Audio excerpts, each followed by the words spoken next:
Chapter 1000. Since Ren Xiaoxia understands, I don't have to explain too much. Bai Yinxiu sneered. I heard that you have a good relationship with your senior sister Zixia. If I preach the incense cult here, I'm afraid that Jingyi won't allow it. Since you've come to between the clouds and the water, I'll leave her here. You two can live here peacefully for the rest of your lives. Won't that be great? Good plan, good plan. Zhang Xiaohua almost wanted to clap her hands. All right, Ren Xiaoxia has contributed a lot to Between the Clouds and the Water.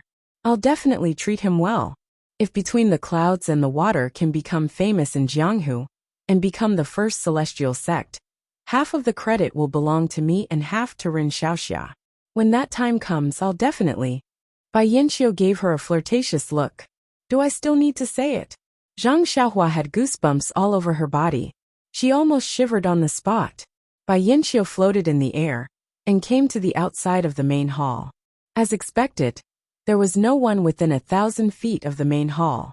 Men, gather the troops at the Heroes Gathering Palace. I have something important to do between the clouds and the water. Immediately, there were a few drumbeats. Many disciples, old and young, male and female, came out of nowhere and swarmed into the main hall. Before everyone arrived, Bai Yinxiu asked a disciple to lead Zhang Xiaohua out. Zhang Xiaohua followed the disciple and walked slowly out of the main hall. She turned back to look at Bai Yinxiu, who looked hesitant, and the disciples who were in a hurry. She couldn't help but smile mockingly. This matter really needs to be considered carefully, not only for Between the Clouds and the Water, but also for my beta school. Isn't this an opportunity? When Zhang Xiaohua returned to the abode, Meng was already waiting for her. She asked anxiously, What took you so long? What did the sect leader ask about? When are we going back? Zhang Xiaohua naturally wouldn't let Meng worry. He only smiled and said, It's nothing.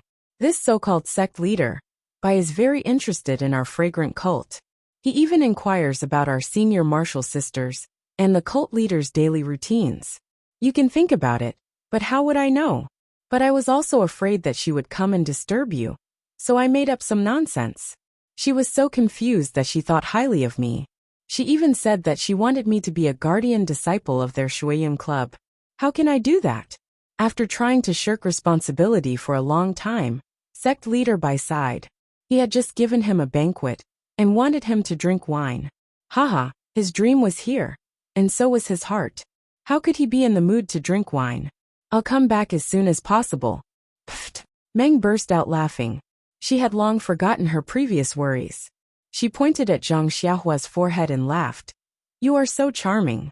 Nie Qinyu from Rejuvenation Valley is still thinking about you. Zhang Pinger from Distant Fire Temple. Haha, I heard that she is even colder than before. She doesn't speak much to the male disciples. Why did this Bai Zhangmen want you so much the moment he saw you? Why did he give you the guardian disciple position so eagerly? Zhang Xiaohua rubbed her nose and said, I am not talented. My appearance is better than Pan An's. Ha ha ha. Meng seemed to see a flower on Zhang Xiaohua's face. Xiaohua laughed so hard that she almost bent over. I heard that the immortal cultivator who attacked Rejuvenation Valley was very handsome. If that immortal cultivator is you, I can say the same thing. Hee, Zhang Xiaohua shrugged. Anything is possible. I'm dying of laughter. If you are that handsome immortal cultivator, I might be the founder of Fragrance Sect. Zhang Xiaohua was happy to see Meng laughing so hard. She chatted with her for a long time before they went to rest. Zhang Xiaohua sat cross-legged in a quiet room and checked her meridians. Although Bai Yinxiu used the immortal cultivation technique to hit Zhang Xiaohua's acupoints, he was reluctant to use the vital energy in his own meridians. Instead, he used his internal energy to simulate vital energy. Therefore, Zhang Xiaohua only used the Worry-Free Heart Sutra to open one of her acupoints. However, Zhang Xiaohua was afraid that Bai Yinxiu would find out the next day. Therefore, she immediately stopped the Heart Sutra and kept the other acupoints in a sealed state. Unexpectedly, when Zhang Xiaohua woke up the next day, she found that all the acupoints in her body had been opened by themselves. She could only smile bitterly and prepare to adapt. The next day, the disciples of Between the Clouds and the Water did not disturb them. They only served them fruits, vegetables, wine, and other food. Meng Bai had him and Zhang Xiaohua by his side, so he did not ask any questions. Zhang Xiaohua wanted to go out and see what Bai Yanqiu was doing. However, she was afraid that there was a powerful restriction between the clouds and the water, or that Bai Yanqiu had some secret supernatural power. Therefore, she suppressed her anxiety and found some excuses to use the bewitching pointers on the disciples who served her. She got some information from them about between the clouds and the water. For 3 days, there seemed to be some big movement between the clouds and the water. Bai Yanqiu completely forgot about Zhang Xiaohua and Meng. He was busy appointing and dispatching people. As for what he was busy with, the status of the disciples was limited, so their knowledge was limited. Meng was also anxious. While nagging Zhang Xiaohua, she also urged the disciples. Those disciples only smiled and did not say a word. Meng did not know how to deal with them, so she could only look for trouble with Zhang Xiaohua. On the evening of the 3rd day, Zhang Xiaohua found out from the disciples of Between the Clouds and the Water that most of the disciples Between the Clouds and the Water had left the island. Bai Yanqiu also left the island in the early morning of that day. As for where he went, he still did not know. After waking the disciple, Zhang Xiaohua secretly pondered. Needless to say, Bai Yanqiu must have 2 plans now. One was to return to the Jianghu, and the other was to do what Wan Wuxin said. However, she did not hear what Wan Wuxin said. He only leaked some information in front of her. As for when and where, she did not know. However, according to what Bai Yanqiu said, even if she waited here for a lifetime, it might not happen. Therefore, what Bai Yanqiu wanted to do this time should be to return to the Jianghu, Between the Clouds and the Water. Hehe, this bastard actually wants to turn I into a white-bearded Zhang Xiaohua. How despicable. If I don't cause trouble between the clouds and the water, how can I be worthy of this bastard's sealing eyes acupoints? However, Zhang Xiaohua was immediately depressed. Along the way in from outside Between the Clouds and the Water, he could see clearly that without the guidance of the disciples Between the Clouds and the Water, he would not be able to get out easily. If he wanted to get out, he would have to take Meng with him and use the power of flight. However, seeing the thick smoke above the giant island, Zhang Xiaohua was almost certain that the smoke was caused by the formation. Whether the power of flight could get him out was still a problem. Forget it. Let's not think too much about it first. Let's destroy Between the Clouds and the Water first. Zhang Xiaohua made up his mind. Just as he was thinking about what to do, he heard Meng shouting, "Xiaohua, where are you?" "Here. I'm talking to this junior brother Between the Clouds and the Water." Zhang Xiaohua replied with a smile. "Xiaohua, it's been 3 days. The time to get back to the fragrant religion is extremely tight. Why don't you hurry to find that by Zhangmen, Liang Sangxiu, or Li Su? Didn't you say that they wouldn't touch us even if they had 10 times the courage? Why is it that now? I think they've already set their sights on us." Zhang Xiaohua smiled and said, "Don't worry. I've already told that disciple to go back and see Bai Zhangmen immediately. I'll let him tell Bai Zhangmen that if she still wants to make a living in Jianghu, he should quickly send us out of this place. Otherwise, the fragrant religion, the Dalan Temple, and the Tenryu sect will immediately unite and destroy Between the Clouds and the Water once they get the news." "Ah?" Meng covered her mouth and said, "Xiaohua you, if you say that, wouldn't their first thought be to kill us to silence us?" "Io." Zhang Xiaohua turned pale with fright and said, "Isn't that so? Meng, you're really smart. I didn't think of that." Then he muttered, "But this is good too. We can't live together, but we can die together." "Bah." Meng's face turned red and she spat. "You're really not serious. Hurry up and catch up with that disciple."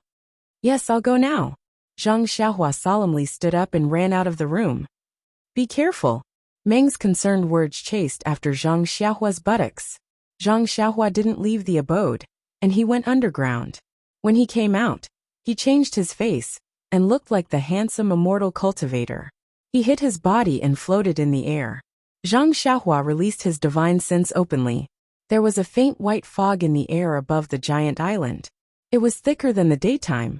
Zhang Xiaohua's divine sense was bounced back when it came in contact with the white fog. He couldn't leave the island. Just as Zhang Xiaohua thought, he couldn't use the flying technique to leave the island. Moreover, the giant island was surrounded by a pool with restrictions. Zhang Xiaohua only knew how to use the earth and fire escape techniques. He had only heard of the water escape technique. How could he escape from the water? It seems like I have to break the restriction in the sky. Zhang Xiaohua muttered to himself for a moment before he released his divine sense to examine the origin of the smoke. Who knew that after looking at it for a long time, he only felt that the smoke was seamless without any flaws. Zhang Xiaohua also couldn't see what kind of array this smoke was, so he couldn't help but scratch his head a little. At this moment in the distant lights, there was a faint sound of clappers. It seemed to be the sound of a night watch. Zhang Xiaohua's heart suddenly moved. He pinched a spell and went to the light. The light came from the main hall where Bai Yinqiu asked Zhang Xiaohua about the matter. There were many rooms and pavilions behind it. There was a large patch of darkness in the brightly lit area. It was a palace with carved beams and painted pillars. However, there were very few rooms with lights. According to Zhang Xiaohua's guess, this must be Bai Yinqiu's residence.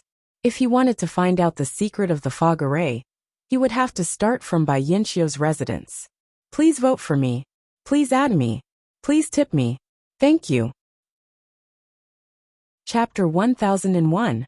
Jingyi smiled but didn't say anything. Taking the Misty School into the incense cult and releasing the Misty School into the incense cult was all planned by her. She had always been in control and never revealed anything to her juniors. Firstly, this matter involved a lot of people. If it was leaked, it wouldn't be a surprise attack. Secondly, this matter was related to the opening of the incense cult's formation. There was still a long time before the incense cult would leave Jianghu, so it would be useless to say anything earlier. Now that she heard her juniors praise her, even though she was the cult leader, she could tell that Jing Fan's praise came from the bottom of her heart. How could she not smile? This subordinate has just learned of cult leaders' actions. Please don't blame me for making wild guesses. Junior sister Jing Fan, please speak. I think everyone has doubts in their hearts. Let's not talk about it now and listen to your opinions. Actually, this subordinate thinks that cult leaders' actions are the best for both public and private reasons. As Hall Leader Yang said, she wants to lead the Misty School in Shirxin Peak, but is powerless. Furthermore, the Misty School is in an awkward position and doesn't fit in with the incense cult's outer sect. It can't be pacified without decades. Moreover, the old, weak, sick, and disabled of the Misty School, they are younger than us, but their tempers are much worse than ours. If we kill them all, Hall Leader Yang will fight us to the death. It's better for everyone if cult leader lets go like this. Secondly, the Misty School is one of the major sects of the Immortal Path. It has existed together with the Incense Cult and the Shindao sect since ancient times. The Shindao sect has already perished, and the Misty School is also declining. If we can rebuild the Misty School, it will be like a phoenix rising from the ashes, and rising from the ashes. Cult leaders' actions are not only upholding the orthodoxy of the Immortal Path, but also fulfilling the obligations of the Immortal Path. If the Misty School perishes, even if it is merged into the Incense Cult, 2 of the 3 sects of the Immortal Path will be gone. I'm afraid it won't sound good. Moreover, among the 3 sects of the Immortal Tao, if our Incense Cult is isolated in Jianghu, we won't be able to balance ourselves against the Dalan Temple and the Tenri sect. We'll only be at a disadvantage. Furthermore, ever since the Alliance of the Righteous Path emerged from the Path of Immortals, they have always considered themselves as a super sect in the Jianghu. They have always wanted to surpass our incense sect and have a place in the Path of Immortals. During the attack on the Misty School, they acted in secret and killed 2 of the 6 Misty Tigers without permission. They tore apart the relationship between our incense sect and the Dalan Temple and the Misty School, causing our incense sect to be in a passive position. We had no choice but to do things and decisions that our Lord Hierarch did not want to do. Moreover, the Alliance of the Righteous Tao had been developing rapidly in the past few years. They had occupied the Misty Peak and were about to surpass the Dalan Temple. Although there was no news of them joining the Immortal Tao, it would not be difficult for them to gain a place in the Immortal Tao in the future. If Lord Sect Leader releases the Misty School and rebuilds it, it would be the heaviest blow to the Righteous Alliance. Sister Jingfan's analysis is very reasonable. Is there anything else? That's all I can think of. Perhaps Lord Sect Leader has other ideas. What about everyone else? Is there anything else you want to add? Abbess Jing looked at the people around her with interest. Lord Sect Leader, this disciple has something to say. Peacock smiled. Speak freely. Yes, Lord Sect Leader. Peacock said, since ancient times there has always been a tripartite balance. Only the tripartite balance can be maintained. Although the Incense Sect, the Dalan Temple, the Tenryu Sect, and the Alliance of the Righteous Tao exist, the Tenryu Sect is above the rest. The Alliance of the Righteous Tao is a martial arts sect. Only the Incense Sect and the Dalan Temple are immortal Tao heritages. Although our two sects have some ties, as Master said, the Dalan Temple and the Incense Sect share the same origins. There may be other conflicts, and the Alliance of the Righteous Tao is one of the legs. However, the Alliance of the Righteous Tao is too ambitious, and only covets the resources of the immortal Tao. Therefore, although the Misty School has long been in decline, it has always been under the protection of the Incense Sect and the Dalan Temple. I believe the Dalan Temple has the same intentions as the Incense Sect. During the Battle of the Misty School, the Incense Sect and the Dalan Temple suffered a setback from the Alliance of the Righteous Tao. They had no choice but to swallow the bitter pill and cut off one of their legs. This time, the rebuilding of the Misty School will bring the order of the Jianghu back to its previous stable path, killing many birds with one stone. Abbess Jingyi nodded. Peacock is becoming more mature. This analysis has been raised to the level of survival in the Jianghu. It's very good. I can rest assured that the Incense Sect will be handed over to you in the future. This disciple wouldn't dare. It's just a wild guess. Peacock said humbly. Actually, the most important thing is that the destruction of the Misty School was not our intention. It was only because of Zhang San from the Alliance of the Righteous Tao that we had no choice but to continue. That's why we had already planned to do so when we were at Misty Peak. Everything that happened in the future was just a matter of taking advantage of the situation. Now that the Incense Sect can return to the Jianghu, this wish must be fulfilled in advance. Otherwise, won't Ruping blame us for the rest of her life? Master, Yang Ruping was almost in tears. Alright, Oyen, you've been listening for a long time. You should have understood much of what Elder Jingfan and Peacock said. Do you still blame us in your heart? Other than Abbess Xuezhen, who remained silent, everyone else was stunned. Zhang Xiaohu even turned his head in astonishment. Sure enough, outside Emotien's palace, a thin and weak-looking woman walked in. It was Oyen, who had just recovered from her illness. Oyen looked much better than when Zhang Xiaohua saw her. However, her face was still pale. It was unknown whether it was because the Incense Sect members had brought up the past or because she was still sick. Oyen walked into Emotien's palace and stood in the main hall. She raised her head and looked at everyone coldly. Even Zhang Xiaohu, an old acquaintance, did not say anything. Yang Ruping, needless to say, was like a stranger. Then, Oyen bowed slightly and said, "Greetings, Abbess." Abbess Jingyi was silent for a moment. She waved her hand and said, "Sit down." "I don't dare. How can there be a seat for me in the Incense Sect?" Oyen shook her head slightly. "You little girl." Abbess Jingyi smiled bitterly. "Just now, I asked others to make it clear that Openg's death was caused by Zhang San from the Righteous Alliance. Changsheng and I were only kidnapped. The Righteous Alliance is the real culprit behind the destruction of the Misty School. If you want to give face to others, you should go to the Righteous Peak. Moreover, little girl, I'm the leader of the sect. You should be grateful that I'm giving you face." Yes, Shirtai's words are very reasonable. However, I'm only a woman with the strength to truss a chicken. I can't wield a saber or a sword, so I can only use this expression to express my preferences. I only hate that I'm not at the Righteous Peak. Otherwise, with just my gaze, I would have pierced 70, 80 holes in that Zhang San. Ha ha ha. Abbess Jingyi clapped her hands and laughed. However, although Abbess's words are reasonable, but what is done, whether intentional or not. As long as there is a cause, there will be an effect. No matter how Abbas explains, my brother can't be resurrected. Yang, my sister-in-law can't live happily for the rest of her life. Ah? Yang Ruping almost couldn't believe her ears when she heard O Yin call her sister-in-law.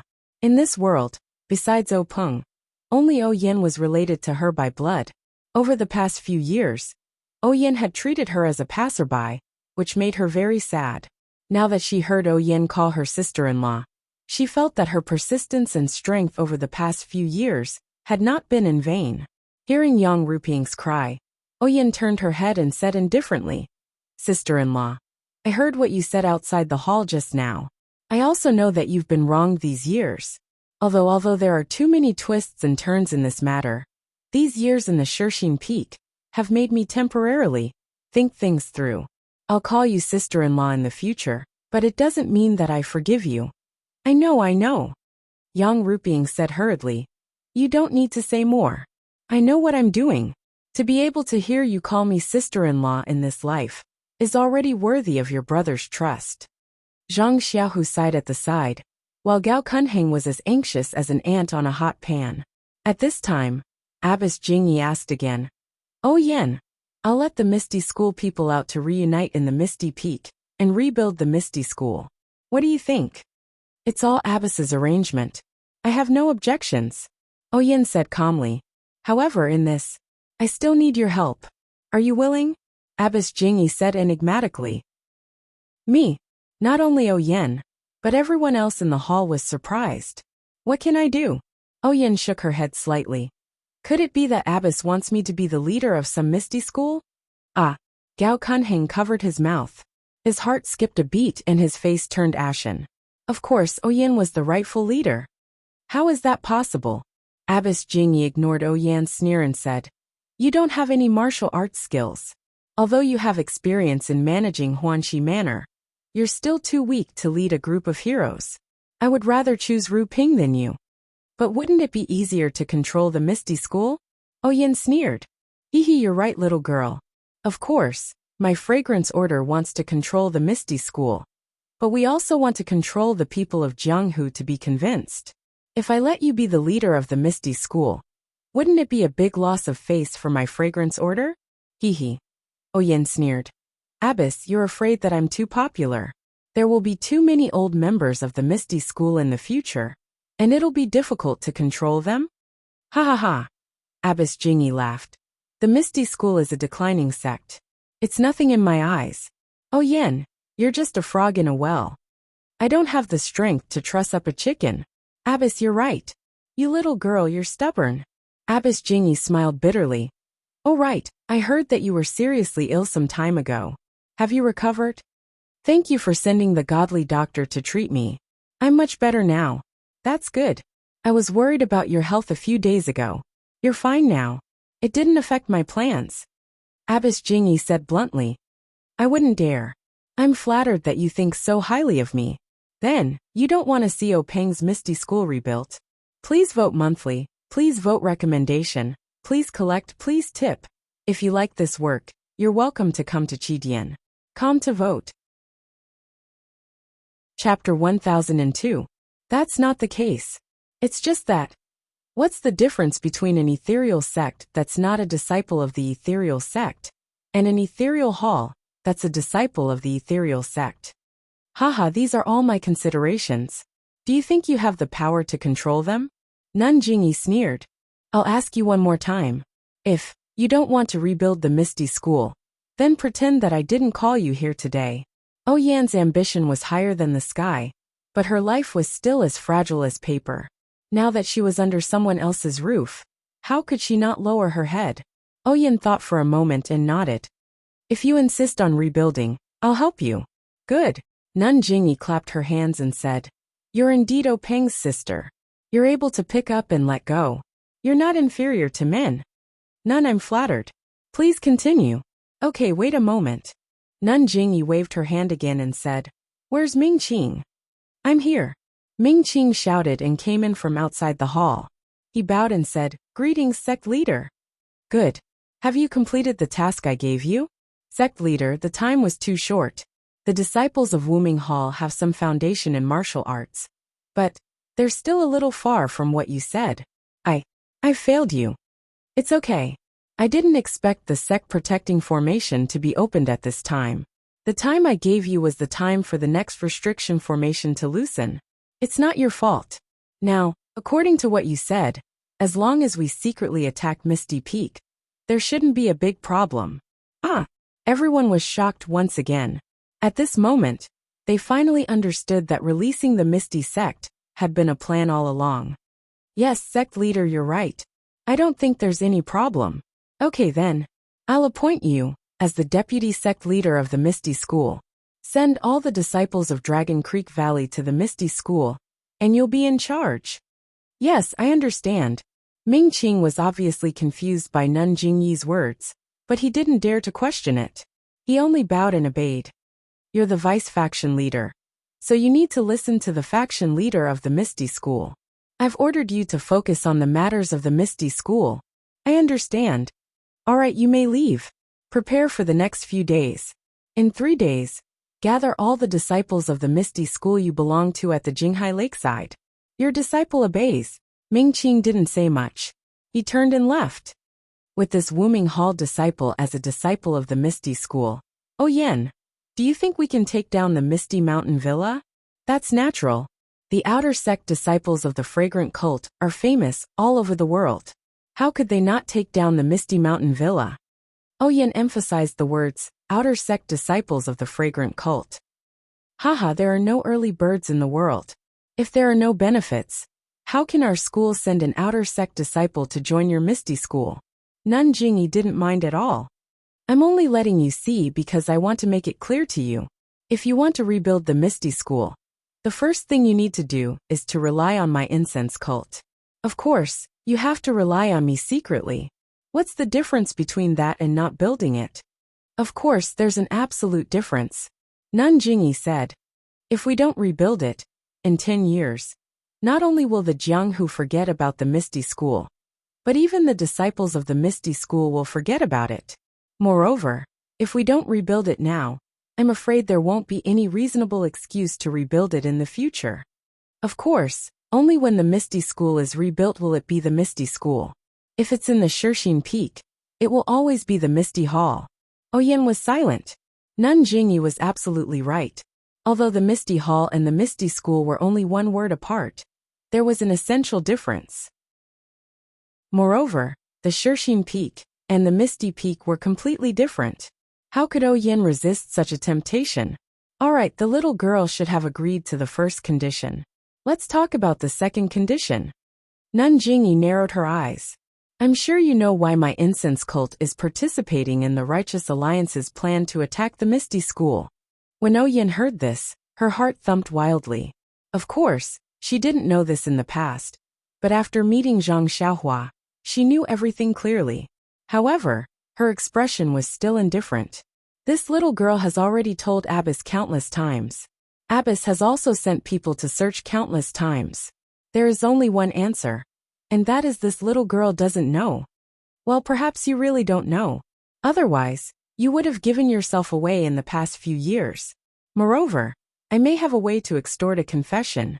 Once I use it, you may be able to keep your life, but even an idiot won't be able to escape. How can I destroy a flower so ruthlessly? However, even if you don't know now, you'll know in the future. So let's talk about it now. Please speak, Nun. It's very simple. My incense cult doesn't necessarily have the item that belongs to the Misty School. However, when my incense cult needs it, your Misty School must take it out at any time and cooperate with my incense cult. Ah, that simple? Oyen asked curiously. Yes, it's that simple. Nun Jingyi said without hesitation. Your Misty School has been destroyed for so long, and there's still no trace of that item. It seems that if your Misty School doesn't have it in its hands, my incense cult won't be able to get it. Oyen nodded. Although I don't know what it is, I promise that as long as my Misty School participates in this matter, we'll also benefit. My Misty School will definitely cooperate with your incense cult. Good. Nun Jingyi clapped her hands again. As for the last condition, I'm sure the little girl will agree to it. I'll congratulate you first. That's not necessarily true. Please enlighten me, Nun. Otherwise, I don't know where my happiness comes from. Hee, I really want to be a matchmaker for once. I'll pull a red string for you and arrange a marriage for you. Yin couldn't help but ask in surprise. Nun, what do you mean? Nun Jingyi smiled. Your sister-in-law isn't willing to be the leader of the Misty School, and you don't have the ability to be the leader of the Misty School. So, I'll naturally choose a leader of the Misty School. But, he's not the rightful leader of the Misty School. How can he become the leader? If you marry this person, then you'll have the best reason. Not to mention Yen. Even everyone was extremely shocked. Yes, only Gao Kunheng was shocked, but at the same time, he was also extremely happy. It was as if he had eaten a grass return pill. The tens of thousands of pores on his body opened up, and it was extremely tight. He only wanted to rush forward, hug the leader's thigh, and call her mother. Not only did she give him the position of leader, but she also gave him a lovely wife. If she wasn't related by blood, then what was she? Moreover, although Yin was thin, she had the foundation of a beauty. She also had the gentleness and determination that the female disciples of Lingering Fragrance Peak couldn't compare to. Gao Kunheng's soul had long been stolen away by her. Everyone else, including Peacock, also looked at Gao Kunheng. Although Gao Kunheng was also handsome, they all had the same thought in their minds. All the good food has been eaten by the pigs. But they didn't know what to do. How can this be? Yin looked at Gao Kunheng. Her face was also slightly red. She said anxiously, Leader, you can settle this with just a word. Why do you want me to humiliate myself like this? Of course, I can settle everything in spreading fragrance cult with just a word. But, I can't cover the mouths of the people in Jianghu. If you want the Misty School to leave spreading fragrance cult in a clean and steady way, you still have to make this choice. Then Nun Jingyi looked again and said curiously, Besides, Zhang Xiaohu is also very handsome. He's even younger than you by a few years. How can you humiliate yourself like this? I thought this was a marriage bestowed by the heavens. But he what? Zhang Xiaohu? No. Yin was about to refuse when she suddenly realized something. She looked at Zhang Xiaohu with even more astonishment. She didn't know what to say. What? When Gao Kunheng heard this, he immediately fell from the highest heavens. His face was pale and his mouth was filled with bitterness.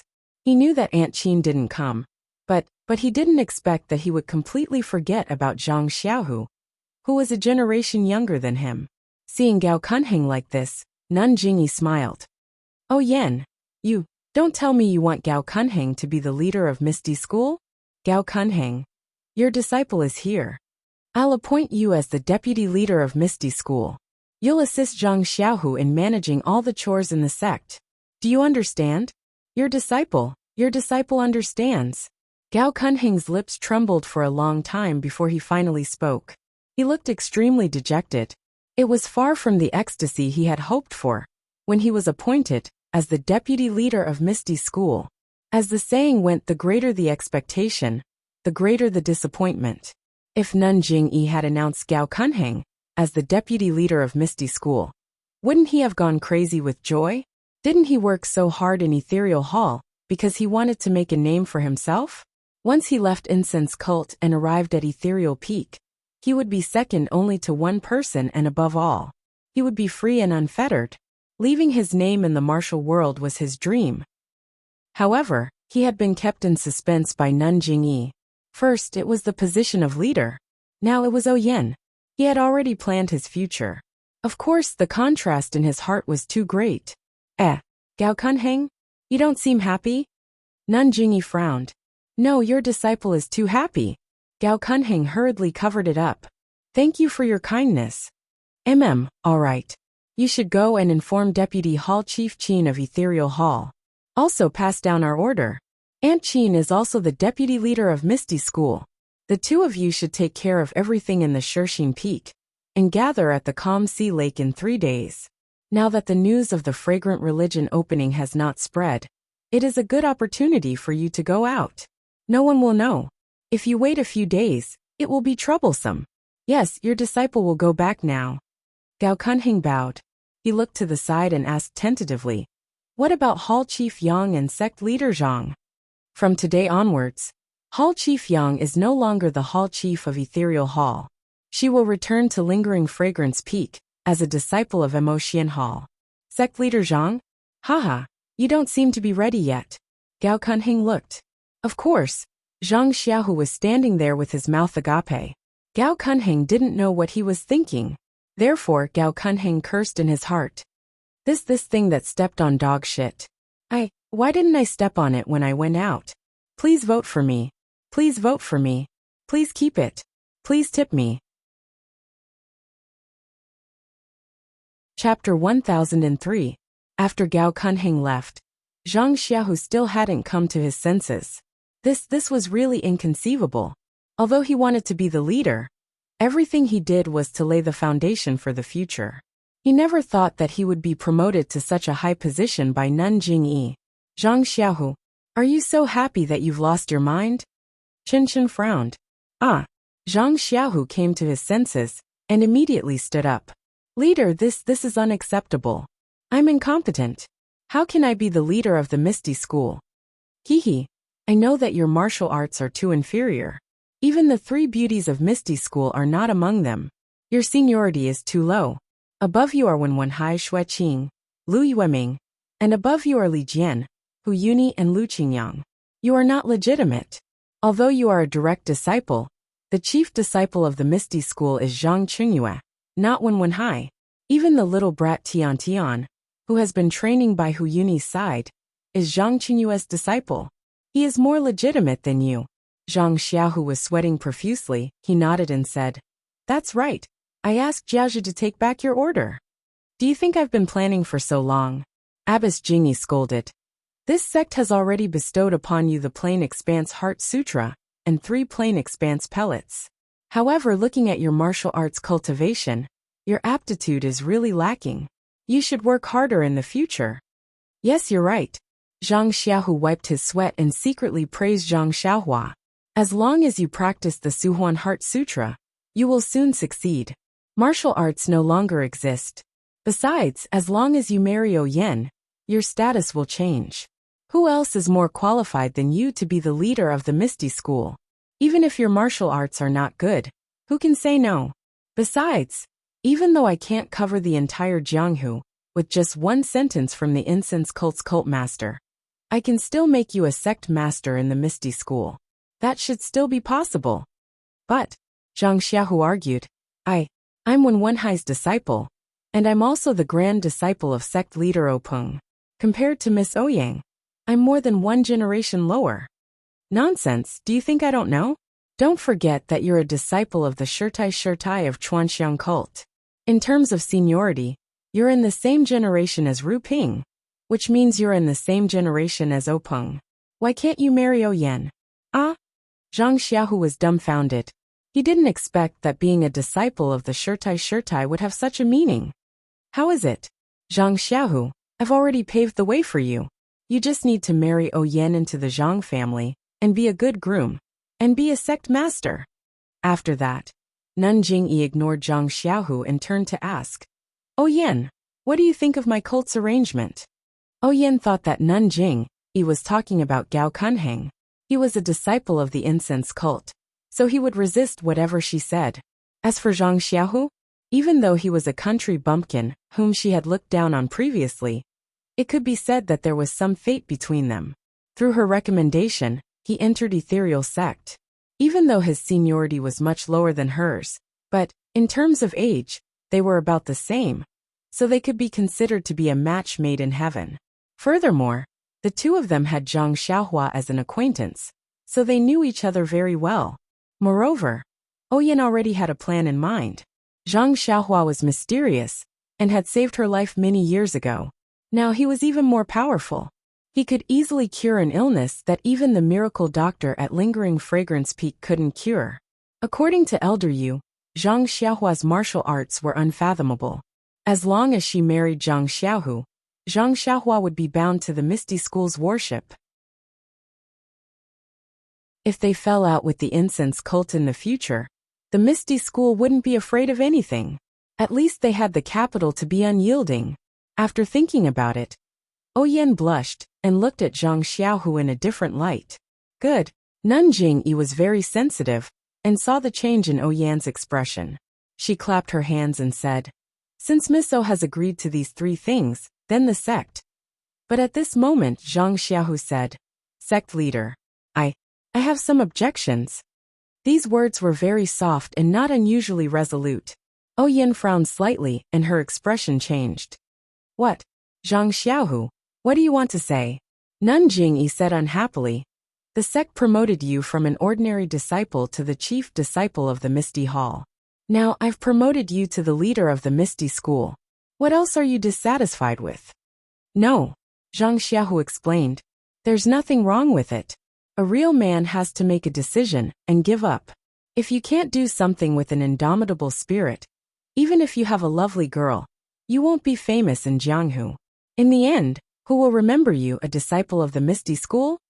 Besides, the sect has already made it clear to you. If it weren't for the sect leader, you could only hide behind others.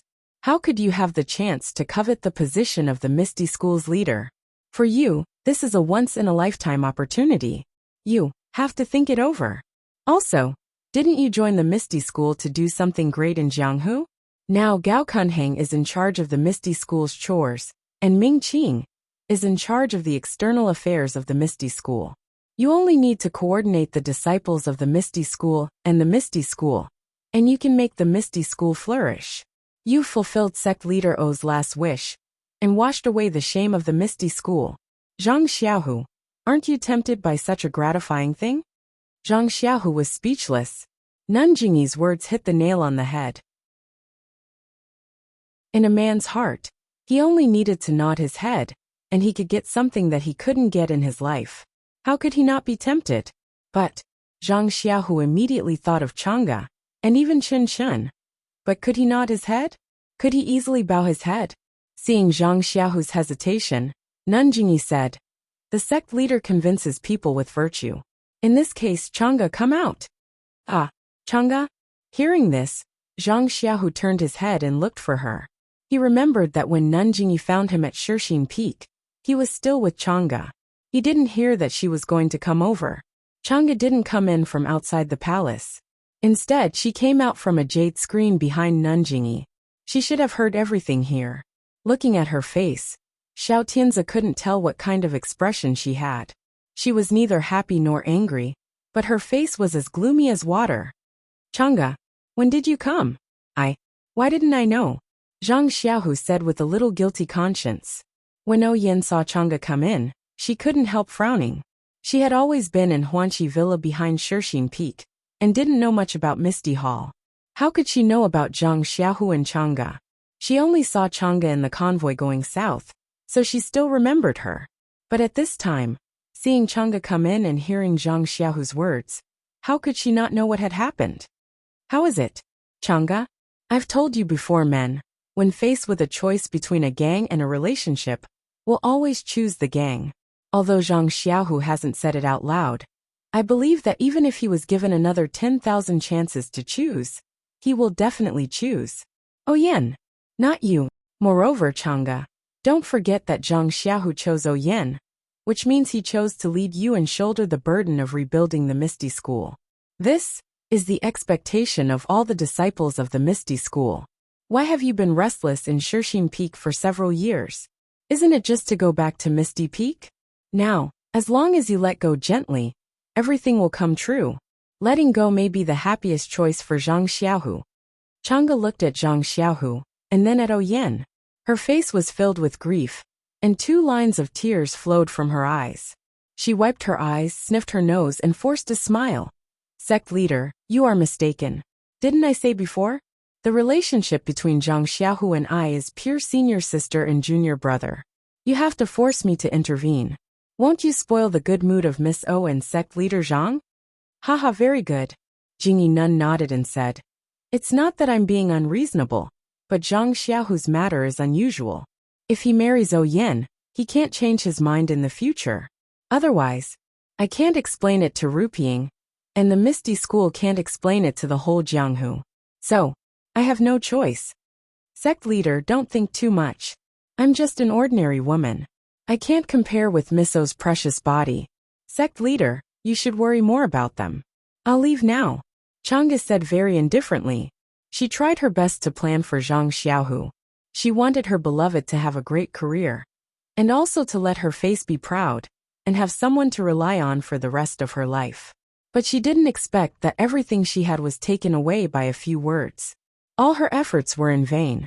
What disappointed her most was that although her beloved Zhang Xiaohu didn't say the last words, how could she not understand? She lost her beloved. She lost everything in the future. But even though Chang'e resented fate, she couldn't bring herself to resent Zhang Xiaohu. Jing Yunan's conditions were too shocking. As a disciple of the Misty School, she almost had to raise both hands and feet in agreement. But she had long since accepted it in her heart. She still had to make a final struggle, a meaningless struggle. She wanted to hear it with her own ears, and see her beloved's choice with her own eyes. Perhaps a moment of evasiveness, or a pretense of modesty, could give her temporary comfort. But when she got closer, Chang'e realized the cruelty of this choice. Chang'e couldn't hold back her tears. She finally endured the heart-wrenching pain and chose to leave. Leave Zhang Xiaohu. Leave Emotiangong. Leave where to leave. She didn't have a goal in mind. She just wanted to leave. Simply leave. As far away as possible. Watching Chang'e's silhouette walk further and further away, the more lonely it seemed. Everyone's mood was different. Just as Chang'e was about to walk out of the palace gate, two voices rang out at the same time. Chang'e, wait for me. Chang'e, wait for me. Chang'e looked back blankly. It was Zhou Yan and Zhang Xiaohu who spoke at the same time. Chapter 1004. Although he was surprised that Zhou Yan also spoke, Zhang Xiaohu did not wait for Zhou Yan to speak. He quickly walked to Chang'e's side, raised his hand and grabbed Chang'e's hand. Unexpectedly, Chang'e shook off his hand with force. Zhang Xiaohu reached out and grabbed her again. Chang'e used force and shook off his hand again. Zhang Xiaohu reached out and grabbed her again. They shook off each other more than 10 times in a row. In the end, Chang'e could not bear it anymore. She turned around and threw herself into Zhang Xiaohu's arms. Tears gushed out of her eyes, and she choked with sobs and said, Xiaohu, I know I should congratulate you. This is yours, mine, and the wish of thousands of Misty School's disciples. But I can't help but feel heartache. My heart seems to be easily torn apart. Leader, she doesn't want me to disturb you, but I can't help but think of you.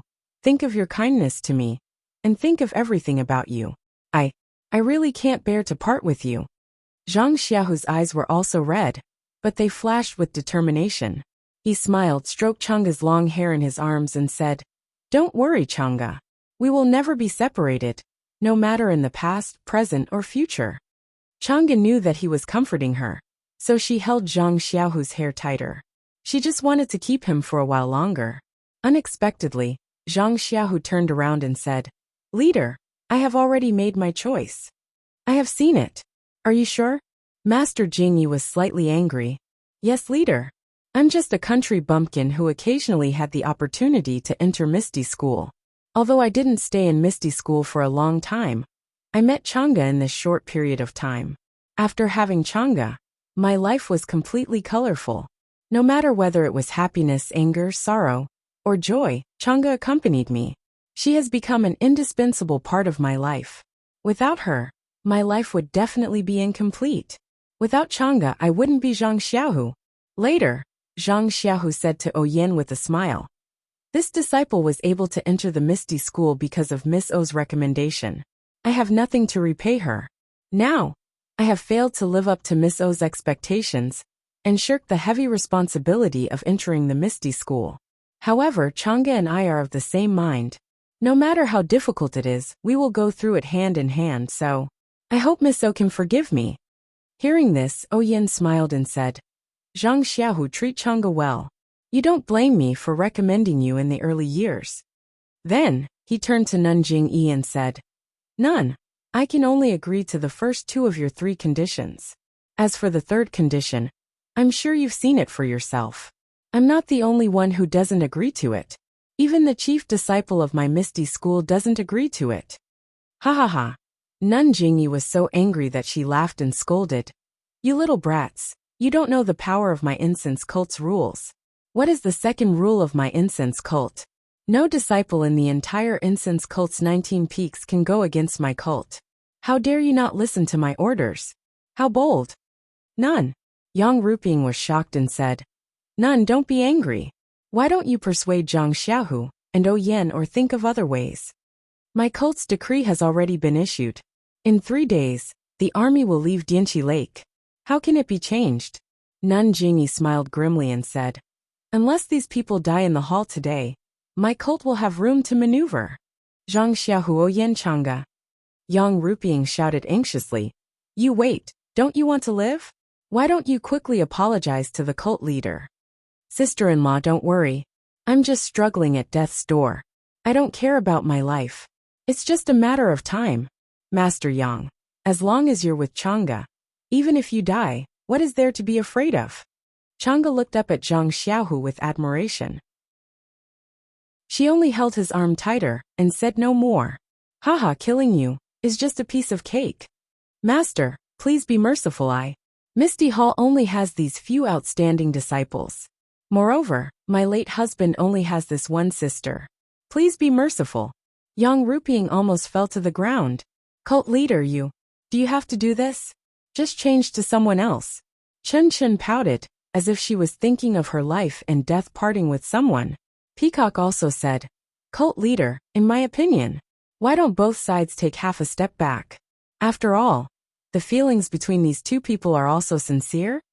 Abbess Jingyi could ignore Yang Ruping's opinion, but she had to consider Peacock and Chen Chen's opinions. However, Peacock only wanted Yen and Zhang Xiaohu to be a couple, and Chang'e to be Yan's concubine. However, Nun Jingyi seemed to have misunderstood. She pondered for a while and nodded. Alright, since that's the case, I'll give you one more chance. After that, she called a disciple over and whispered a few words. Not long after, the disciple brought 2 small wine cups and placed them on the table. Yen Chang'e, there are 2 wine cups here. One is poisonous and the other is non-poisonous. Since you insist on forcing me, I'll make you pay a little price. Each of you can choose a cup. Whoever chooses the non-poisonous one will marry Zhang Xiaohu. Whoever chooses the poisonous one will have to apologize. This is what you asked for. Whether I choose or not, I won't marry Zhang Xiaohu. Why do you have to do this, Nun? Hehe, if you don't choose, there's only one outcome, death. If you choose, there's still a 50% chance of survival. At this time, Chang'e gradually calmed down. She took a big stride forward and picked up a wine cup. Cult leader, I choose first. If there's poison, I hope you can let Xiaohu and Miss O be together. If there's no poison, without waiting for Chang'e to finish, Zhang Xiaohu used ethereal steps and pressed on Chang'e's acupuncture point. He snatched the wine cup and drank it. He smiled. Chang'e's choice is my choice. If I don't drink for her, who else can drink for her? Then, he picked up the remaining cup and drank it as well. He said, Young Lady O is faction leader O's younger sister. Her choice is also my choice, so I can only drink it for her. Good man, good disciple. Nun Jingyi clapped her hands and sighed. I didn't expect there would be times when I'm blind. I really didn't expect that in this world. Besides Mo Qingshan and Ren Xiaoyao, there would be men like you, Zhang Xiaohu, who would not hesitate to lose their lives for their loved ones.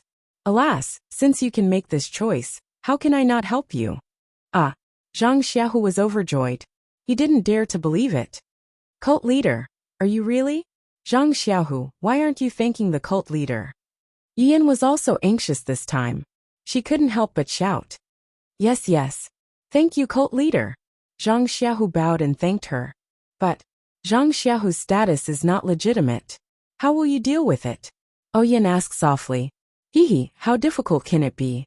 Nun Jingyi raised her head. Who will listen to my words? I'd like to see who in the entire Jianghu dares to compete with me. Then she chuckled. Miss O, did you also call me cult leader? Hehe, Nun is perceptive and knows how to make good use of people. Perhaps you can be called cult leader. Ha ha ha.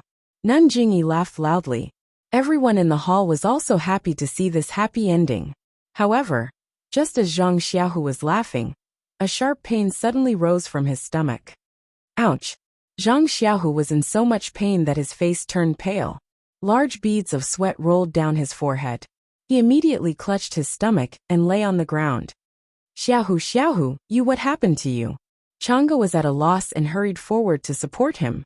However, Zhang Xiaohu was in so much pain that Chang'e couldn't support him.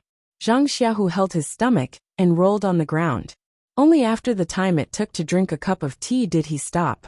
When Chang'e helped him sit down, Zhang Xiaohu's clothes were already soaked. His eyes were full of exhaustion, and he had no strength in his body. Hee. Nanjingyi laughed. Zhang Xiaohu, are you still thinking about the story in the play? 2 wine cups, 1 poisonous and 1 non-poisonous. If you let others choose, the poisonous one is the poison, and the non-poisonous one is the antidote. You only need to drink both and you'll be fine, right? Zhang Xiaohu was stunned. He smiled bitterly. Disciple doesn't dare. This thought only flashed through my mind. Even if that wasn't the case, disciple would still drink on behalf of the 2 of them. You think I'm talking about the play you're talking about? Nanjingyi sneered. This wine cup is indeed highly poisonous. That cup is clear water. It has nothing to do with the antidote. Cult leader, quickly, can you give me the antidote? Chang'e asked. Chang'e, do you think I'm easy to talk to? Nanjingyi sneered. My words are the law. How can I change them? I've already listened to Peacock and Chen's opinions, and let them go for now. However, Zhang Xiaohu has made his own choice. You and I have no right to interfere. Chang'e was speechless. She blamed herself for not drinking it earlier. However, Nanjingyi continued. This poison is slow-acting. It will only act up at this time every year. Moreover, if you don't take the antidote before this time every year, the poison will become more and more intense. In the end, the poison will enter the bone marrow, and there will be no cure. Oh right, I forgot. If you don't take the antidote, the pain will increase by 3 times every year when it acts up. And this antidote is only in my hands. Zhang Xiaohu smiled bitterly. It seemed that everything was within Nanjingyi's calculations. Of course, as long as you listen to me obediently and help your Misty School, I'll send you the antidote every year. There's no difference whether you take it or not. This disciple obeys. Zhang Xiaohu answered weakly. All right, you can go back now. Although Gao Kunheng and Ming Qing are helping you to take care of the Misty School, you still have to show your face. I'll send out the law immediately. Yes, cult leader. Zhang Xiaohu hesitated. He looked at O Yan and asked again. I wonder if Miss O, she will return to the Misty Villa? O Yan will naturally return to the Huanqi Villa. If she doesn't, how can the Misty School be established? Also those disciples of Shirxin Peak, who have already lost their martial arts. They're useless to you. Let them stay. All right, this disciple understands. Zhang Xiaohu nodded, then said casually. However, they're loyal disciples of the Misty School. Although they've lost their martial arts, they've been treating this disciple very well recently. If I have their support, even if the other Misty School disciples refuse to accept it, or if Grandmaster who makes trouble, will it be of help? Yes, you don't have to worry about Huyuni's side. They're not strong enough, and won't make any big waves. If they also return to the Misty School and listen obediently, it'll be fine. Otherwise, Ming Qing will kill them all. Cult leader, you're wise, but this disciple still thinks it's better to appease them. Zhang Xiaohu smiled. Yes, I understand. Since you're now the leader of the Misty School, I'll naturally listen to your opinion. We'll do as you say. Quickly send someone to inform them that they've lost all their martial arts. I'm afraid they won't be able to keep up with you. Take the young Misty School disciples and go ahead first. They'll slowly follow behind. Zhang Xiaohu was overjoyed. Thank you for your arrangement, cult leader. After that, the people of the Misty School, along with Yang Rupiying, left. Emotian's palace was silent. After a while, Peacock whispered, Cult leader, why? Nanjingyi waved her hand and sighed. Actually, this cult has 2 plans. One is that Zhang Xiaohu chose O Yan as his wife. This means that Zhang Xiaohu is a person who seeks benefits and avoids harm. He's a ruthless person, which is exactly what this cult wants. The other plan, which is also what this cult doesn't want to see, is Zhang Xiaohu's choice. He's a man who prioritizes love. This is also the person that this cult respects the most. It'll inevitably make things difficult for this cult. So we took advantage of Peacock's persuasion to let him take the poison. It's not that this cult is cruel, but this kind of person is really hard to control. Sigh. As long as Zhang Xiaohu doesn't make any big mistakes, this cult will definitely give him the antidote every year. You don't have to doubt this.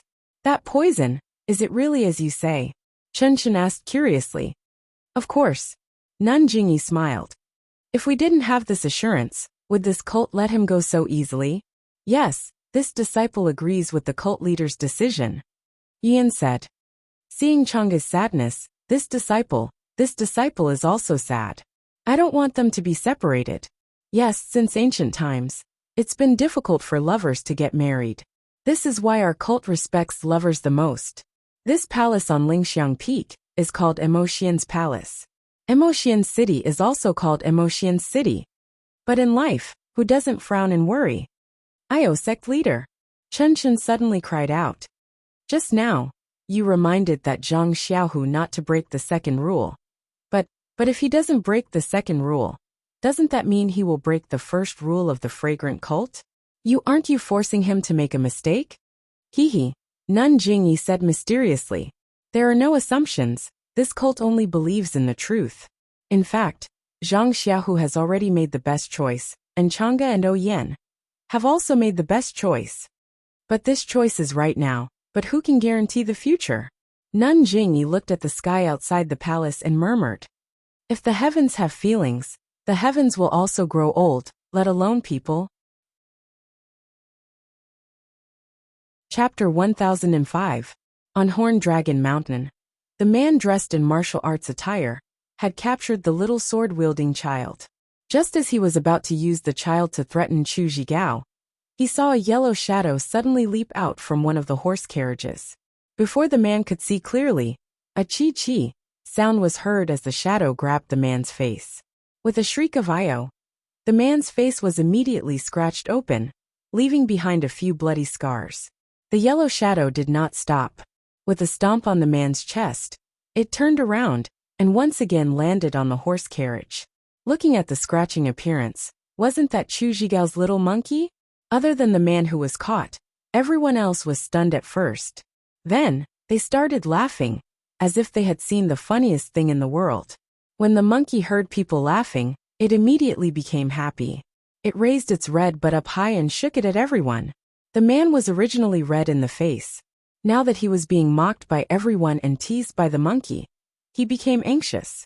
Looking at the child in his hand, he waved his hand and slapped the child's face. With a paw sound, the child immediately wailed and spat out a few teeth from his mouth. Blood flowed out and the side of his face that was hit slowly swelled up. Chu Zhigao saw this and was furious. He roared. You little brat, you, what kind of man are you? How dare you make things difficult for a child? When the man heard this, his face became ferocious. He grabbed the child's neck with one hand and raised it up high. He said fiercely, I don't know how many of these little bastards I have killed. Chu Zhigao, I will let you see the consequences of not agreeing to my parting mountain manner. Jing, an old voice sounded from another carriage. Then, the curtain of the carriage was lifted, and a white-haired old woman crawled out of the carriage. She raised her hand and shouted, Zhigao, can you bear to see your own son being killed by others? Then, no matter how important the bone-solidifying pill's formula is, could it be more important than Jing's life? Mother, Chu Zhigao dropped to his knees and said, Mother doesn't know. If your son takes out this pill formula, I'm afraid that Jing will die even faster. Sigh. Chu Zhigao's mother sighed. Mother, how could I not know? It was just that, at this juncture, how could mother bear to part with Jing? This pill formula is also a scourge if we keep it. Back then it took your father's life. Now it has brought disaster to us. Why don't we throw it to them now and exchange it for our survival? When Chu Zhigao heard that, he nodded and said, Anyway, this dragon mountain is mother's, and this pill formula is also mother's. If mother insists on throwing it away, then that boy has nothing to say. It's just that. I'm afraid that if the boy gives it to them, they will immediately turn hostile and we. At this time, the manor master of the Parting Pine Manor immediately shouted, Chu Zhigao, I am only interested in your pill formula. As for your lives, I don't care at all. As long as you hand over the pill formula, I will immediately open a path for you to leave the mountain. Promise that you won't chase us down the mountain? Promise. Promise that you won't look for us in the future. Promise. Chu Zhigao talked for a long time and asked all kinds of questions. In the end, he sighed and took out a crumpled piece of paper from behind his feet. He said, Manor Master Lu, you have to keep your word. Otherwise, Chu will destroy the pill formula, and everyone will go their separate ways. Manor Master Lu's eyes lit up. He patted his chest and said, I've already said what I wanted to say. What else do you not believe? Chu Zhigao looked at his mother with a face full of helplessness. He then looked at Jing, whose face had turned green. He sighed and handed the pill formula over. Manor Master Lu took the pill formula and looked at it carefully. He then carefully put it in his pocket and said with a smile, Chu Zhigao, look at you. I originally wanted to discuss this with you, but you refused a toast only to be forced to drink a forfeit.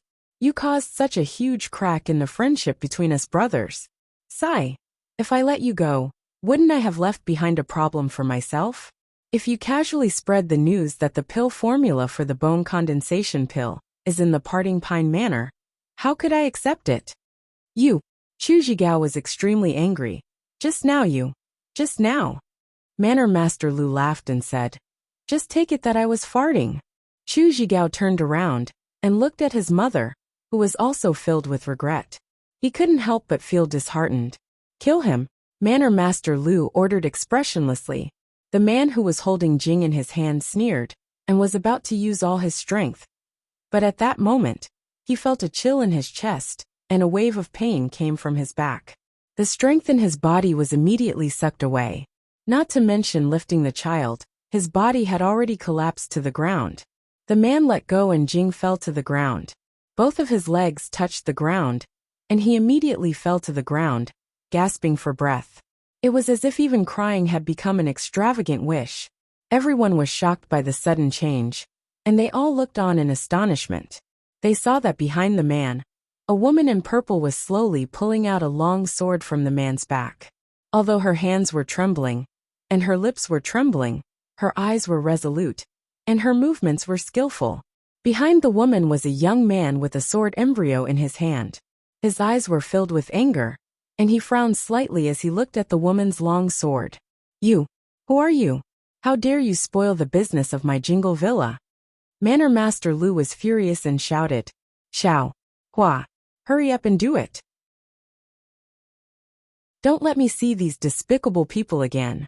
The woman was Meng. At that moment, she said with a trembling voice, as if she was extremely agitated. Not far away, Chu Zhigao and Jing's grandmother had completely different reactions. Chu Zhigao saw that the man from Jingle Villa was killed, and his son Jing fell to the ground. He rushed over recklessly to check on his son's condition.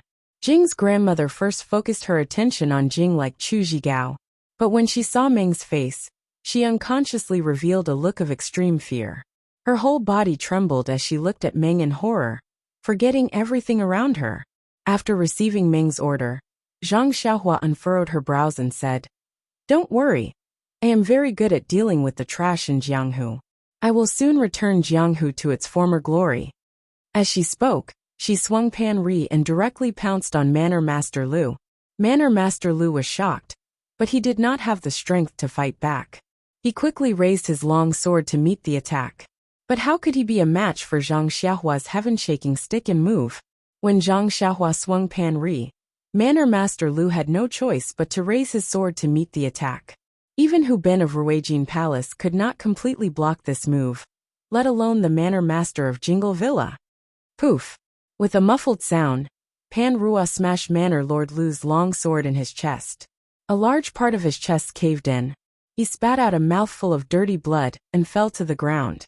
It looked like he was going to spasm for a while before he stopped breathing. When the remaining people saw this, they immediately scattered like birds and beasts. But in the wilderness, There was no one to be seen. It was also very easy to catch up with them. They were the ones who chose to deal with Chu Zhigao. But now, it became their burial ground. In just half a cup of tea's time, they all died an unnatural death. Chu Zhigao, who was holding Jing in his arms, saw that the manor master of Jingle Villa was killed by Zhang Xiaohua. He was overjoyed. He carried Jing to his mother, and did not notice his mother's strange expression. He quickly ran to Zhang Xiaohua and cupped his hands. I am Chu Zhigao from Dragon Mountain. Thank you for saving my life, Xiaoxia. How should I address you, Xiaoxia? He. Zhang Xiaohua laughed in her heart. This Xiaoxia already knew that you are Chu Zhigao otherwise. However, Zhang Xiaohua also cupped her hands and said, I am Ren Xiaoyao, a disciple of the Fragrant Cult's protector. Fragrant Cult? Chu Zhigao was shocked and said with respect, So you are a disciple of a famous sect. You are really worthy of my respect. No need. This is Senior Sister Bai's order. If you want to thank someone, you should thank her. When Chu Zhigao heard this, he ran over and thanked Meng. Meng seemed to have not recovered from the discomfort of killing the man of Jingle Villa. She waved her hand impatiently. Chu Zhigao was helpless. He ran to Zhang Xiaohua and said with a smile, I am really lucky to meet a disciple of the Fragrant Cult in this remote village. Zhang Xiaohua smiled and waved her hand. Your luck has always been good. Chu Zhigao did not understand what Zhang Xiaohua was referring to. He also smiled. After a while, Chu Zhigao seemed to have thought of something. He took out the bone-solidifying pill formula from the body of Jingle Villa's Villa Master Lu. He handed it to Zhang Xiaohua with both hands and said, Ren Xiaoxia, this is a secret pill formula of my Dragon Mountain. The pills concocted with this formula have a miraculous effect on injuries. If Xiaoxia does not mind, you can take it. Consider it as Chu's repayment for saving Xiaoxia's life. If I take it away, how will you survive? Zhang Xiaohua laughed. No matter, Chu has already memorized this formula. He can write it down with his eyes closed. Xiaoxia, don't decline. Zhang Xiaohua thought for a while and put the formula away. She then took out a jade bottle from her chest and said, I can't take it for free. This is a pill concocted by me. It has a miraculous effect on cultivating internal strength. If you take it while you are meditating, it will be very beneficial to you. The bone-solidifying pill formula that Chu Zhigao had given to Zhang Xiaohua earlier was used to concoct the bone-solidifying pill. She had saved many people in the Misty School. Now that she was returning the meridian-soothing pill, it could be considered as ending the cause of Chu Zhigao giving her the formula. Chu Zhigao knew the miraculous effects of the incense sex pills. He carefully accepted it. Zhang Xiaohua asked, Brother Chu, where are you planning to go? Chu Zhigao was overwhelmed by the unexpected favor. He waved his hands and said, Xiaoxia, don't call me brother. I can't stand it. I'll just call you. He thought for a while but still couldn't find a suitable name. Forget it, we just met by chance. What's the harm in calling you Brother Chu? Zhang Xiaohua remembered Chu Zhigao's kindness in giving her the formula and said respectfully, Then, I'm really sorry. Chu Zhigao scratched his head and said, Sigh. This Dragon Mountain is where my mother grew up. 40 years ago. Chu Zhigao said and looked at his mother. However, Chu Zhigao's mother was hugging Jing with one hand. Her eyes were fixed on the dream and didn't even blink. Please vote for me. Please vote for me. Please keep it. Please tip me. Chapter 1006. Mother.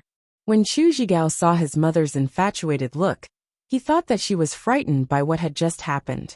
He did not bother to explain anything to Zhang Xiaohua, and immediately left Zhang Xiaohua behind, and ran over. When Zhang Xiaohua saw Chu Zhigao running away, she could not bear it. After all, this old woman was old, and had been tormented by the people of Jingli Mountain Manor for a while. No one would be able to stand it. Hence, she followed along to see if there was anything she could help with. However, when he saw Jing's grandmother staring at the dream, his heart skipped a beat. At this moment, Chu Zhigao also ran to his mother and reached out to support her. He said anxiously, Mother, what happened to you? Don't scare me. Those bad people from Jingli Mountain Manor have been killed by Ren Xiaoxia. There's no one else.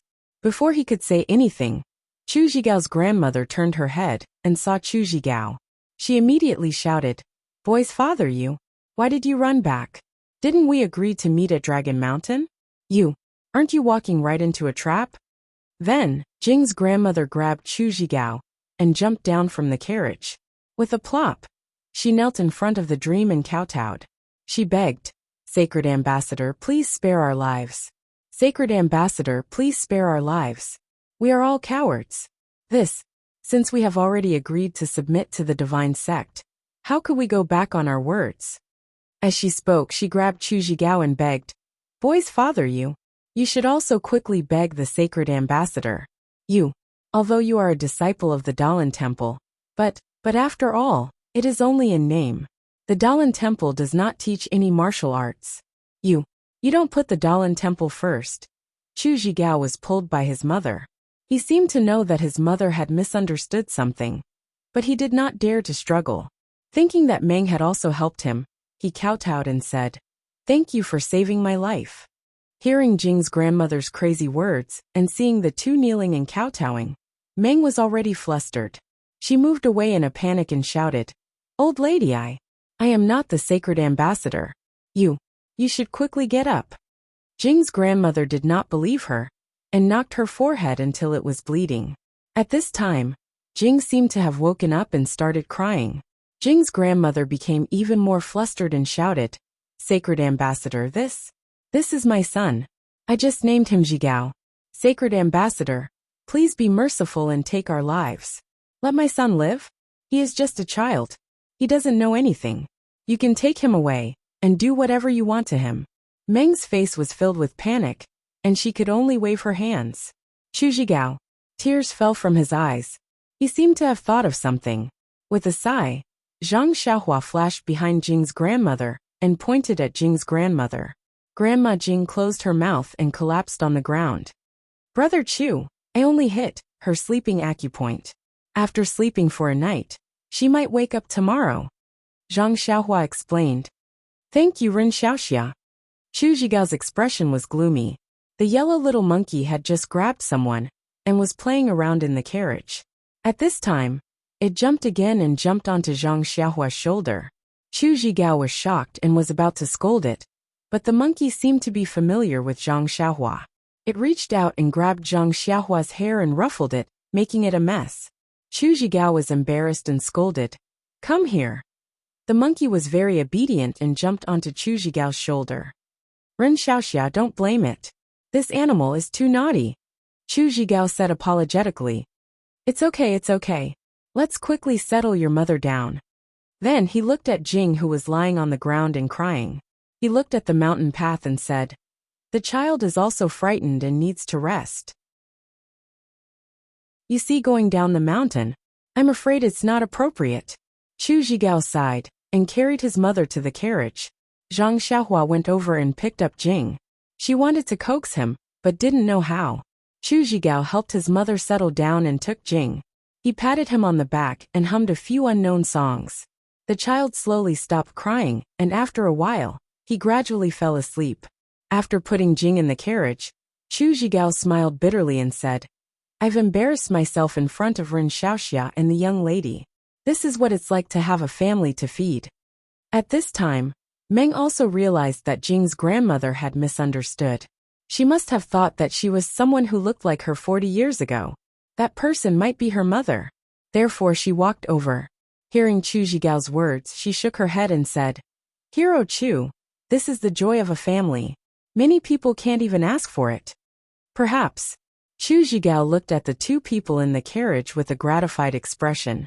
He then looked at the sky and said, "Chu's little nest in Dragon Mountain has been burned down by the people of Parting Mountain Villa.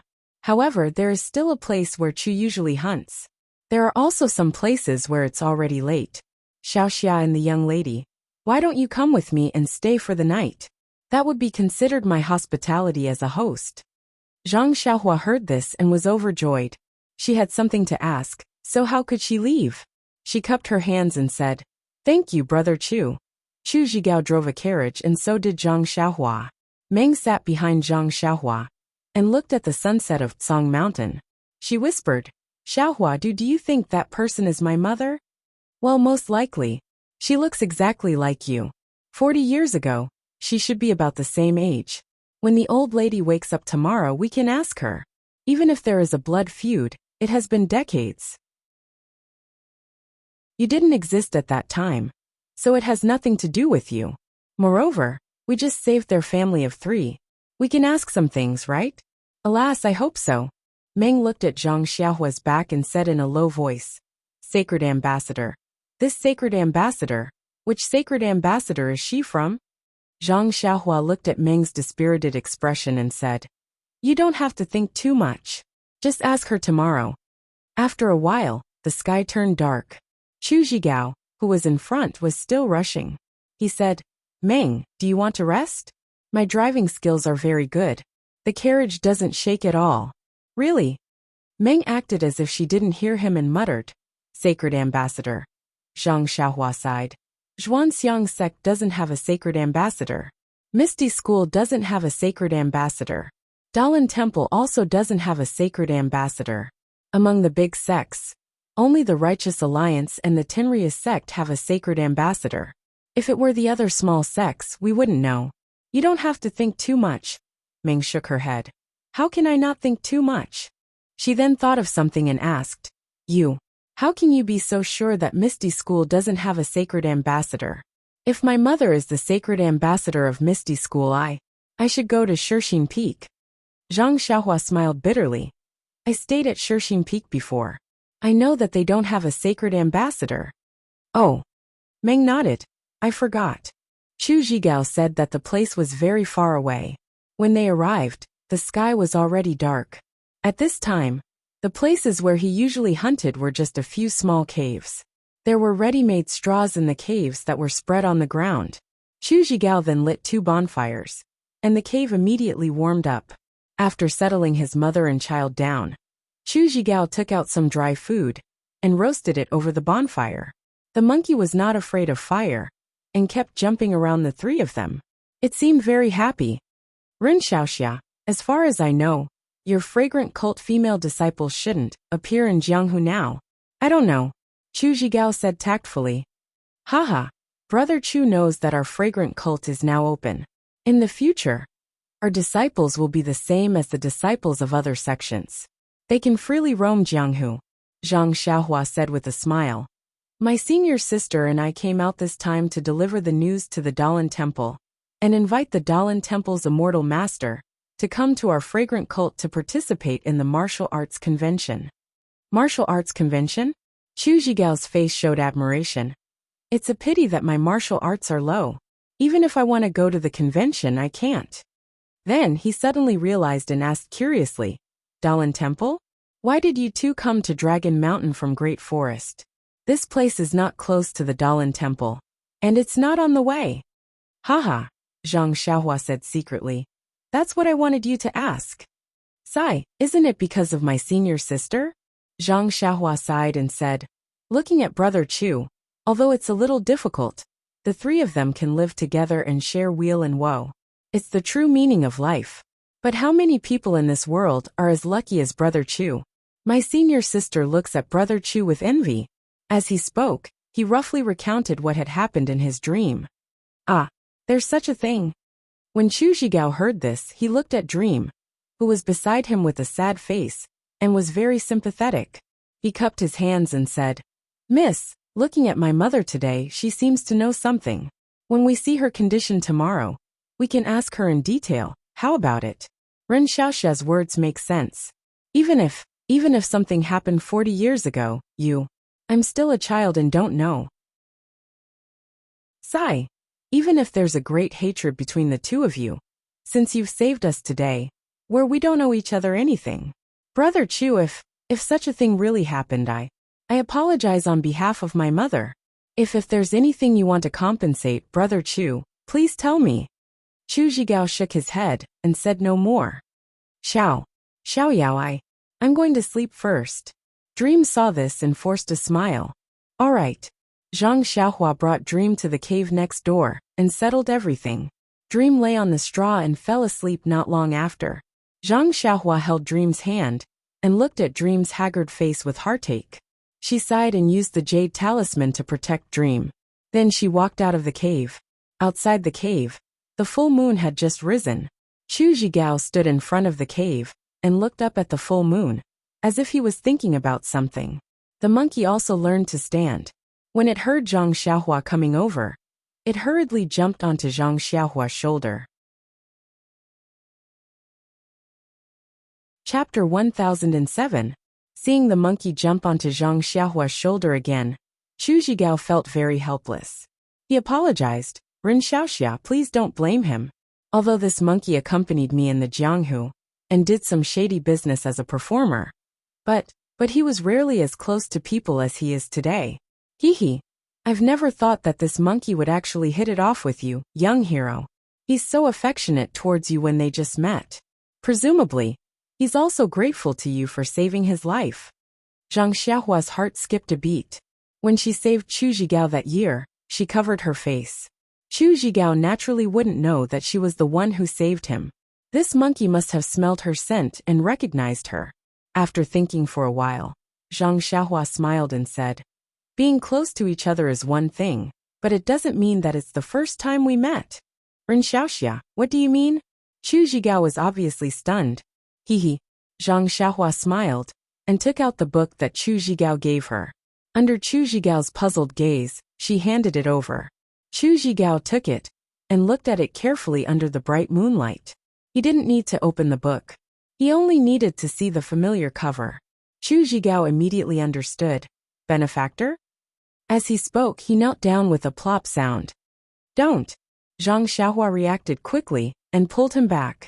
She smiled and said, Brother Chu, you don't have to be like this. I just happened to meet you that year and helped you. But Chu Zhigao struggled a few times, but Zhang Xiaohua's hands were like cast iron. He couldn't move at all. He could only apologize. But that day was also very dangerous. If it wasn't for Xiaoxia, I might have lost my life that day. Zhang Xiaohua pulled Chu Zhigao up and said, in broad daylight on the streets of Lu Town, how would they dare? Sigh, Xiaoxia is too kind. The evil tiger gang has done many things like robbing and killing. Evil tiger gang? I've heard that they have some power in Lu Town. But I've never had any dealings with them. Xiaoxia saved me. When I went to the side, I only found out after asking around. I was scared. The evil tiger gang probably didn't put me in their eyes and didn't know the power of the bone-solidifying pill. But when I met that scoundrel young master, I couldn't do anything. Oh, that's right. Give this pill recipe back to Xiaoxia. This thing might be useful to Xiaoxia in the future. Zhang Xiaohua thought for a while and waved her hand. This pill recipe. I've already seen it. Oh.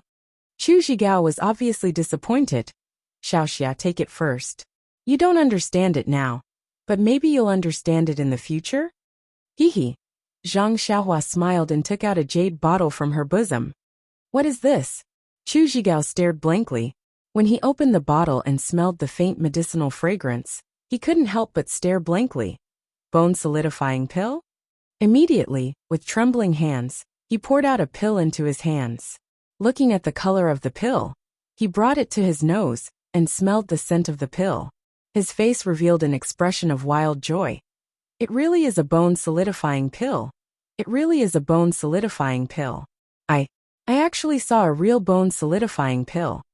But immediately, Chu Zhigao had some doubts and asked, Ren Xiaoxia, this is a bone-solidifying pill refined according to my pill recipe? Zhang Xiaohua thought for a while and said yes. But why is the medicinal smell of this bone-solidifying pill so faint? In my family's pill recipe, there are records of medicinal fragrances that assail the nose. I don't know. Zhang Xiaohua touched her nose and said, but this thing is indeed refined according to Brother Chu's pill recipe. There's no mistake about it. That's good, that's good. Chu Zhigao said and put the pill into the jade bottle and passed it to Zhang Xiaohua. He asked again, then what about the other pill recipes? I wonder if Xiaoxia has refined them? Zhang Xiaohua saw him return the jade bottle to her and was slightly stunned. This is for you. Why are you returning it to me? For me? Chu Zhigao couldn't believe his ears and said, This bone-solidifying pill is a miraculous pill. Even my ancestors were unable to refine it successfully. Ren Xiaoxia actually gave it to me? Saying this, he shook the jade bottle and said with a smile, "If Xiaoxia has the heart, just give me one pill." Zhang Xiaohua was sweating profusely. She reached out and took out another bottle from her bosom and said, "I have more here. Take that." "You have more?" Chu Zhigao was shocked. He wanted to verify, but he didn't dare to take Zhang Xiaohua's jade bottle. Zhang Xiaohua patted his shoulder and put away the jade bottle, saying, "Don't be shocked. This bone-solidifying pill also has a pill recipe in my fragrant religion. Usually, a few disciples with high status can get some. Although I don't have it now, I think I will in the future. So this bottle of bone-solidifying pills, you should accept it." Chu Zhigao couldn't tell if Zhang Xiaohua was telling the truth or not, but thinking that she had given him such a precious pill, he was already moved to tears.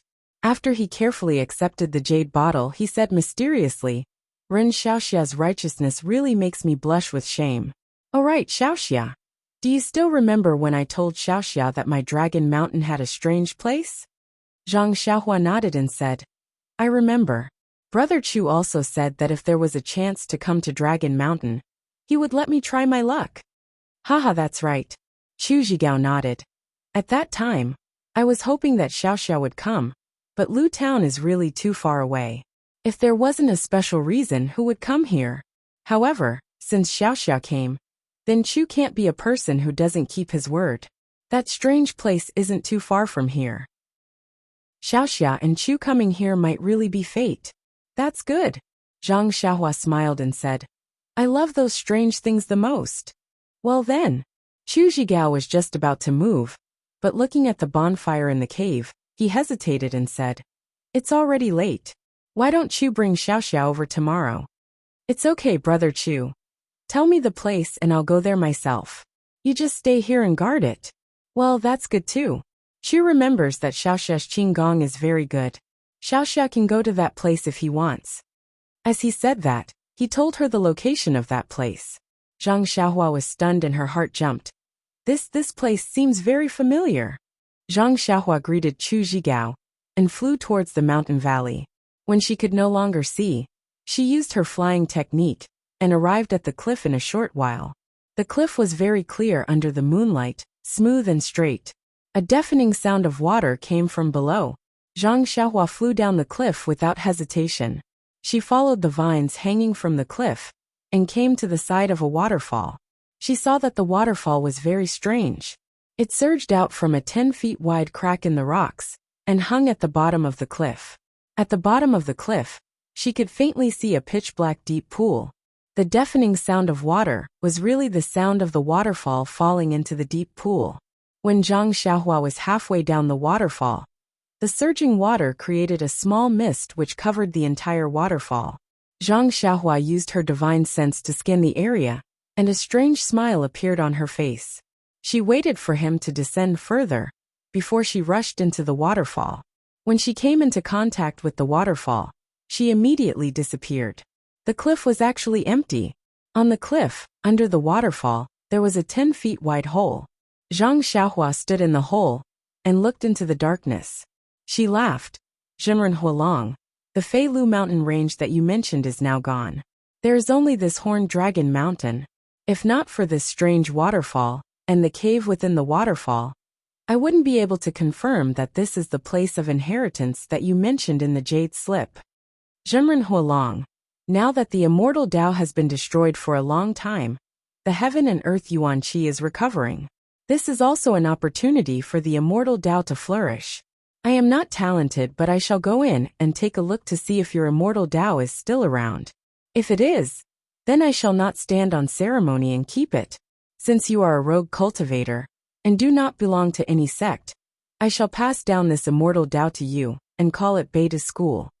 As Zhang Xiaohua thought about it, he laughed loudly and walked into the cave. With a luminous pearl in her hand, Zhang Xiaohua walked for half a cup of tea's time and came to a dry place. There were no longer any mountain paths here, and there were only empty walls. Zhang Xiaohua walked to a place facing the west. She stretched out her hand and touched the wall, but couldn't find anything. She then closed her eyes and formed a spell with her hands. Every time she formed a spell, the stone wall would vibrate slightly. After a dozen spells were formed, the stone wall suddenly emitted a faint red glow, and a cave half the height of a human appeared in front of Zhang Xiaohua. Kiki, this must be Jimren Huolong's cave. Zhang Xiaohua nodded her head. This set of spells was obtained by Zhang Xiaohua from Jimren Huolong's jade slip, and she was already familiar with it. Zhang Xiaohua stooped down and squeezed into the cave. Then he walked around for a while. Along the way, he encountered a few more restrictive spells, but they were all easily broken by Zhang Xiaohua. Finally, he arrived at a cave that was about 100 feet tall and 300 feet wide. It looked very simple. Zhang Xiaohua then took out a few luminous pearls and placed them around the cave to illuminate it. When he saw it clearly, he couldn't help but feel a little disappointed. He had been to the Incense Religion's Jade Hall and Mo Xiangong's Grand Hall. He had also been to Wan Wuxin's Simmer World and the Dalan Temple's main hall. He thought that even if Jimren Huolong's cave was not as good as those places, it wouldn't be too far off.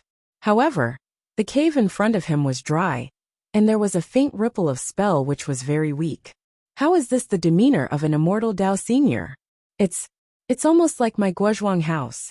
If beta school is like this, Kiki, wouldn't they be laughed at? Zhang Xiaohua curled her lips and said, following which, she looked at the layout of the cave carefully. She saw that there was a painting hanging on the stone wall in front of the cave. However, the painting had faded, and she couldn't see what was on it. Below the painting was a praying mat. When she used her divine sense to scan the painting, she couldn't see anything special. On the left side of the cave, there was a row of shelves with some jade bottles on it. However, there weren't many of them, and it seemed very empty. Please vote for me. Please vote for me. Please keep it. Please tip me. Chapter 1008. On the right side of the cave, there was a row of bookshelves filled with books. The bookshelf on the left looked empty, but upon closer inspection, it was not filled with books but jade bamboo slips. Needless to say, Zhang Xiaohua took a big step forward and jumped to the front of the bookshelf, where the jade bamboo slips were placed. She stretched out her hand to grab the jade bamboo slips, but just as she touched the bookshelf, a gentle force blocked her way. "Ayo, look at me, I am so anxious." Zhang Xiaohua laughed secretly and released her divine sense. After looking at it for a while, her right hand agilely struck out a series of spells, as though she was playing a zither. This spell was more complicated, and the more she struck, the slower her speed became. Zhang Xiaohua's expression became more serious, and at the end, her forehead was covered with sweat. After all, this was Venerable Fiery Dragon's importation of celestial Dao, and the jade bamboo slips must have recorded Venerable Fiery Dragon's cultivation methods. Although it was not as precious as the ones that Zhang Xiaohua had obtained on the deserted island, these were the foundations of celestial Dao cultivation.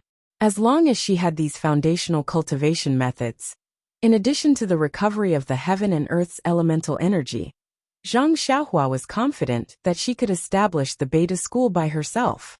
Thinking back to the time when the Righteous Alliance roped in the Long family, why? Wasn't it because they wanted to obtain some celestial Dao relics from the Long family? What kind of benefits could they obtain from it to find the path to celestial Dao?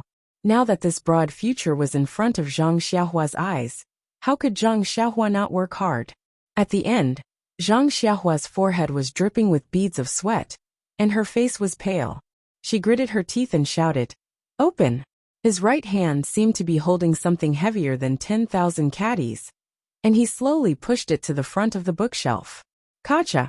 A crisp sound rang out, as if something had broken. A faint red light flashed on the bookshelf, and everything returned to normal. Zhang Xiaohua wiped off his sweat. He did not sit down to adjust his breathing and recover his true energy. Instead, with a greedy look on his face, he waved his hand, and the entire bookshelf flew into his belt. Then, he walked to a few bookshelves at the side and casually picked up a book. When he opened it, he could not help but be overjoyed. He saw that the book recorded several thousand years of travel. Needless to say, These bookshelves were all books that recorded the local customs, culture, and geography of the past. With a wave of his hand, Zhang Xiaohua collected all the bookshelves into his belt. I wonder if there are any secret martial arts manuals in these books? Zhang Xiaohua thought to himself. He then walked to the bookshelf on the left. There was a hole at the side of the bookshelf, and it was pitch black inside. Just as Zhang Xiaohua had expected, this bookshelf was used to store pills. There were a few jade bottles that had their own seals on them.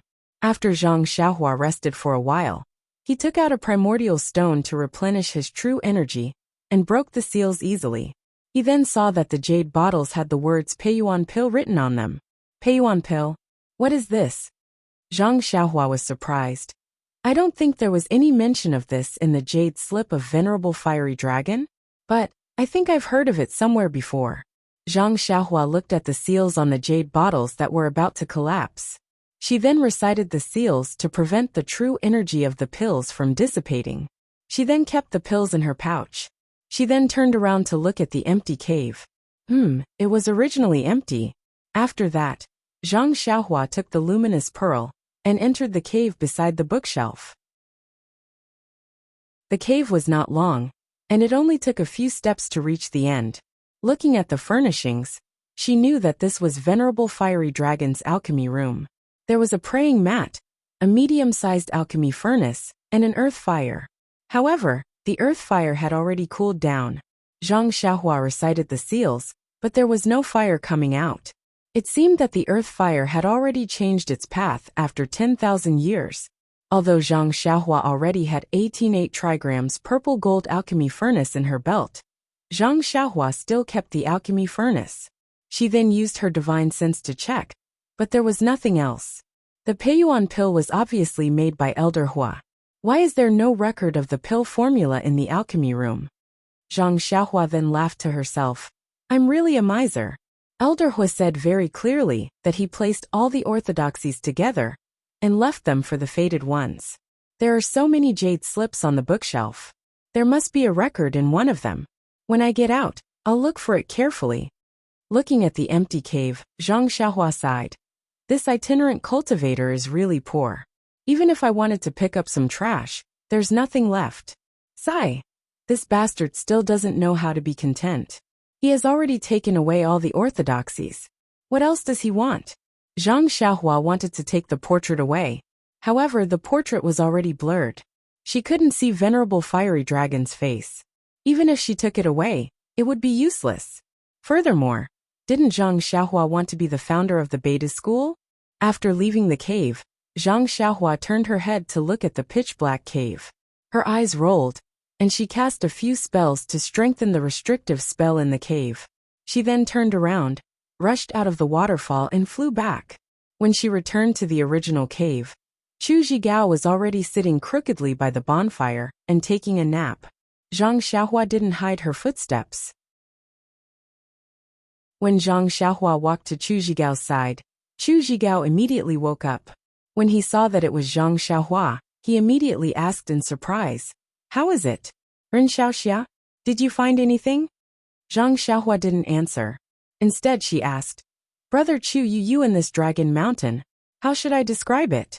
Your family has been living in Dragon Mountain for generations? No.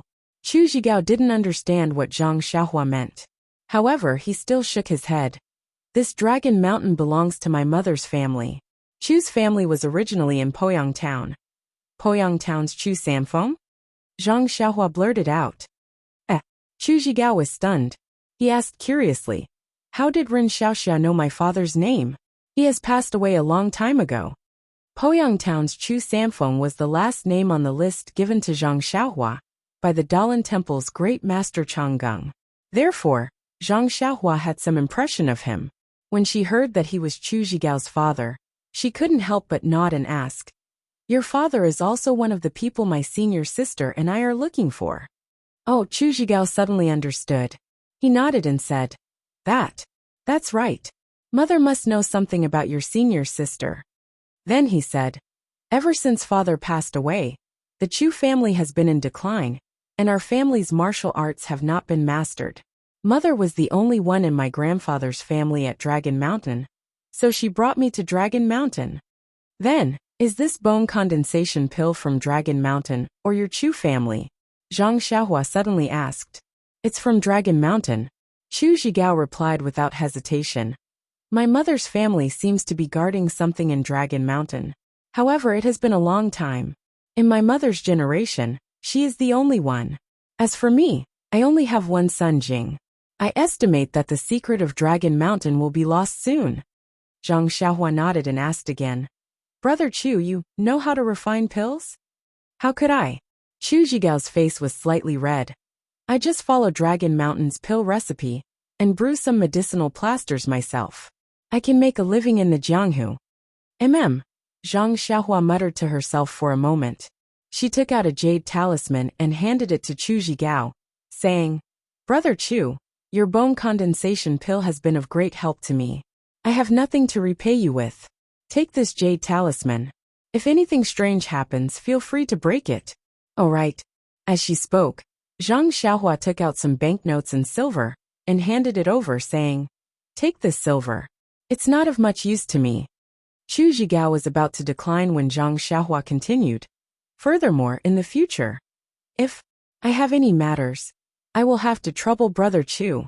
If possible, I would like Brother Chu to come to my sect to refine pills and practice martial arts.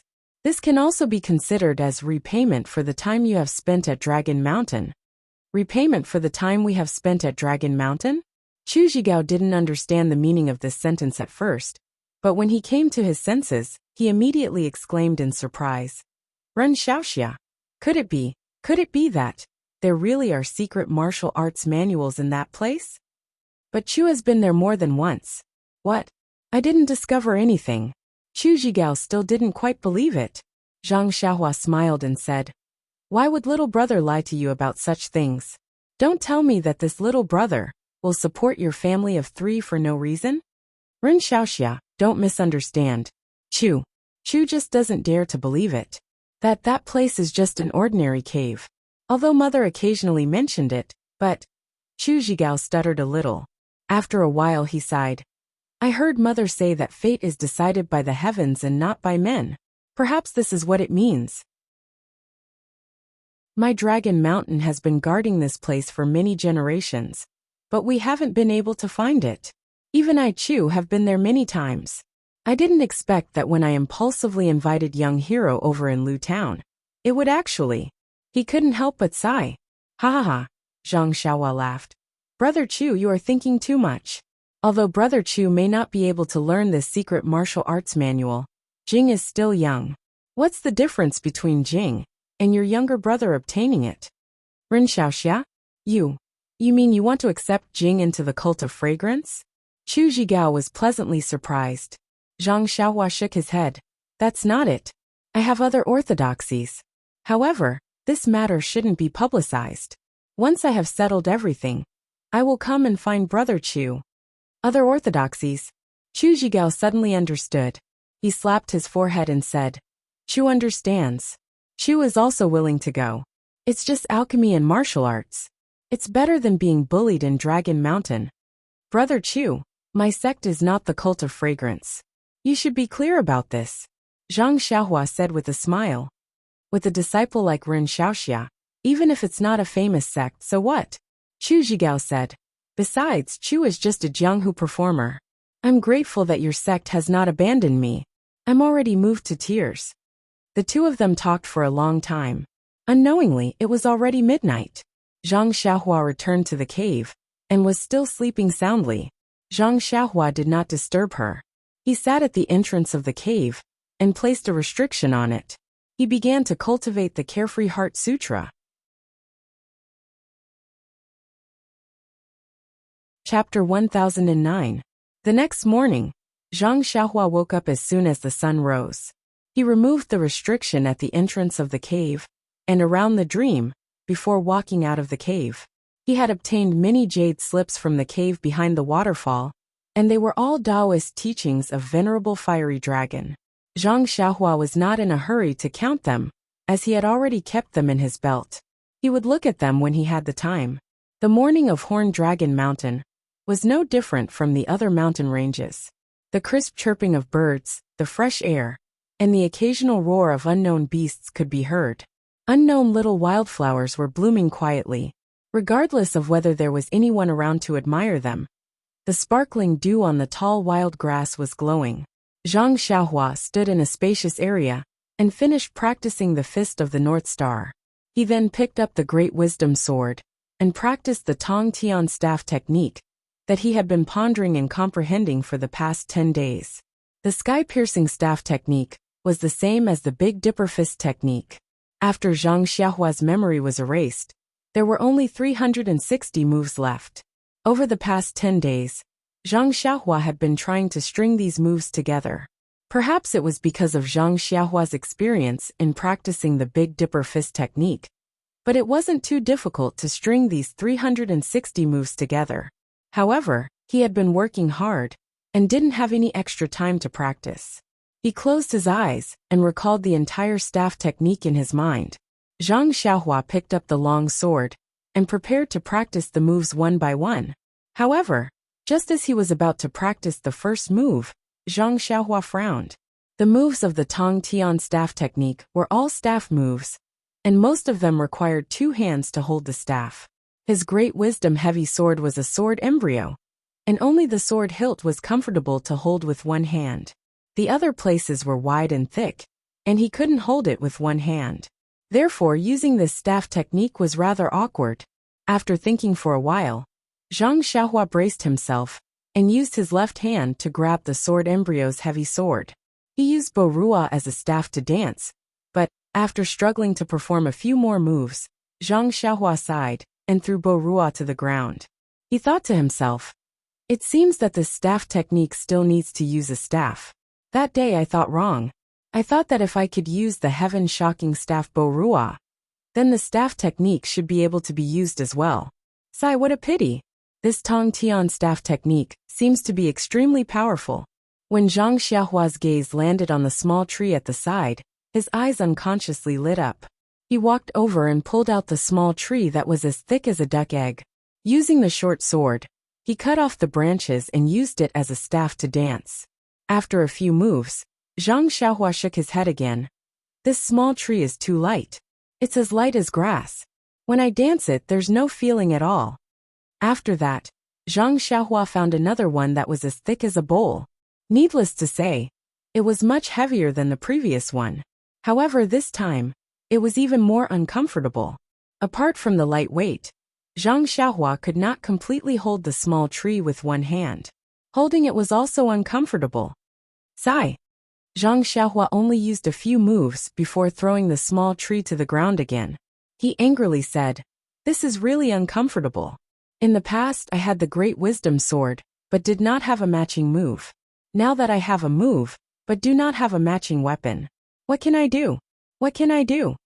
"Xiaohua, who are you angry with?" It was Meng's concerned voice that asked. Zhang Xiaohua raised her head. Meng was standing at the place where the sun shone. Her white skin was especially soft under the orange sunlight. Her pitch-black hair fluttered in the mountain wind, making her look like a flying fairy. Zhang Xiaohua felt a burst of sweetness in her heart. She smiled and said, "It's nothing. Didn't I see a set of staff techniques at the Dalan Temple a few days ago? I took it out today to try it out. Who knew that I did not have a suitable weapon? That staff technique was a waste of time."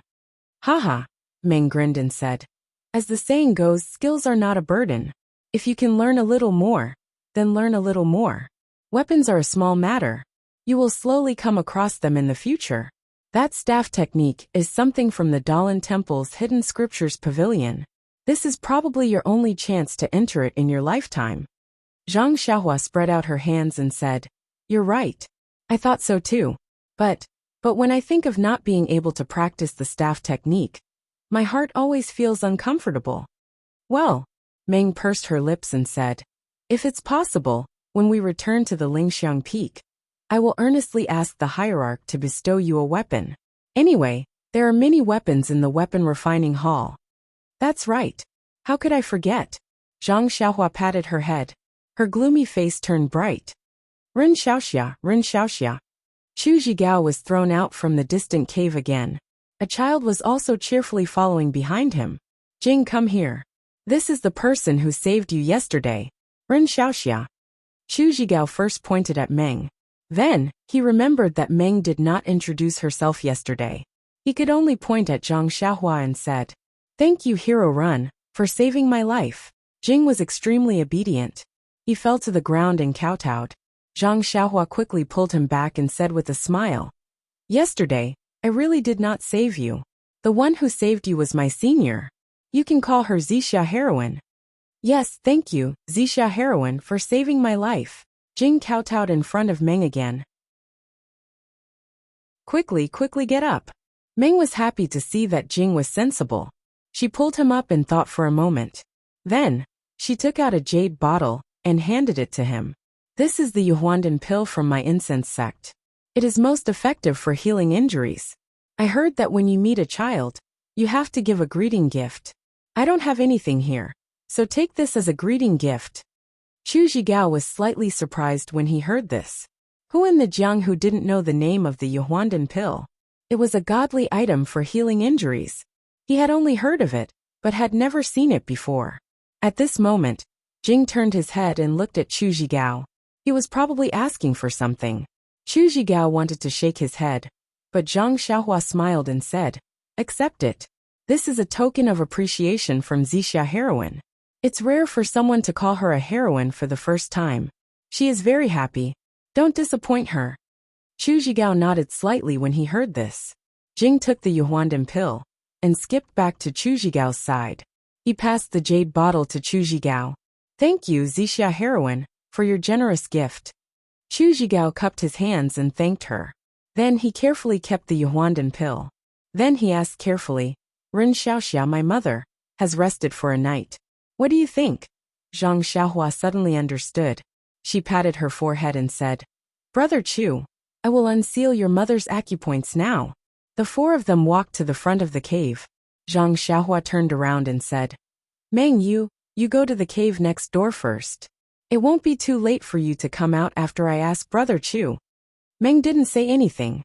She nodded slightly and entered the cave where she rested last night. Jing's grandmother was still lying on the straw and sleeping soundly. When Zhang Xiaohua unsealed her acupoints, she first opened her eyes quietly. When she saw that she was in an unfamiliar place, she immediately panicked. However, when she saw her son and grandson, she couldn't help but breathe a sigh of relief. She asked, "Jing, are you okay?" "I'm fine, Grandma. Thanks to Hero Ren, I'm fine." Hero Ren. Jing's grandmother only saw Zhang Xiaohua now. She thought about what happened yesterday and struggled to get up. However, she was stopped by Zhang Xiaohua and said, "You don't have to thank me. I just happened to come at the right time. I saw injustice on the road, so of course I had to help. Moreover, I met Brother Chu before and received some benefits from Brother Chu. Yesterday was my repayment." Jing's grandmother looked at Chu Zhigao. Chu Zhigao smiled and said, "Mother, didn't the boy tell you about Lu Town before? This Ren Xiaoxia is the one who saved the boy." "Ah." Jing's grandmother was even more delighted. "Then I have to thank him even more." Zhang Xiaohua shook her head and said, "Don't be anxious.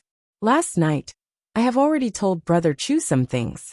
Let him tell you slowly in the future. In the future, we will be together for a long time. It's really troublesome to thank him. If you want to thank me, you'd better listen to what I have to say first." Jing's grandmother looked at Chu Zhigao. When she saw Chu Zhigao nodding, she smiled and said, "Since Xiaoxia said so, I won't insist anymore. Xiaoxia, what do you want to say? I'm all ears." Zhang Xiaohua nodded and told her about her dream. In the end, she said, "I know that perhaps Meng's mother killed Brother Chu's father. But this has nothing to do with Meng." Jing's grandmother waved her hand and said, "Xiaoxia, you are overthinking. Yesterday, when I saw Miss Zixia, I saw that she looked exactly the same as the sacred ambassador from 40 years ago. I was scared. Coupled with the incident at home yesterday, I was agitated. That's why I hope Ren Xiaoxia can forgive me for my rudeness." She then said apologetically, "Although I don't know the relationship between Miss Zixia and the sacred ambassador, but Ji Qiang's father wasn't killed by the sacred ambassador." "Ah." Zhang Xiaohua was surprised at first, but then she was pleasantly surprised. She said, "Grandma, you are right. How could I be wrong? My husband was a lay disciple of the Dalan Temple, but he wasn't welcomed in the Dalan Temple and never received any true teachings. Later, he met the sacred ambassador of the Dragon God sect and knew that he had some skills in alchemy, so he wanted to recruit him into the Dragon God sect. Who knew that the news was leaked and the Dalan Temple's law enforcement disciples were dispatched? They caught and killed many people. My husband had just met the sacred ambassador and didn't express his opinion. He was beaten dozens of times by the Dalan Temple, crippled of his martial arts, and expelled from the Dalan Temple. Later, he became depressed and died of a serious illness. It had nothing to do with the sacred ambassador." "Ah, that's good." Zhang Xiaohua let out a long sigh and said, "Then I am relieved. Otherwise, even if Brother Chu didn't say it out loud, he would feel a little uncomfortable in his heart." Then, "Grandma, can you tell me about your meeting with the sacred ambassador?" Zhang Xiaohua asked. "Did my senior look exactly the same as the sacred ambassador?" Grandma Jing thought for a moment and nodded. "If my memory is correct, Miss Zixia does look exactly the same as the sacred ambassador. Of course, it has been 40 years and I can't guarantee that my memory is accurate, but the two of them look very similar, that's for sure."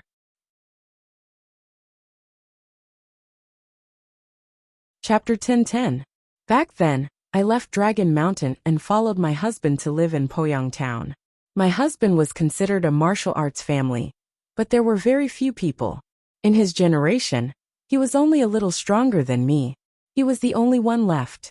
When he was young, he had just finished laying the foundation for his family's martial arts. The old man died of illness, so he didn't have time to teach him the rest of the martial arts. When I married into the family, his martial arts were still sloppy and ordinary. Later, in Poyang Town, he met a lay disciple of the Dalan Temple. That disciple introduced him to the Dalan Temple. Unfortunately, the lay disciples of the Dalan Temple weren't the main focus of the Dalan Temple's cultivation. They were only used as a way to consolidate the power of the secular world. My husband didn't receive any guidance from a brilliant master in the Dalan Temple. He could only follow a group of lay disciples of the Dalan Temple and work hard to expand the power of the Dalan Temple. When my husband slowly understood and regretted, he met the sacred ambassador of the Dragon God sect. The sacred ambassador showed him a mysterious martial arts skill and said that as long as my husband could learn the Dragon God sect's alchemy skills and refine the elixirs they requested, he would be allowed to practice the internal strength cultivation method of the Dragon God sect. My husband was naturally moved and wanted to agree on the spot. However, the sacred ambassador said that there were some other people who wanted to go with her. She asked my husband to think about it for one more day. When night fell, she would bring those people back, and they would return to the Dragon God sect together. Unexpectedly, when night fell, the sacred ambassador didn't come. Instead, the law enforcement disciples of the Dalan Temple arrived first. When they saw my husband, they captured him without any explanation. Just as they were about to take him away, the sacred ambassador appeared again and asked my husband if he was willing to join the Dragon God sect. If he agreed, she would immediately rescue him. Unfortunately, before my husband could answer, an old monk from the Dalan Temple appeared and fought with the divine envoy. That magical martial arts made me feel, how should I put it? It was like watching a circus show when I was young. It was incredible. However, at the end of the battle, when there was no clear winner, the sacred ambassador suddenly clutched his abdomen and pointed at the monk, cursing how despicable the monk of the Dalan Temple was. After that, he fled with a pale face. The monk of the Dalan Temple chased after him. My husband was naturally brought back to the Dalan Temple by the law enforcement disciples of the Dalan Temple. About 10 days later, my husband was released. His kung fu was crippled and he looked dull. Later I had Jigao. My husband only taught him kung fu for a few years, and then passed away. I felt that I couldn't live in Poyang anymore. So I took Jigao back to Dragon Mountain. Alas, although Jigao was talented, he didn't practice kung fu properly since he was young. Therefore, Although he had inherited kung fu from his family, he could only run around Jianghu and make a living by selling his skills. Fortunately, the elixirs from Dragon Mountain are real, and the medicinal plasters are effective. That's why we can barely make ends meet. Alas, it was this elixir that brought us a lot of trouble. The most dangerous 2 times were if Xiaoxia didn't save Zhigao. I'm afraid Zhigao would have died. After hearing this, Zhang Xiaohua knew what to do. She smiled and said, "This is fate between me and Brother Chu." Then he thought for a moment and asked, "May I ask, Elder, how far is Poyang town from here? Does Xiaoxia want to go to Poyang to have a look?" Grandma Jing asked. "That's right. What you see doesn't mean that my senior sister has anything to do with the Tenryu sect's sacred ambassador. Therefore, Poyang, we want to go there and have a look. Maybe we can find something." Haha, if Xiaoxia thinks like this, why don't you go to the Dragon God sect directly? If Miss Zixia has something to do with the Tenryu sect, won't you know once you go there? Zhang Xiaohua smiled bitterly. We are disciples of the fragrant religion. We still have work to do. How can we go to the Tenryu sect? We should wait until later. Haha, maybe when the heavenly king of the Tenryu sect comes to our fragrant religion, we can ask him. In this case, it doesn't matter whether we go to Poyang or not. However, when Chu Zhigao told her the location of Poyang, Zhang Xiaohua smiled and said, "Poyang is on our way back to the fragrant religion. It won't be too far away. Let's go and have a look." Poyang is the territory of the Dalan Temple. There are often disciples of the Righteous Alliance there. If Miss Zixia wants to find someone from the Dragon God sect, I'm afraid you have to be careful, Chu Zhigao advised. Well, we are the emissaries of the fragrant religion. We also have the permission of the Law Enforcement Hall Elder. There shouldn't be a big problem. Zhang Xiaohua smiled and then asked, "Grandma, I heard from Brother Chu yesterday that your family's ancestor has been guarding something in the Dragon Mountain. Well, what's going on?" Jing's grandmother frowned and stared at Chu Zhigao. She smiled and said, "It's nothing. It's just a little promise from the ancestor. There's no need to go into details." "Mother," Chu Zhigao said, "Ren Xiaoxia has already been to that place. Moreover, he went in. Didn't you say that the place was left by the ancestors for those who were fated to go there? Ren Xiaoxia is kind-hearted and warm-hearted. He should go to that place to have a look. Don't you think so? Ren Xiaoxia has already gone in." Jing's mother was shocked and said, "That place in the Dragon Mountain for thousands of years. No one has ever been able to go in." Zhang Xiaohua smiled and nodded. "I did go in, but I don't have any proof. There are so many things inside. I reckon that you haven't seen any of them. How can you identify them?" "Xiaoxia, is there a portrait in there?" Jing's grandmother asked seriously. "Yes, but it's too old to be seen clearly." "Oh, then can the handwriting be seen clearly? Does Xiaoxia know whose portrait it is?" Zhang Xiaohua shook her head and said, "I can't identify the handwriting. According to what I know, this portrait should be of Fiery Dragon Jinren." Fiery Dragon Jinren? Jing's grandmother was in disbelief. She opened her mouth wide and shouted, "Did you just say Fiery Dragon Jinren?" "Yes, it's Fiery Dragon Jinren. What's wrong with that?" Zhang Xiaohua asked, puzzled. "Son, you don't have to guard the Dragon Mountain like me anymore." When Jing'er's grandmother heard Zhang Xiaohua say the words Fire Dragon Spiritual Master, her face was already covered in tears. She couldn't help but cry. Zhang Xiaohua did not understand. After waiting for a while, Jing's grandmother stopped crying. She wiped her tears and said, "I've made a fool of myself in front of Ren Xiaoxia. I don't dare to, please enlighten me." Sigh. Come to think of it, this was something that happened thousands of years ago. It was said that there used to be an immortal living on Dragon Mountain. One year, a young man with the surname Li eloped here with his beloved. Both of them were sickly and on the verge of death. They were saved by the old immortal. However, both of them had poor aptitudes and were only accepted as unofficial disciples by the old immortal. He taught them some basic immortal techniques. After that, the old immortal went on a journey and instructed the young couple to guard this place well. If there was a fated person who could enter his cave and see the portrait and say the name of the portrait, Fiery Dragon Jinren, that person would inherit his legacy. They and their descendants would no longer have to guard this place. Of course, the young couple and their descendants could enter and try. After the young couple agreed, the old immortal left behind some superficial things and swaggered off. His whereabouts were never seen again. The young couple stayed behind to keep their promise and guard this cave residence. However, the world has undergone great changes. Not every generation of the Horned Dragon Mountain is a man who can inherit the family name. Over time, when it came to my generation, the family name was changed to Ruan. If there are no accidents, the next generation of the Horned Dragon Mountain will change to Chu. Thank you for your hard work, old immortal. I would like to express my gratitude to you and your family on behalf of Fiery Dragon Jinren. Zhang Xiaohua was very touched and bowed deeply. I wouldn't dare. Since you've promised Fire Dragon Immortal, and have been rescued by him, of course, you'll have to guard the cave abode for him. After that, Jing's grandmother looked at Chu Zhigao and said, however, I have a presumptuous request. I hope Xiaoxia can fulfill it. Chu Zhigao smiled and said, Mother, if you want to help the boy, you don't have to. Ren Xiaoxia is a righteous man. He had already told the boy last night. You know the boy's talent. It's already very good for him to make a living in Jianghu. How would he dare to be like Ren Xiaoxia? Ren Xiaoxia has already promised that when the time is right, he will accept Jing as his disciple. Boy, oh, and mother, can also settle down in his sect. Really? Jing's grandmother was very surprised and said, We will join the incense sect. Zhang Xiaohua smiled bitterly and waved her hand. You've misunderstood.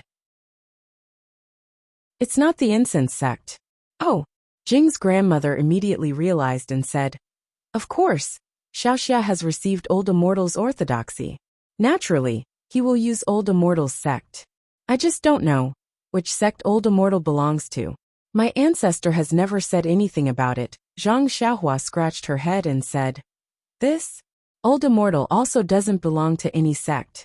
I have already boldly named it Beta School. I don't know if it's appropriate or not. When Jing's grandmother heard this, she clapped her hands and said with a smile, Old Immortal is indeed a fated person. It is recorded in ancient books that there are 7 stars in the Big Dipper. The first Tianshu Palace is the Life Star Lord. The second Merak Palace is the Silla Star Lord. The third Tianji Palace is the Lutsuan Star Lord. The fourth Tianquan Palace is the Longevity Star Lord. The fifth Yuhing Palace is the Calculator Star Lord. The sixth Kaiyang Palace is the Crossing Disaster Star Lord. The seventh Alcade Palace is the Benevolent Star Lord. The 7 Stars Lord is in charge of the survival of the world. They are in charge of the survival of the world. Xiaoxia's Beta School is the leader of the Jianghu. It will definitely be able to suppress the Incense sect and Tenryu sect. It will become a famous sect in history. Zhang Xiaohua was sweating profusely and said embarrassedly, Old Immortal is flattering me. It's just that I am speaking without thinking.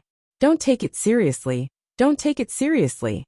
Jing's grandmother laughed and asked again, Then Xiaoxia's Beta School, is it going to be set up in Dragon Mountain? Old Immortal's cave is here. No. Zhang Xiaohua waved her hands. I'm still young.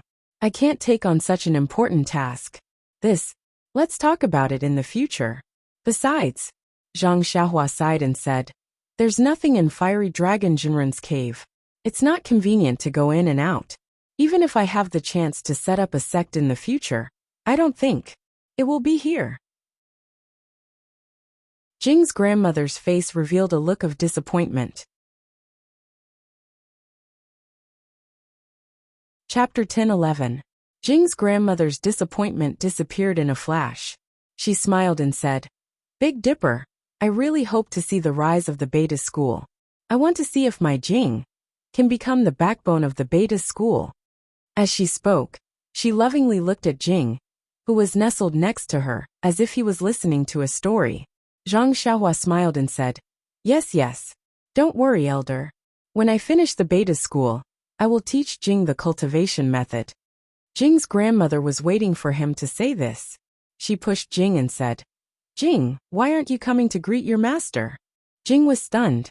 He immediately prostrated himself on the ground and prepared to kowtow. Zhang Xiaohua was shocked and quickly jumped away. With a wave of her hand, Jing was unable to continue kowtowing. He hurriedly said, Elder, don't be like this. How old is this kid? How can you accept a disciple? This kid hasn't even finished practicing his martial arts. Jing's grandmother wasn't willing to listen. When she saw that Jing wasn't kowtowing, she thought that Jing didn't understand etiquette. She immediately used her hand to press down on his little head and kowtowed to the ground. However, it was as if there was a stone wall in front of Jing. No matter how hard Grandma Jing tried, she couldn't move Jing's head at all. Seeing that Jing's grandmother was obviously trying to cook the rice, Zhang Xiaohua was a little unhappy.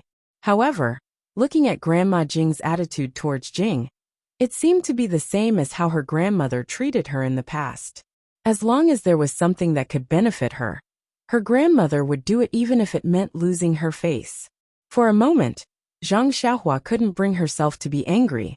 She could only wave her hand and said, Elder, don't make things difficult for this kid.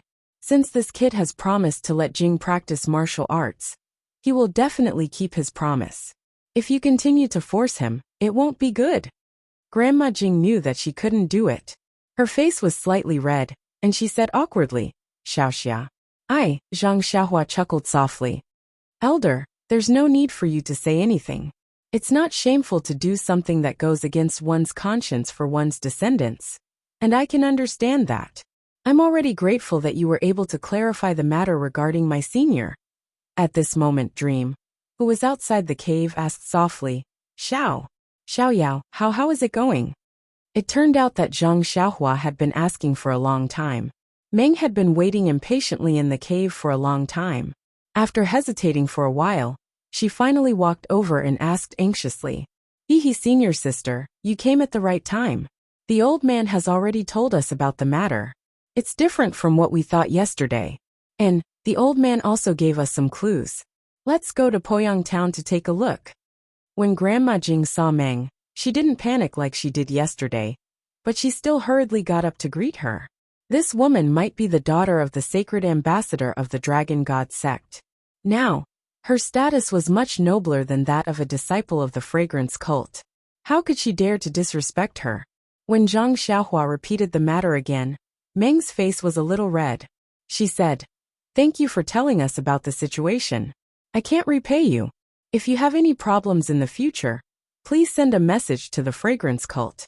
I'll do my best to help. Grandma Jing repeatedly said that she didn't dare.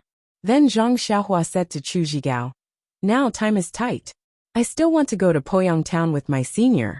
No matter whether we can find anything or not, we have to hurry back to the fragrance cult. We can't stay here any longer.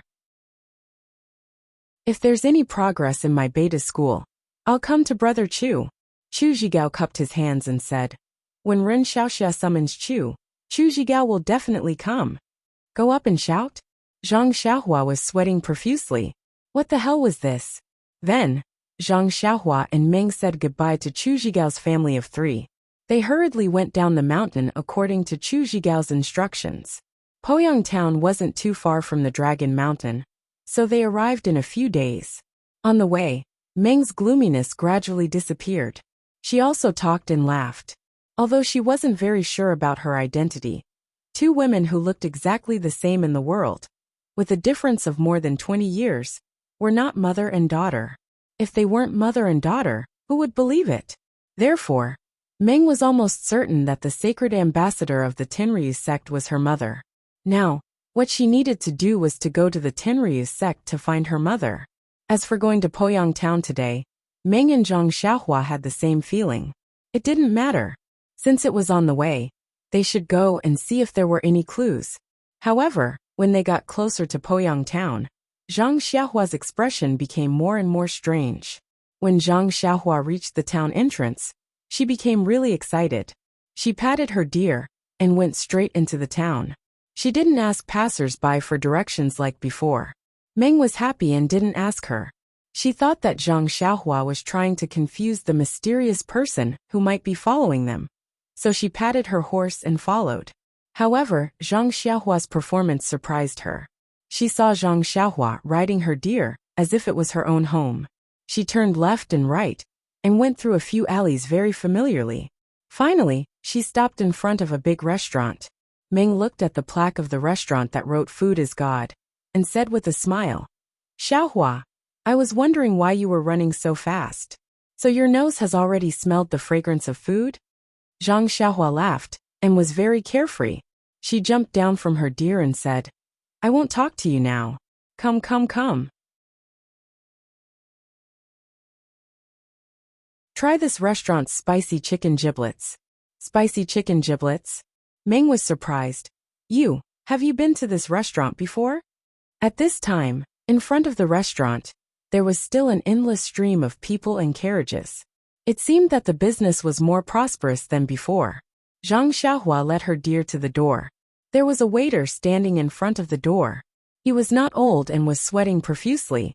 However, he was methodically greeting every customer who came in.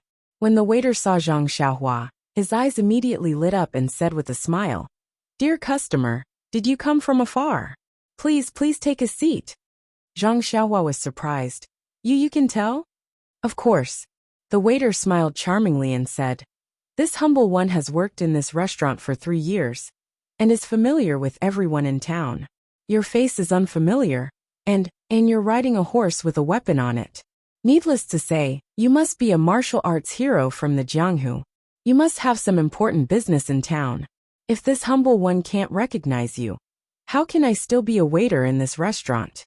While they were talking, a person walked out of the restaurant and scolded, "Ma Xiaoxi, the customer came from afar and is hungry. Why aren't you inviting the customer in? What are you nagging about?" Zhang Xiaohua was even more delighted when she saw this person. Wasn't this the waiter who greeted her when she came to Food is God 5 years ago? She thought that she would not be able to meet him this time. But she actually met him again. "Shopkeeper, this little one will invite the customer in now," Ma Xiaoxi said with a smile. "Shopkeeper?" Zhang Xiaohua was startled. She then cupped her hands and said, "This shopkeeper, this little one came from afar, and I have some questions. I wonder if shopkeeper has some free time?" The shopkeeper frowned. However, when he saw Zhang Xiaohua's strange horse and the weapon on it, as well as Meng's clothes behind her, he smiled and said, "This little one has to personally welcome a guest from afar." As he spoke, he called for the waiter to bring Zhang Xiaohua's David's white horse to the side. He personally led Zhang Xiaohua to the private room on the 2nd floor.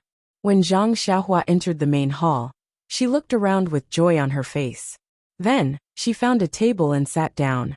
Not only was the shopkeeper frowning, but Meng was also puzzled. She walked to his side and asked, "Why don't you go to the 2nd floor?" Zhang Xiaohua looked at her, and then at the shopkeeper. She said meaningfully, "This place is good. Isn't it lively?" When he saw Zhang Xiaohua looking at him, the shopkeeper was also puzzled. He could only smile apologetically and said, Yes, this guest is right. This main hall is indeed lively." Following which, a waiter came over with a teapot and poured tea for Zhang Xiaohua and Meng. Zhang Xiaohua waved her hand and asked, "Does this tea cost money?" "Yes." The waiter was startled and said, 6 copper coins for a pot. "This is the rule of our Food for the Heavens restaurant. It is also approved by the government." All right." Zhang Xiaohua nodded her head. After the waiter poured the tea, the shopkeeper took the menu and said, "Guests, please take a look at the menu. What would you like to order? If there isn't anything delicious on the menu, I can give you a few of our restaurant's secret dishes. These dishes aren't written on the menu. This little one saw that you are a guest from afar, so I prepared them for you." "All right, shopkeeper, please tell me." Zhang Xiaohua smiled and said. Sure enough, the shopkeeper only listed a few dishes. He was still eloquent and extremely pleasant to listen to. Even Meng was attracted to him. "All right." Zhang Xiaohua smiled and waved her hand. She said, "I won't order anything else. Give me a portion of the dishes that you listed.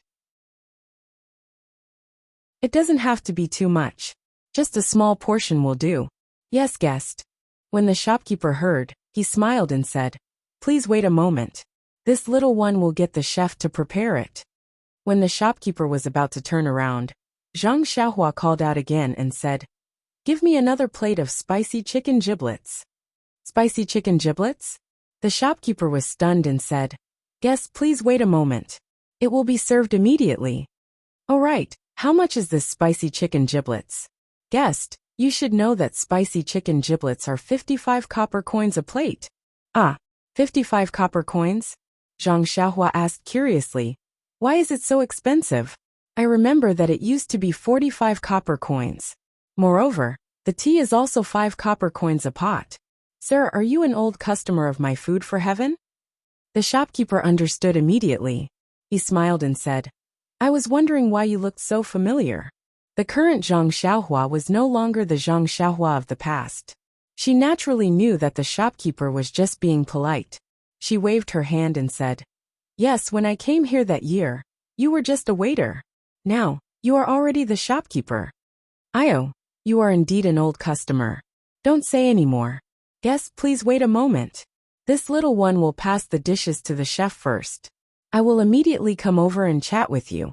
The dishes on your table today will definitely have a 50% discount. The shopkeeper said and left.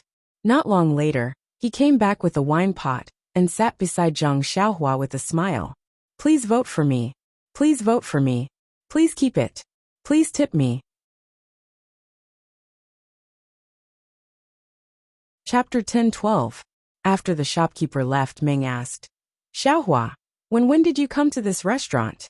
5 years ago, Zhang Xiaohua said meaningfully. Back then, I spent 50 copper coins to have a meal here. Haha, 50 copper coins? Meng gradually understood the meaning of 50 copper coins after leaving the chanting incense cult. She couldn't help but chuckle. But before she could finish laughing, she suddenly woke up and grabbed Zhang Xiaohua's arm. Xiaohua, you said 5 years ago? Wasn't that when I met you? Yes, that's right. Zhang Xiaohua nodded solemnly. It was 5 years ago when I met you in Shirtai outside Poyang town. God bless me, God bless me.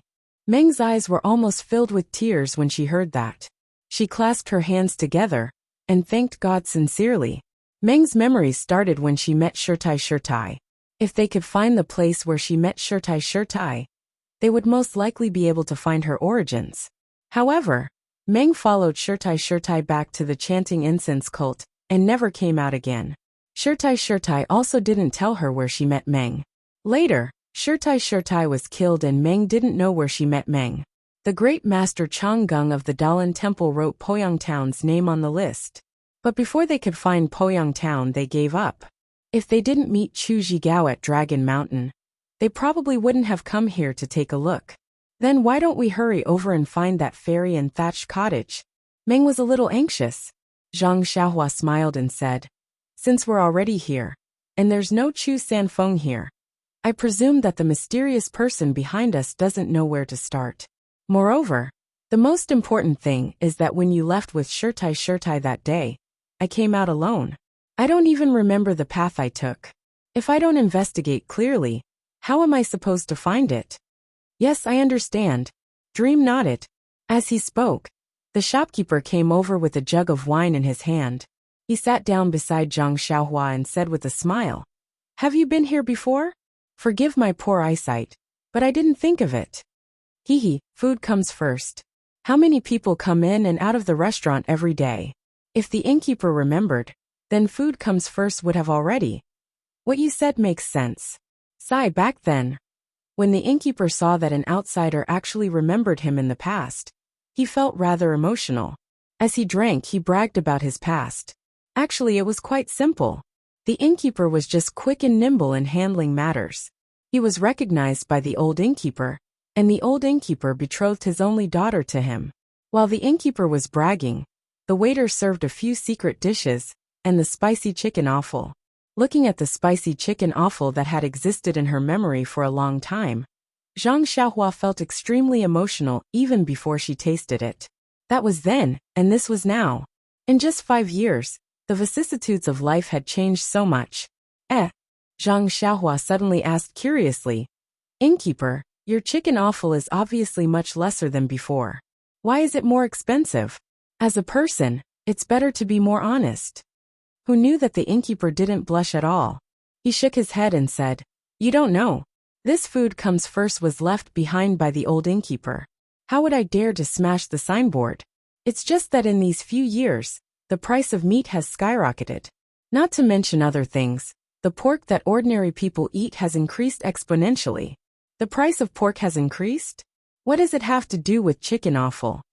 Dear customer, if the price of pork has increased, won't the people who eat meat have to spend more money? Where will the money come from? It's nothing more than the price of rice, and the price of things to buy. If these things increase, won't the price of the people who buy these things increase as well? Then, not to mention other things, won't the price of the ingredients, feed, and waiter in the other shop increase as well?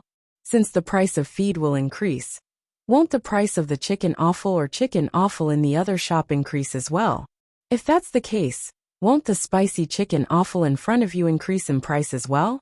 Zhang Xiaohua was flabbergasted and speechless. He'd been wholeheartedly focused on cultivating the immortal Tao, and had never imagined that the affairs of the world would be so complicated. How could a small restaurant like this contain so much knowledge? How could it reveal so many things in the world? Karma. Unknowingly, the hand of karma in the heavenly Tao galaxy became a little clearer. Dear customer. When he heard the manager's call, Zhang Xiaohua seemed to have awakened from a dream. He was jolted awake from his immersion in the comprehension of karma. Come, guest. Try my spicy chicken giblets. Does it still taste the same? Although the chef has changed, the taste should still be the same.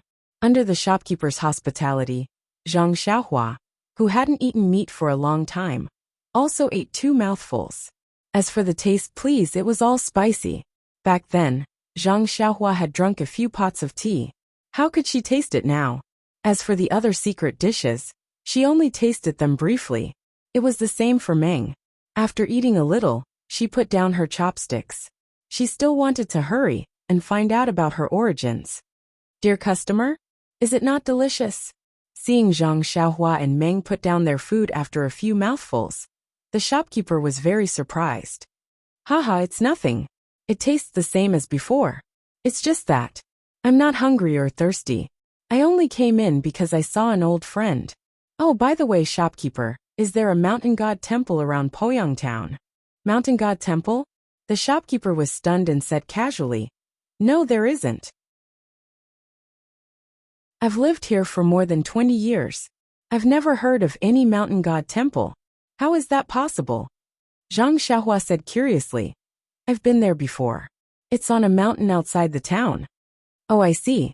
The shopkeeper patted his forehead and said, Dear customer, you're talking about the small temple on Python Mountain, which is more than 10 miles west of the town. That small temple has been abandoned for a long time. As for whether it's a mountain god temple or not, I don't know. If you hadn't mentioned it, I wouldn't have thought of this small temple. It's west of the town. Haha, that's great. As he spoke, Zhang Xiaohua reached into his bosom and took out a silver ingot. He smiled and said, The food is still the same as before. Not bad at all. The last time I came here, I only spent 50 copper coins. This time, no matter what, I cannot be stingy. When the shopkeeper saw the silver ingot, he quickly waved his hand and said, Dear customer, you don't have to be like this. I already said that it's 50% off. You only need to pay 1 silver ingot. 1 silver ingot? Or 50% off? Zhang Xiaohua was stunned. When she was at Huanxi Manor, her monthly allowance was only 3 coins. However, now that she thought about it, perhaps her monthly allowance at Huanxi Manor would increase as well. Zhang Xiaohua didn't say much. She threw the silver ingot on the table and stood up to leave. The shopkeeper quickly stood up to send her off. When they reached the entrance of the restaurant, Zhang Xiaohua looked at the street not far away. She turned her head and asked, Oh right, I remember there's a ruffian in town called Brother Fan. I wonder if he's Brother Fan? The shopkeeper was surprised. You even remember this customer? However, that guy didn't have a good ending. 2 years ago, he blackmailed a young master. The young master's family came back to seek revenge. He was buried in the ground and skinned alive. Sigh, the heavens are fair. It's not that they don't want to take revenge. It's just that it's not time yet. Zhang Xiaohua sighed and leaped onto his horse. Together with Dream, they galloped towards Python Mountain, which was located in the west of the town. Poyang Town. Zhang Xiaohua met her dream 5 years ago. She also met her second brother, who was a bodyguard. Most importantly, she found a money pouch that could store items, and a jade slip that could concoct elixirs. That day, Zhang Xiaohua vaguely suspected that Jing Xian came to Poyang town for the jade slip and the money pouch. Now, he was even more certain that Shirtai came to Poyang town after obtaining the immortal records of the incense cult. However, Shirtai didn't pass the test in the refining heart cave, or didn't obtain the inheritance of the incense cult. Therefore, she couldn't use her divine sense to find the cave under the mysterious restriction, and returned empty-handed. Poyang town was also the beginning of her dream story. How could Zhang Xiaohua not have a deep impression of it? Zhang Xiaohua and her dream arrived at the town within the time it took to eat a meal. Of course, it was not winter, and everything in the fields had changed. Zhang Xiaohua came to Poyang town from the mountain god temple by following the footprints of martial arts masters. Most of the footprints were in the fields. At this time, Zhang Xiaohua couldn't recognize whether it was the mountain he had been to before or not. When they got close, Zhang Xiaohua released her divine sense. Seeing the mountain god temple on the mountain was still shabby, she said with a smile, "Sure enough, it's here. In my impression it was a mountain. Now it looks just like a big mound. It's really ugly compared with lingering fragrance peak." "Where is the mountain god temple?" Dream asked. "You have to go up the mountain and go around several peaks to see it. Alas, 5 years ago, you were still a child. It's really not easy for you to come down from the mountain." Dream sighed and said, "By the way, I remember that master told you the way out when we left. How did you get so far away from the town?"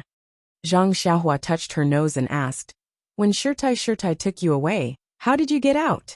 "Nonsense, of course." Dream was stunned when she said this. She laughed and said, "I understand. Master took me there with Qing Gong. How did you know Qing Gong at that time?" Then she said with a soft look, "It's hard for you, Xiaohua. You actually came back to the town from the ferry with your own strength." That's right. I, Xiaoxia, have been outstanding since I was a child. Even the teacher of our Guozhuang house didn't dare to accept me for fear that he would lead me astray." Ha ha ha. Dream laughed and her gloominess disappeared. While they were talking, they went up the Python Mountain. After a while, they arrived at the mountain god temple. Zhang Xiaohua released her divine sense and slowly found the direction according to her memory. She pointed to the place where the setting sun fell and said, "Dream, there is the place where we met for the first time." Chapter 10:13. Yes, it was the first time. It was the place where they met for the first time. It was the place where Meng's love for Zhang Xiaohua and Zhang Xiaohua's longing for Meng began. The two unfamiliar men and women suddenly met at that nameless ferry. That one chance meeting planted the seed that they had to rely on each other in their hearts. That seed was planted so deeply and so discreetly. It was only when they met again 5 years later that the seed gradually sprouted. And once it sprouted, it was full of vitality. The yearning they had for each other during those 5 years was turned into fertilizer, allowing their feelings to multiply without restraint. At this time, perhaps it was not the harvest season, but snuggling in Zhang Xiaohua's arms and standing on the bridge that stretched into the river, Meng tilted her head and looked at the quietly flowing river. She couldn't help but whisper, "Xiaohua, what if my hook didn't hook you that day? You won't recognize me?" Zhang Xiaohua put her hand on Meng's shoulder and looked at the sunset. The orange light scattered on the running water, and she said with certainty, "No, Xiaohua." Meng was very emotional.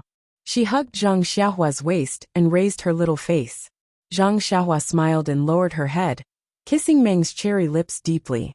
They tasted the sweetness in each other's hearts. The cottage by the river was still the same. It seemed that very few people came here. Although Dream hadn't been here for many years, she still cleaned up the dusty cottage with great familiarity.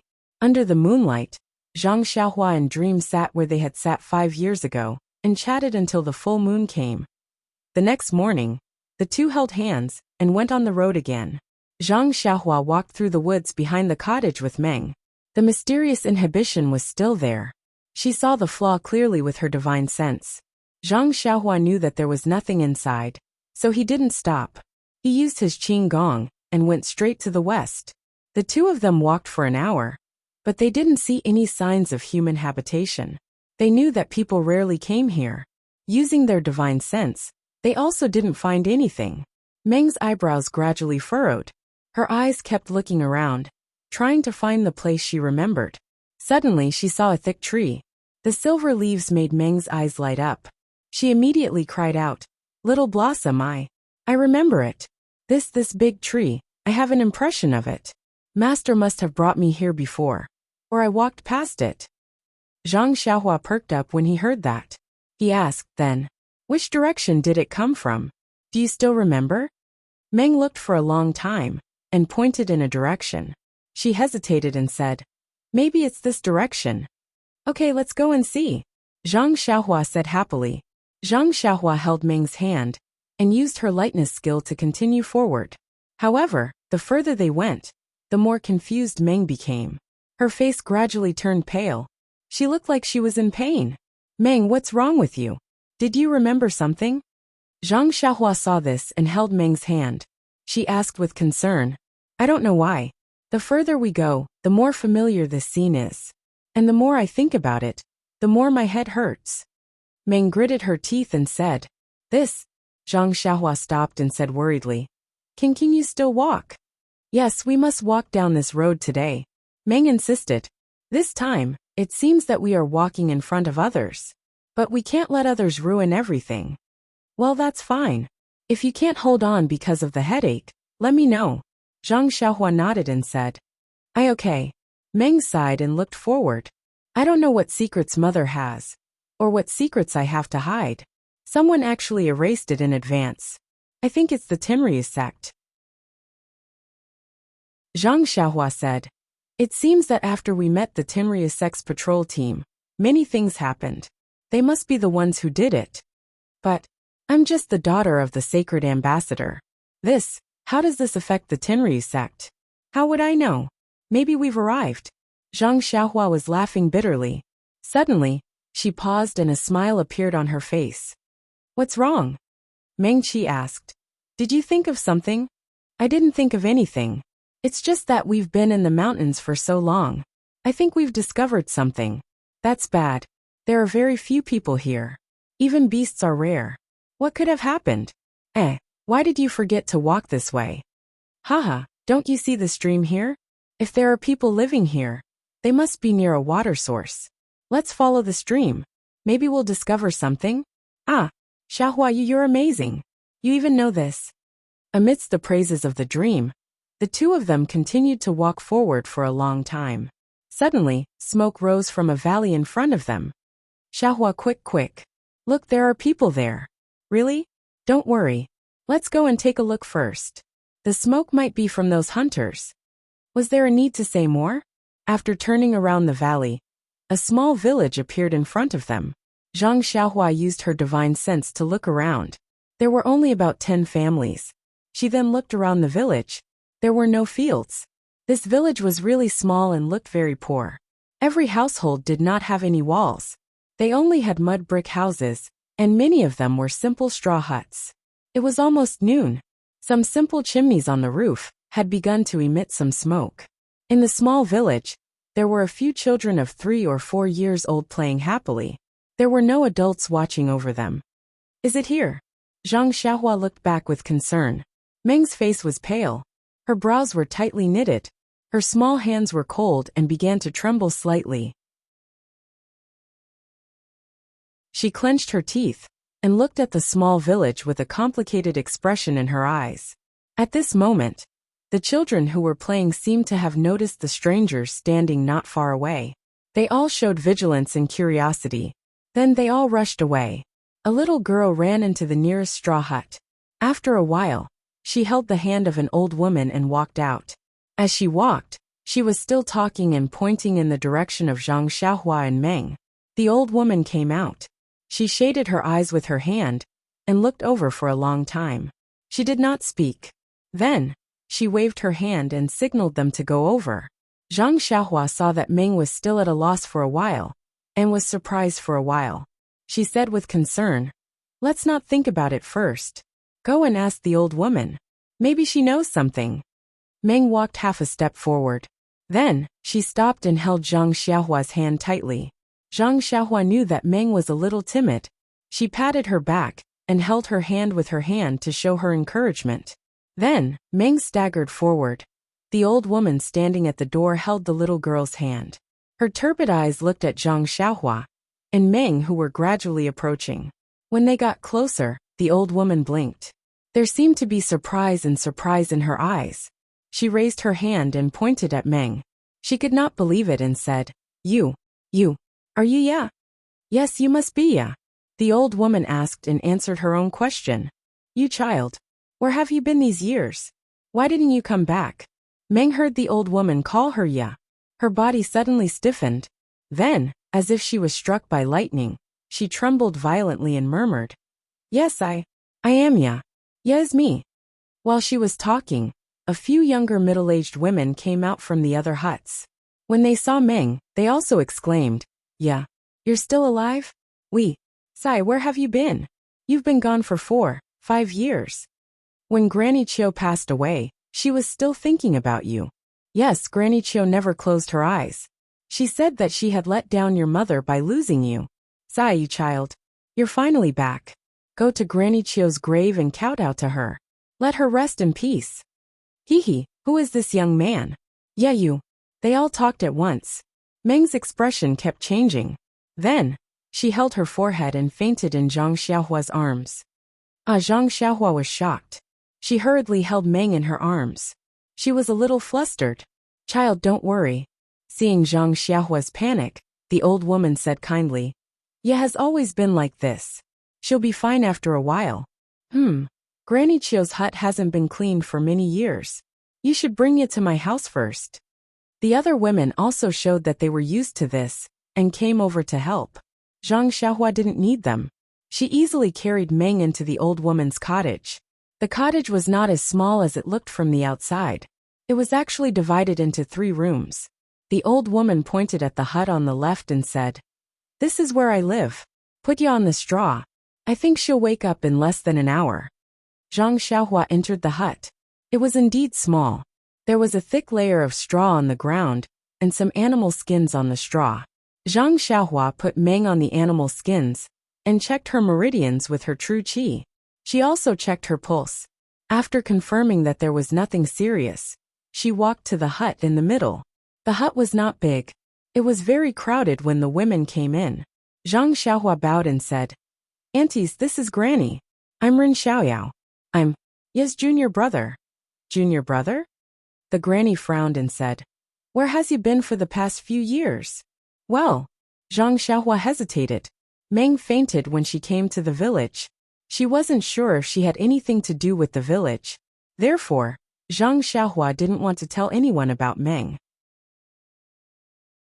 The granny didn't say anything. The other women laughed and said, Young man, you was born here. She grew up here.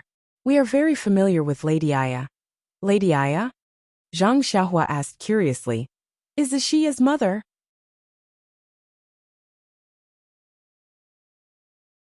Chapter 10:14. The women were surprised. Didn't you mention it to you? But then they showed more sympathy. It seems that Ya's condition has worsened. Zhang Xiaohua frowned. Aunties before Xiao. You came here, everything was normal. It's just that she lost her memory, and didn't know where she came from. She didn't faint like today. Although Zhang Xiaohua had studied medicine in Rejuvenation Valley, Meng was obviously a mental problem. Zhang Xiaohua couldn't even figure out Oyan's relatively simple illness, let alone Meng's strange illness. Is that so? The old lady nodded slightly. From your expression, you should have recovered. I guess it's because she forgot everything here and suddenly found it today, so she couldn't accept it? Zhang Xiaohua sighed and said, That's what I think too. By the way, old lady, you also watched Meng. You grow up, right? How should I address you? Young man. Just call me Lady Jiu.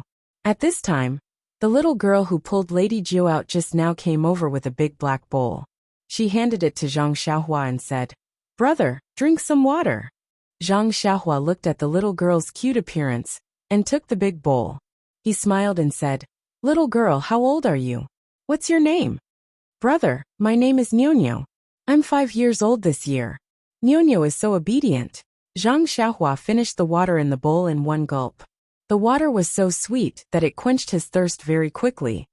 "Young man, tell us, where has you been these years? What has she been doing? How did you know each other? By the way, you're her junior brother. Are you from Lady Aya's sect?" "Yeah. Did you find her father?" The women seemed to have never seen an outsider before. Or perhaps they were concerned about Meng Qi. They kept asking questions, which made Zhang Xiaohua not know how to answer. She looked like a village woman in the Guozhuang house. Zhang Xiaohua smiled, touched her nose and said, "Aunties, it's not that I don't want to say it, but it seems to be noon right now. Everyone's home."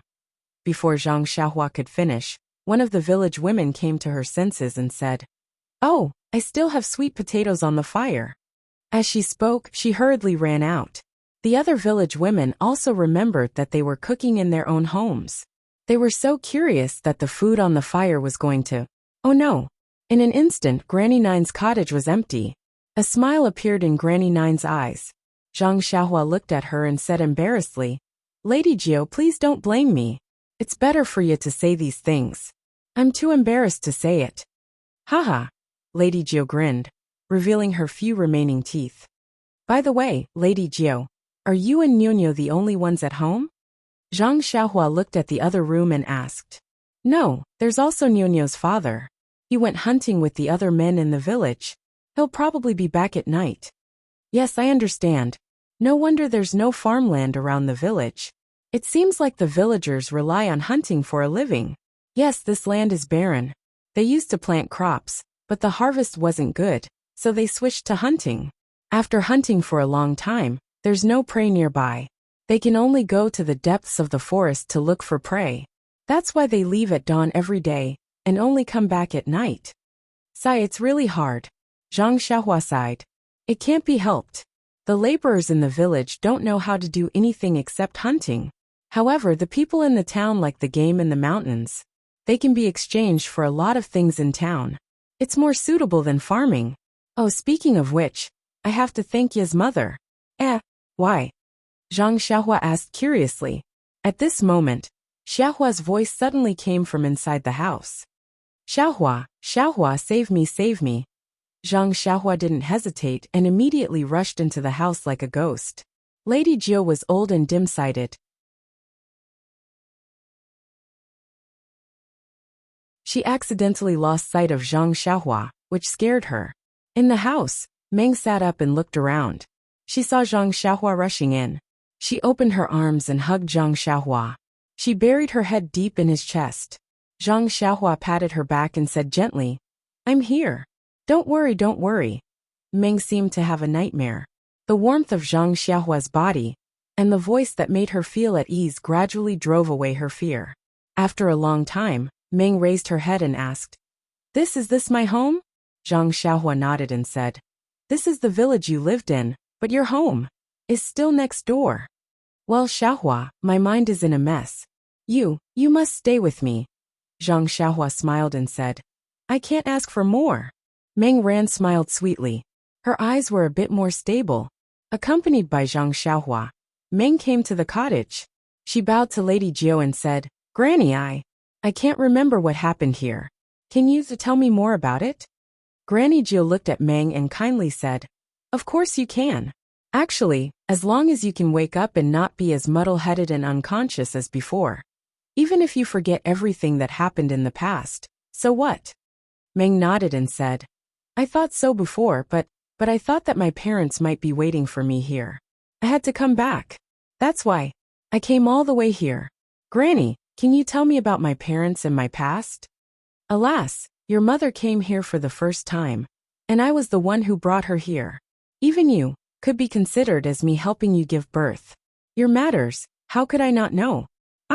Meng was surprised and said, "Granny, why can't I remember anything?" While they were talking, footsteps were heard outside the cottage. Zhang Xiaohua looked up. It was the few village women who had just gone out. They were all holding some food in their hands. Seeing that Meng had woken up, they were all happy. Yeah, you're finally awake? Come, you must be hungry. Eat something first. The village women all handed the food to Meng. The cottage was crowded again. Lady Jiao smiled and said, "Let's go. It's too small here. Let's sit outside." After listening to Granny Jiao's instructions, a few of the village women quickly set up a few simple boards outside the house. They also took a few animal skins and placed them on the ground to serve as a table and chairs. Everyone sat on the animal skins. Meng could not refuse the village women's courtesy and ate a few mouthfuls. The rest of the food was given to the boys who came after hearing the noise. They each took a small bowl and chewed happily. Looking at Meng's expectant eyes, Lady Jiao smiled and said, "Yeah, you were like this when you were young too." Then she pointed in the direction where Zhang Xiaohua and the others came from and said, "I can't remember when it happened. Maybe 30 years ago. At that time, I was still out hunting with your father. In the wee hours of the morning, I was preparing to go hunting outside the village, but after walking for a while, I realized that I didn't bring any anesthetic. I had no choice but to return to the village. When I walked to the river, I saw a woman in white with her left arm covered in blood. She was your mother. Looking at her motionless appearance, she must have fainted. When I was young, I was also a big man with some strength, so I carried her back alone. That day, I didn't go out to hunt again. I helped your mother settle down. At that time she was bleeding a lot. Moreover, there was a blood-red handprint on her waist. I didn't dare to act rashly. I just bandaged her up and waited for her to wake up, or for the child's father to come back. Fortunately, she woke up before noon. Seeing that I was by her side, she asked me about the situation vigilantly. Then she took out a few types of medicine and told me which ones to apply externally and which ones to take orally.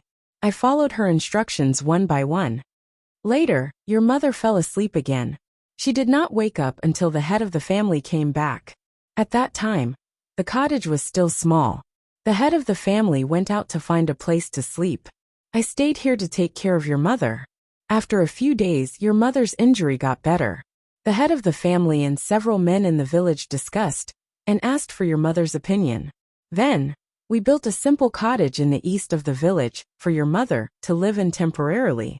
At that time, although the men in the village were strong and skilled in archery, they did not practice martial arts. After your mother recovered, she taught them some simple martial arts. On the one hand, it was for self-defense. On the other hand, it was for hunting more prey. Young man, just now, you said that you wanted to thank Ye's mother. If she did not teach us martial arts, I am afraid that our life would be more difficult now. What happened after that? Meng held her cheeks and listened carefully.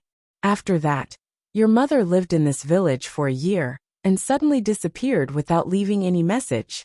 Of course, at that time, we all knew that your mother was not a simple person, so we did not dare to ask her anything. After she left, we all thought that she went back to her previous sect and would never see her again. However, 2 years later, your mother came back again. This time, she did not come alone. She came with an older woman, Granny Qiu, who took care of you later. Oh, when your mother came back again, her belly was slightly bulging. It seemed that she was 4 months pregnant. After your mother and Granny Qiu came back, they lived in the cottage that she used to live in. However, after Granny Qiu's renovation, the cottage was much bigger. It seemed that they planned to live there for a long time. Later, I secretly asked Granny Qiu. She said that your mother was tired of the life outside and would live in this village in the future. After your mother came back to the village for the second time, she never went out again. Only Granny Qiu went out a few times a year to buy things from outside.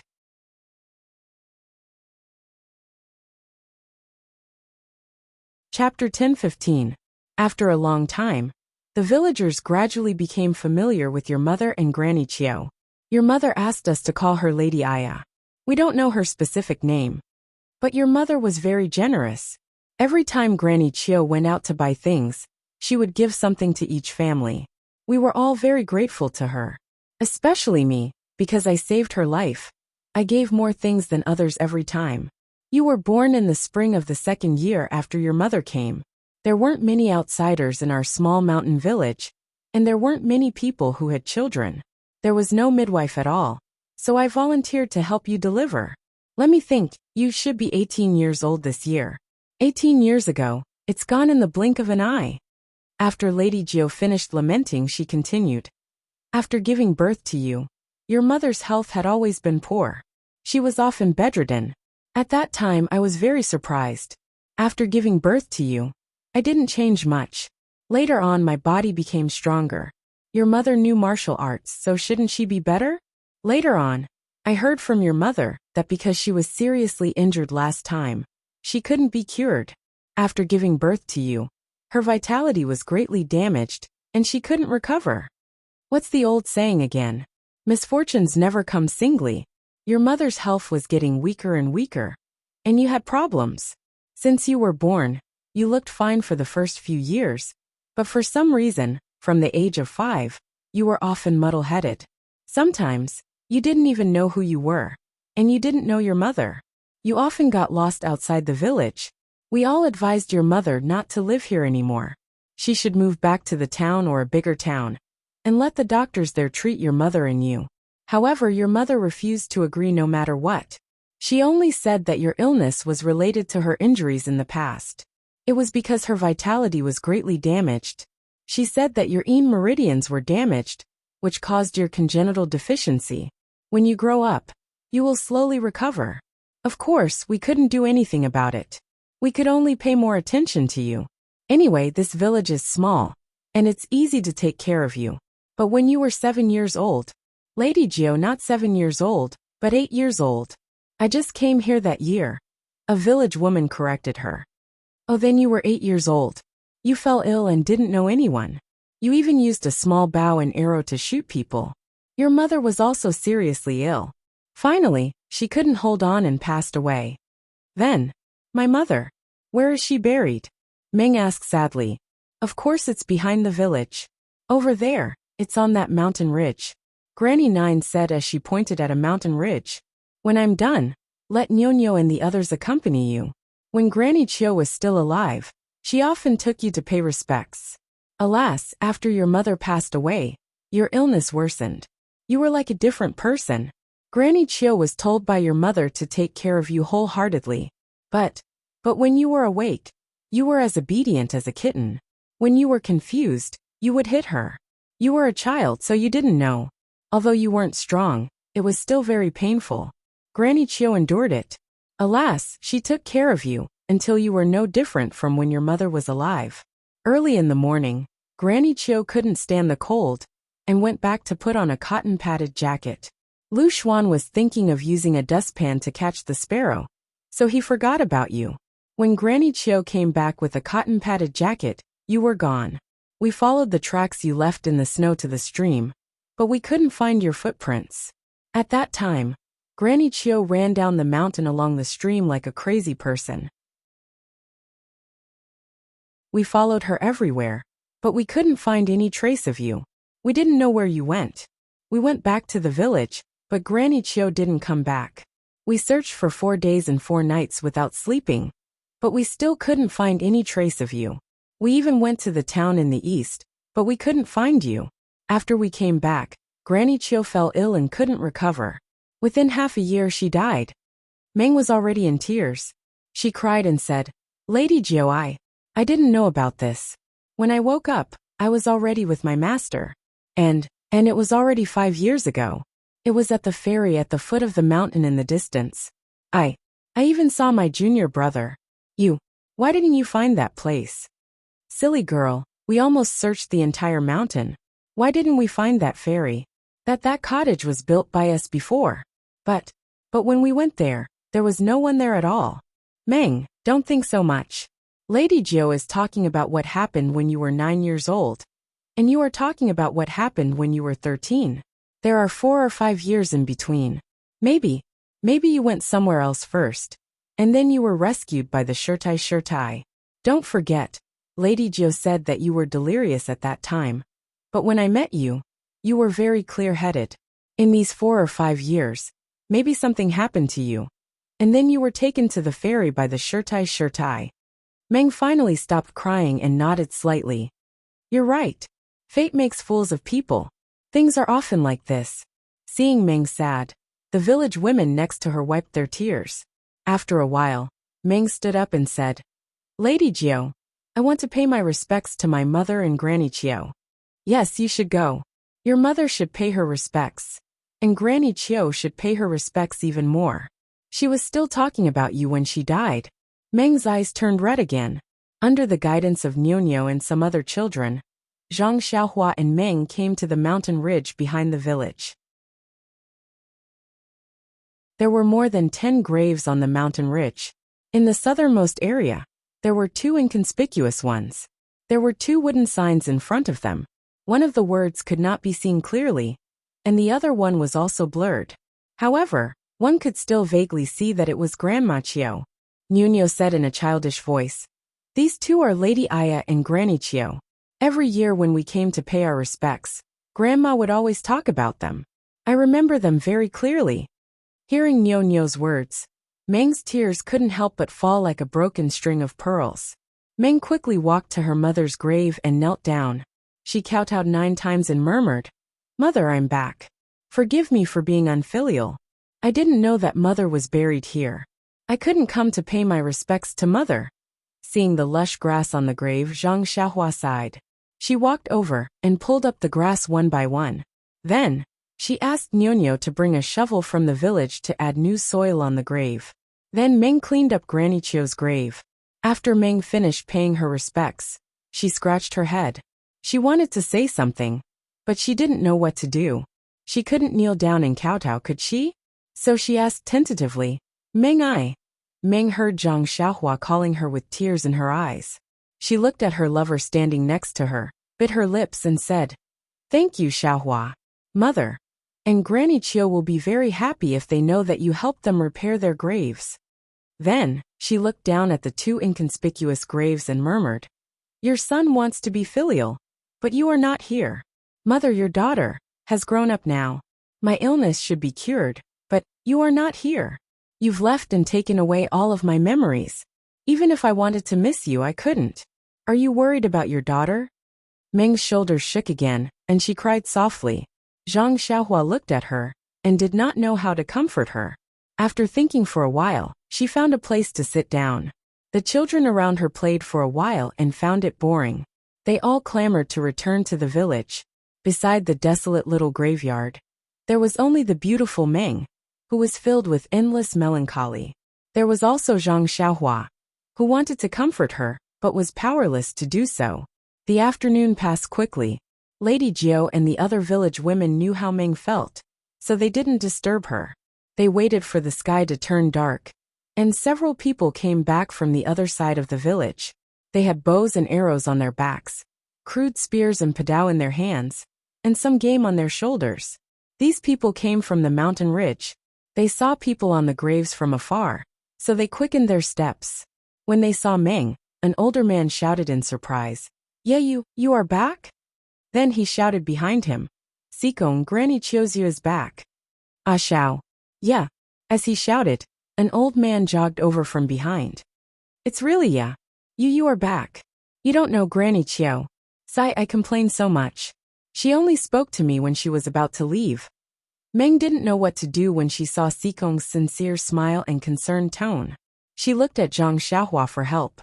She didn't have the spirit she had when she killed the bad guys on Dragon Mountain. Zhang Xiaohua quickly stepped forward and cupped her hands. Sikong, I am Ren Xiaoyao Meng. Oh yes, Junior. Ye has lost all her memories. She doesn't recognize Sikong, or the other uncles and aunties in the village. I know. Sikong nodded kindly. You used to be like this too. I haven't seen her for a few years. She seems normal now. She will be fine in the future. Yes, Sikong. She just doesn't remember the past. Everything else is fine. That's great. Which miracle doctor cured her? This old man needs to thank him properly. Meng wasn't used to Sikong's unusual care for her. She said embarrassedly, Sikong, are you close to me? When a man beside her heard this, he smiled and said, Little ya, fourth master isn't very familiar with you, but he's very familiar with Granny Chiao. Sikong's weathered face was a little embarrassed. He waved his hand and said, "All right, it's good that you are back. Yeah, go back to the village. It's windy here. Don't get sick again. Otherwise, Granny Chio will blame me again." Meng's eyes reddened again. She nodded and said, "Yes, Sikong." Zhang Xiaohua and Meng returned to the small village with a few men, who came back from hunting. Sikong pointed to a large wooden house in the north of the village and said, "Yeah, this is where you lived with your mother and Granny Chio. Do you remember?"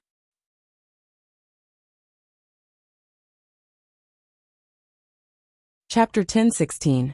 It was a very ordinary wooden house. It looked even more dilapidated than Zhang Xiaohua's Guozhuang house. At this moment, the lights in the wooden house were already lit up. The village women must have known that Meng was going to stay in the village tonight. "We're back!" a man yelled at the top of his lungs, startling a few birds on a nearby tree. In an instant, the previously quiet village immediately became lively. First, a few children ran out from the small houses, shouting "Daddy," as they scrambled to be the first to pounce on the men. When they arrived in front of the children, the men threw their weapons and prey on the ground. Then they hugged their children and raised them up high. Then, they put their unshaven faces close to the children's faces, causing the children to giggle crazily. A few village women also came over at this time, and took the weapons and prey that the man had thrown down. They stood beside their men and children, and looked at them with smiles. From time to time, they would stretch out their hands and knock away the grass, leaves, branches, and other things on the men's bodies. Then, these men and children slowly walked back to the village, and returned to their own houses. Meng and Zhang Xiaohua walked at the back. Looking at the happy family, their hearts were filled with tenderness. At the same time, they also felt a slight pain. Although the pain was different, they secretly held each other's hands. Zhang Xiaohua whispered in Meng's ear, "These, we will have them." "Okay." Meng replied in an even lower voice. Her face was slightly red. Although Zhang Xiaohua's last sentence disappointed her, it was sweet to hear it. "My parents are also waiting for me at home. My brother and sister-in-law's children have grown up. If you go back with me, you will be as happy as them." "Yeah, you go back to your house first. I will go back and pack up. You haven't been back for a long time. The uncles and aunts in the village will welcome you." After Sikong finished speaking, he smiled and took the things to the house not far away. Zhang Xiaohua and Meng waited in front of the wooden house. They saw Lady Jiu coming out. She smiled when she saw them. "I was about to ask the children to call you. Coincidentally, we met Sikong." "Yes, where did Sigong and the rest go hunting? Who knows where they went? They came back early today. I think they had a good harvest." "Yeah, and Xiaoyao, you guys go in first. The other aunts and I have already tidied up the house. I will go back to see Nyonyo's father, and make some delicious food." Meng waved her hand and said, "Lady Jiu, don't bother. I don't have any appetite." "Alas, child, the dead cannot be brought back to life. You have to live well so that your mother and Grandma Chio can rest in peace in the underworld." "Oh right, I made your favorite rabbit meat soup. You should drink a few more bowls later." After saying that, Lady Jiu left in a hurry. Looking at Lady Jiu's back, Meng murmured, "They are so good to me." Zhang Xiaohua smiled and said, "Yes, they watched you grow up. They treat you like their own child. Of course, they like you from the bottom of their hearts. But they have their own lives. I am not their family after all." Zhang Xiaohua held Meng's hand and said, "They are not, but I am." "Yes, I know." Meng bit her lip and pulled Zhang Xiaohua into the wooden house. The wooden house was very simple.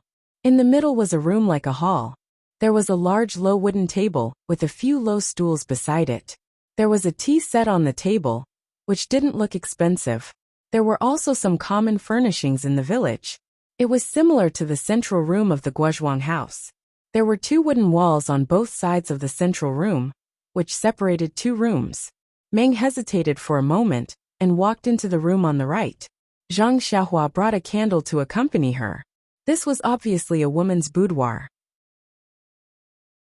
As soon as they entered, they saw a dressing table with a dusty bronze mirror on it. Next to the mirror was a small box. Next to the dressing table was a maroon wooden cabinet. It wasn't locked. Next to the wooden wall was a rough wooden bed.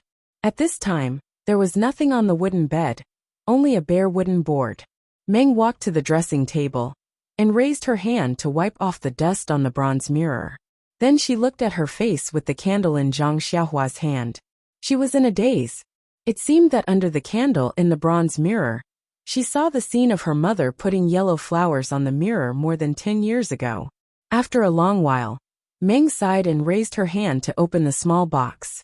There were many compartments in the box, but those compartments were already empty. When Meng was about to close the box, her eyes focused. She saw something in a small compartment on the lid.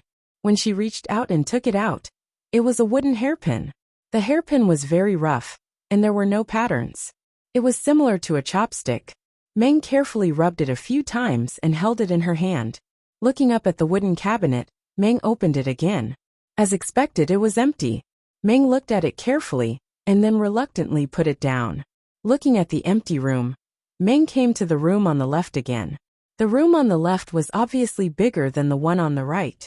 There were 2 wooden beds, one small and one big.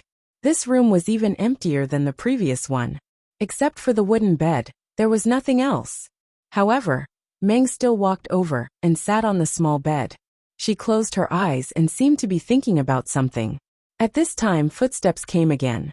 Zhang Xiaohua looked back and saw Xikong. At this time, Xikong had changed into a new set of clothes. His face looked a little energetic. Xikong entered the wooden house. Following Zhang Xiaohua's light, he saw Meng sitting on the bed and said with a smile, "That's the bed you've been sleeping on since you were a child. I helped Granny Chiu make it. Granny Chiu lives here, so it's convenient for her to take care of you at night." Then he looked around the room and said, "Before your mother left, she left half of her things to you and Granny Chiu. She gave the other half to the villagers. She hoped that the villagers would treat you well. Later you were lost. Before Granny Chiu left, she gave the things in this room to the villagers. You know, the villagers are very kind, but they are also very poor. It's okay. Xikong, uncle and aunt live a very hard life. They also took care of me when I was a child. These things should be given to them. I just want to see the things my mother used when she was alive." Xikong's eyes fell on the wooden hairpin in Meng's hand and said, "This hairpin belongs to your mother. She didn't give it to anyone. Even Granny Chiu left it behind when she passed away. I don't know why, but I think she wanted to give it to you." "Oh, that's good. Xikong, I don't want anything. I just want this hairpin." Meng nodded. "By the way, will you live here in the future?" Xikong suddenly asked. Meng shook her head. "No, although you are very kind to me and treat me as your family. But I can't remember you at all." Meng was a little sad. Xikong sighed. "It's good that you don't live here. You're still young and have a long life ahead of you. Although life here is simple, it's also hard. It doesn't suit you. Maybe in the future, when you want to come back, you can come back. I'll let the others keep this wooden house for you." Meng shook her head. "No, Xikong, life in the village is very difficult. I see that Lady Jiu lives in straw huts. If it's possible, let's let them live in this wooden house. Sai, your mother was very kind to the villagers. No one is willing to live in this wooden house. It's just a memento. 1 year, 10 years, or 40 years can all be mementos. What about 50 years, 60 years? Xikong, mementos are in the heart. This wooden house is empty anyway. It's better to let everyone live in it." Okay. I'll tell Lady Jiu later. By the way, Xikong, I don't want to leave my mother, but she's buried here. I'll miss her." Xikong thought for a moment, then said, "Yeah, you're still young. Maybe you don't think so much. Your mother must be someone with a story outside. Why did she come to this isolated place while pregnant with you, and live here for decades? Didn't she like the peace and quiet here? After she died, she told us to bury her on the mountain ridge. She didn't say anything else. Didn't she want to breathe the free air here after she died? I think you should respect your mother's wishes and not touch her grave. Let her rest here peacefully. If you miss her, you can come and visit. Anyway, you already know how to get here." Xikong is right. I didn't think it through," Meng said after thinking for a moment. "Also, fourth elder brother, my mother. Did she say anything about what happened to her outside?" Xikong shook his head. "No, we just guessed that your mother was very powerful outside because she taught us martial arts moves. Then did my mother say anything about my father? Meng's voice trembled when she asked this question. Her eyes flashed with hope. However, Sikong still shook his head. Your mother never mentioned it when she was alive. And I also asked Granny Chiao. At that time, she wanted to send you to your father because of your serious illness. But Granny Chiao didn't know anything about it. Sigh. Meng sighed and didn't know what to say. Young man. Sigong turned to Zhang Xiaohua and said, Xiaoya is the child of our entire village.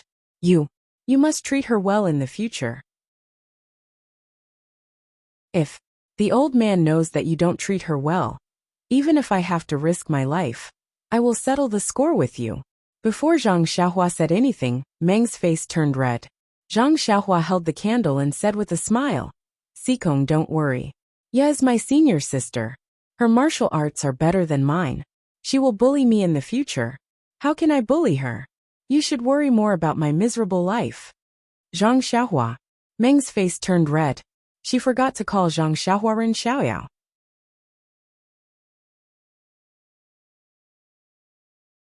Chapter 1017. Sikong saw that Zhang Xiaohua and Dream were so close, and his eyes unconsciously showed a kind smile.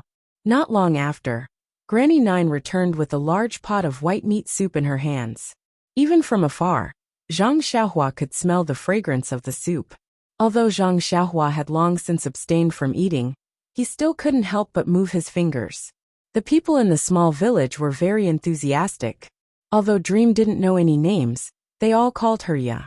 They cooked the game they hunted during the day and brought it to Dream's wooden table. Although Dream had eaten countless delicacies in Chuanxiang cult, she was still touched by their friendship. She felt that the things in this mountain village were her favorite. This wooden house had been dark for several years. Tonight, the candlelight swayed and the sound of laughter was endless. However, when the people dispersed, Dream also rested in a house. Zhang Xiaohua sat alone in the hall, listening to the silence of the village. She also released her spiritual sense to look at the quiet village. She felt a little strange in her heart. However, Zhang Xiaohua vaguely felt that it was strange, but she couldn't put her finger on it. Is it because that mysterious person didn't come, so I'm being paranoid? Zhang Xiaohua could only think with self-mockery. The next morning, before Zhang Xiaohua woke up, the men in the village packed up their weapons and went on the road early. The village women sent the men away and went back to sleep. When the first ray of sunlight shone in the wooden house, Zhang Xiaohua, who was sitting cross-legged, opened her eyes. She was very keen to find that Dream, who always woke up late, was standing in front of the window of the wooden house. The window was facing the graveyard on the ridge. You're awake? Dream asked. Her voice was a little strange. Zhang Xiaohua stood up and said, Dream, did you sleep well last night? Well, it was okay. When Zhang Xiaohua went to the window in the sky, she saw that Dream's eyes were a little red. She couldn't help but sigh. You didn't sleep last night, right? Well, how could I sleep? Let's go to Mother's grave and take a look. Zhang Xiaohua accompanied Meng to the tombs again. Meng bent down and kowtowed a few times in front of the two tombs. She looked up at the sun that had jumped out of the horizon in the east and smiled. A new day has come again. Yes, it was. We couldn't find it yesterday. Zhang Xiaohua also raised his head. The warm sunlight shone on the faint flames in his eyes. Since we couldn't find him yesterday, then, why bother looking for him? With that, Meng took Zhang Xiaohua's hand and walked away along the mountain ridge. Aren't you going to say goodbye to Lady Jiao and the others? Zhang Xiaohua asked carefully. There's no need. To be honest, although they treat me very well, and I know that I grew up here, but I don't have them in my heart. Looking at how much they spoil me, I feel a little ashamed. If we were to face the separation head-on, perhaps they would be a little sad. However, I only had my attachment to my mother. It could not help but be said to be a kind of embarrassment. Since that's the case, it's better to leave without saying goodbye. You've grown up, Meng. Zhang Xiaohua held her hand and smiled. By the way, I forgot that your name is Ya. Do you think I should call you Ya or Meng? What do you think? Meng smiled. I think you should be called Mengya. Zhang Xiaohua pondered for a moment and said, one is the name I gave you, and the other is the name your mother gave you. Isn't it just right to put them together? Bah, you're dreaming. Meng Qian smiled and said, how can you put the name my mother gave me together with the name you casually gave me? If yesterday doesn't reappear, then what's the point of saying yesterday's name again? Just keep the name ya in your heart and engrave it in your memory. Oh, by the way, I left in a hurry just now and forgot to leave some money for Lady Jiao and the others. Zhang Xiaohua suddenly realized. Oh, by the time you think about it, the cucumber will be cold. Meng snappily rolled her eyes at him and said, I put all the money I had on the table and left some commonly used pills. Well, that's great. When I first arrived at Mocho City, I also exchanged some money. It's enough for us to go all the way back to Huanxiang cult. Meng was surprised and asked curiously, what did you exchange for? Pills. Pills? Zhang Xiaohua smiled and said, those things are used as money in Huanxiang cult, but outside it's a life-saving thing. Why would I exchange it for pills? It's just some gold leaves that Niaqinyu gave me. I went to the bank and exchanged them for money. Hehe, I thought you would steal it. Meng said with a smile. No, how can I have such a character in your eyes? Zhang Xiaohua also rolled her eyes at Meng Qian. You think? After speaking, Meng Yao released Zhang Xiaohua's hand and activated his internal energy. Using his qinggong, Meng Yao flew away. His silhouette in the forest that had just woken up in the morning was incomparably. Meng Qian's light laughter was like the sound of a bird crying for the first time. 10 days later, Zhang Xiaohua was riding on the David's deer on a rather secluded official road. Meng was riding on a big white horse. Both of them had a smile on their faces. They didn't talk much, and only turned their heads occasionally. They looked at each other with a smile in their eyes. There was a kind of tacit understanding between them. It was as if their hearts were connected. But, after a while, Meng Qian looked at the scenery beside her and unconsciously said, Xiaohua, what kind of road are you leading us on? This doesn't seem like a road we've been on before. Zhang Xiaohua mysteriously said, Of course not. We went to Yixia Town and Poyang Town. We didn't have enough time, so I found a shortcut. Then she proudly said, You can follow me. I guarantee that you will be able to see the light in front of your eyes. You will have the feeling of at the end of the road. Really? I don't dare to believe it. Meng pursed her lips and said, You don't know how many times you got lost along the way. How dare you boast today? A scholar who has been away for 3 days must be looked at with new eyes. How long have we been out? I am a brand new me. Ha ha ha.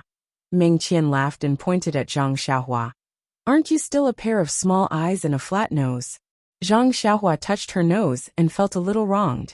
When she was about to speak, she suddenly frowned slightly. After a while, a strange expression appeared on her face. She patted her bald head and slowed down.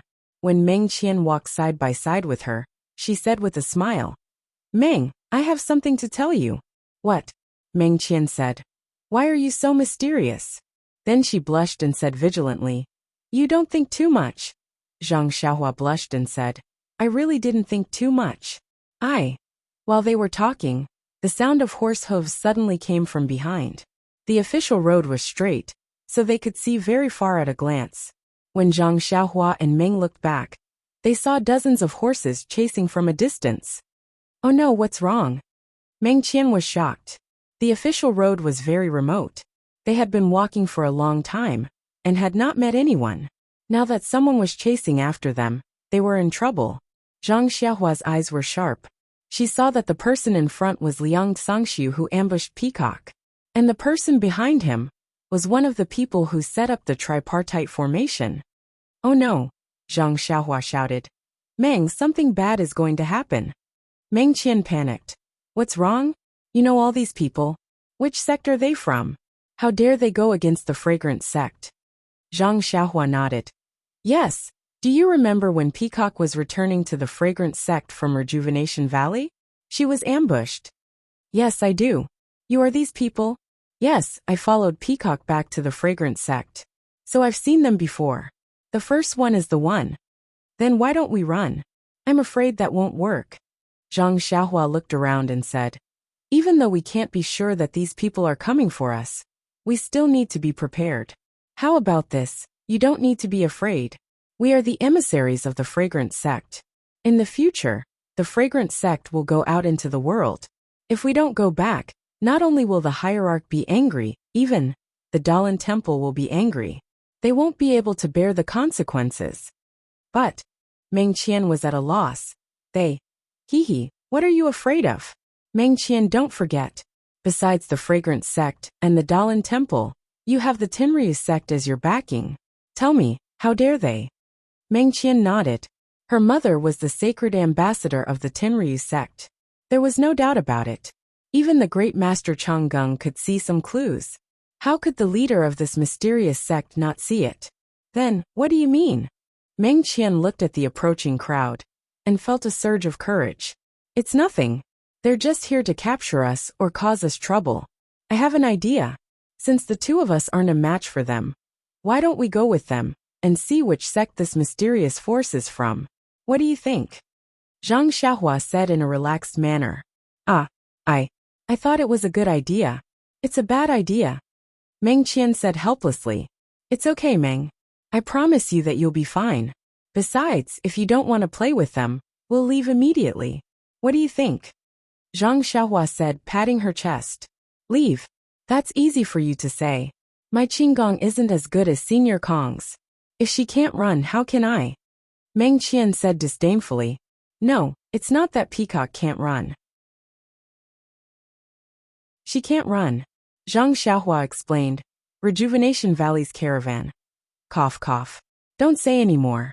They're already in front of us. Meng Qian glared at her. The two of them rode to the side of the official road. The one in front was Liang Sangshu. He held a long knife in his hand. When he saw Zhang Xiaohua and Meng Qian hiding on the side of the official road, he couldn't help but smile. He whispered to the disciple next to him. Sect leader is really good. He knows that this pair of man and woman are inexperienced. That's why he ordered us to capture them. Look, they still think they're on a scenic tour. Brother Liang is right. However, these two are still young. We have more than enough manpower. Asking Brother Liang to do this is like using a butcher's knife to kill a chicken. Knife. Liang Sangshu waved the knife slightly. There was a sound of the knife. He then said seriously. The cult of incense is not to be underestimated. 2 years ago, we went to Rejuvenation Valley to kill Peacock. Although we arranged it well, didn't we still return in defeat?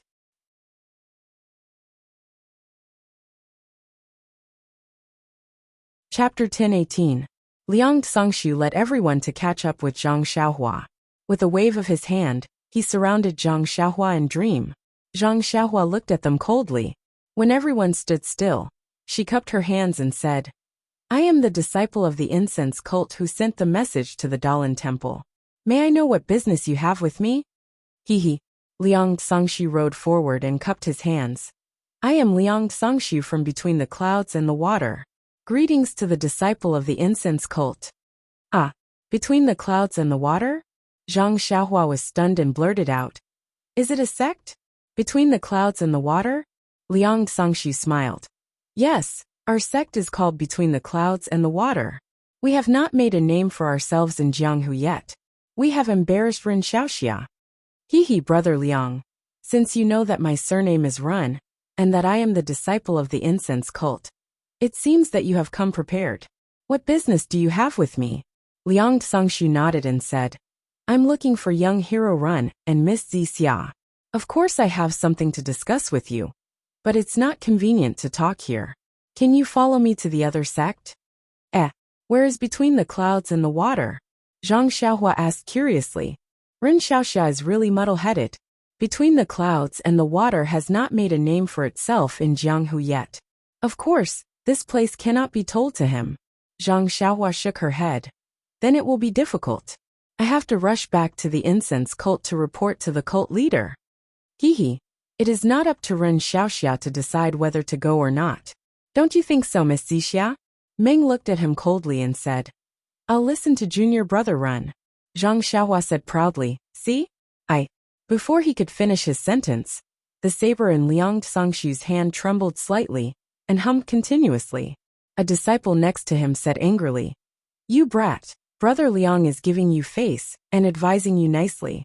If you refuse a toast only to be forced to drink a forfeit, then don't blame us for being ruthless. Noisy, Zhang Xiaohua scolded. I'm talking to your brother Liang. When did you open your mouth? As soon as the word, open your mouth was said, Zhang Xiaohua's figure floated up from the David's deer and used the ethereal steps to get closer. The disciple only saw a flash and a figure appeared in front of him.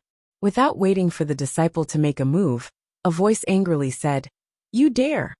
Unfortunately, as soon as the word dare was said, a light paw sound was heard. The disciple felt a burning sensation on his face and a pain in his mouth. Just as he was about to spit out blood, a saber light flashed in front of him again. However, when the blade reached the disciple's eyes, it stopped. This was because Zhang Xiaohua was already laughing. He turned around and flew back to the back of the David's deer. "Haha, I dare." Zhang Xiaohua threw this sentence in front of the saber light. When Zhang Xiaohua sat on the David's deer's back, the disciple spat out a mouthful of blood and 2 teeth. "You." The disciple placed his hand on the saber at his waist, but in the end, he was unable to pull it out. Liang Xiangshu's relaxed expression was now serious. He took the saber back from the disciple's eyes and stared at Zhang Xiaohua, saying, "Ren Xiaoxia is actually good at Qinggong." Along the way, he hid it and didn't reveal it. This is really unexpected for Liang. Then he coldly said, "What's the reason for Ren Xiaoxia's move? Making a move in front of Liang? Does he think that Liang is blind?" "There's no reason. It's just that Ren doesn't like other people telling him what to do. If Ren wants to do something, even if you stop him, Ren will still do it. If Ren doesn't want to do it, even if you beg him, Ren won't do it. Moreover, Ren is just a disciple of the fragrant religion. Emo Xinggong's senior sisters are all better than me in Qinggong. There's no need to be so proud. Ren Xiaoxia is young and full of vigor. The martial arts of your sect's inner disciples. Ren Xiaoxia doesn't need to show off. Liang naturally knows, but even if Ren Xiaoxia's Qinggong is good, but are you sure he can escape from my hands?" Liang Xiangshu stared at Zhang Xiaohua, his saber still in his hand. "Running is not running is running. What's the difference between running and not running?" Zhang Xiaohua said with a smile. Liang Xiangshu was stunned, and then he clapped his hands. "You really came back from the Dalan Temple. You actually learned the catchphrase of the Dalan Temple. Unfortunately, you're not Master Changxing, nor the great Master Changgung, nor the Changxing abbot. So even if you're good at talking, you can't escape today." I won't run. Brother Liang, I have a few questions. If you can answer truthfully, I'll persuade my senior sister to go with you. What do you think?" "What questions?" Liang Xiangshu said vigilantly. "If it involves the secrets of my sect, forgive me, Liang, for not being able to answer." "Haha, then listen first." "Okay, Ren Xiaoxia, please speak." "Brother Liang?" Another disciple next to him whispered. "Why are you being so polite with him? Just take him. We have so many brothers. What's there to be afraid of?" Liang Xiangshu frowned and glared at him. "I have my own ideas. Brother Liang, your junior brother, doesn't seem to understand your painstaking efforts. It's not strange at all. Even a wise man can make mistakes. My disciple just wants to do his best for the leader. But he forgot that you're the envoy of the cult of fragrance, and you're on a diplomatic mission to the Dalan Temple. If we take you away, won't between the clouds and the water offend the cult of fragrance and the Dalan Temple before we even enter Jianghu? Will we be able to live a peaceful life in the future? It's better to invite Ren Xiaoxia and Miss Zixia to between the clouds and the water as guests. It'll be easy to come and easy to send. It'll be good for everyone. Respect. Zhang Xiaohua clapped her hands. Brother Liang, with your level, you should be sent to the cult of fragrance as awakening jellyfish. Awakening jellyfish. Liang Xiangshu frowned slightly then smiled. Ren Xiaoxia, is this the first question? Zhang Xiaohua shrugged. If you think so, then so be it. Well, since Ren Xiaoxia said it clearly, then Liang will tell you the truth. Awakening jellyfish was sent to your sect by between the clouds and the water.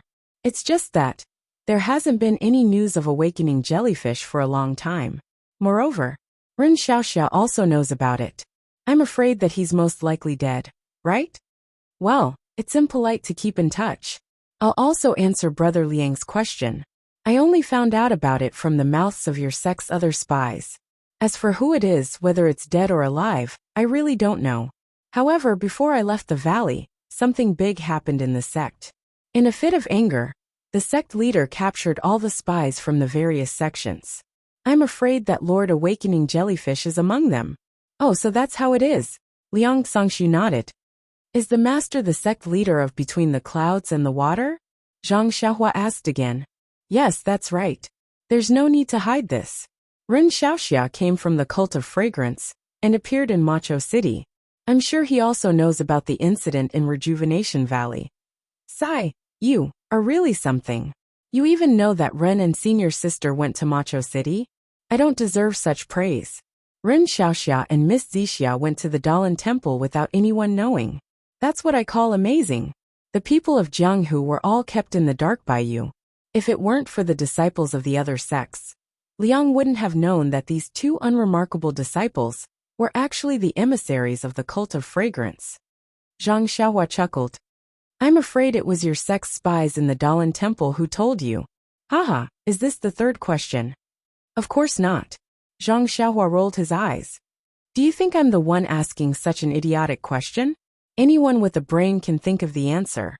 She then looked at Meng and asked in a low voice. Did you guys do the shirtai shirtai? Shirtai shirtai. Liang Songshu was stunned and immediately shook his head like a rattle drum. Is Ren Xiaoxia joking? Ren Xiaoxia knows the martial arts of the shirtai shirtai better than I do. If I want to send someone from Between the Clouds and the Water, what kind of person should I send? How did this person sneak into the Cult of Fragrance? Ren Xiaoxia. Haha, you can think of it with your brain. Why bother asking? Zhang Xiaohua pursed her lips and laughed. I'm just casually asking for confirmation. You don't have to be so sarcastic, do you? Then what other questions does Ren Xiaoxia have? Liang Songshu seemed to be tirelessly teaching. Nothing. Let's wait for Ren to think of it and ask him then. Zhang Xiaohua scratched her head. Wait. Meng stopped them. I have a question. Miss Zixia, please ask. Who is the sacred ambassador of the Tenryu sect? Sacred ambassador? Liang Songshu was stunned and shook his head. This question? Forget it. Since you asked, Liang should answer. Liang has never heard of the sacred ambassador of the Tenryu sect. Ah? Zhang Xiaohua and Dream looked at each other, their eyes full of surprise. However, Liang has heard that the Tenryu sect has a mysterious saintess. This saintess has a noble status in the sect. She is second only to one person, and above everyone else. Other than the sect leader Sakura. Everyone has to be respectful to her, and listen to her every word. Of course, this is only what Liang has heard. This Tenryu sect saintess has always been mysterious. Not to mention outsiders. Even in the Tenryu sect, very few people have seen her true face except for the demigods and semi-devils. And Meng asked again, is Grand Elder Jinggang? Grand Elder Jinggang? Liang Songshu was stunned and asked curiously, what about Grand Elder Jinggang? Forget it. Just pretend I didn't say anything. Meng shook her head. Liang Songshu fell into deep thought. Zhang Xiaohua looked at Meng. Meng nodded slightly, seemingly satisfied with the answer. Also, is there an old man wearing a bronze mask Between the Clouds and the Water? He calls himself a Banner Lord or something. Banner Lord? Liang Songshu said without hesitation. Between the Clouds and the Water doesn't have a Banner Lord. This old man isn't from Between the Clouds and the Water. Then he said impatiently, all right, Liang has already answered your questions. Will the two of you follow Liang? Zhang Xiaohua smiled and said, a gentleman keeps his word. Since I said it, I won't go back on my words. Good. Straightforward. Liang Songshu didn't expect the matter to be resolved so smoothly. He laughed and said, I hope the two of you don't mind if I seal your acupoints.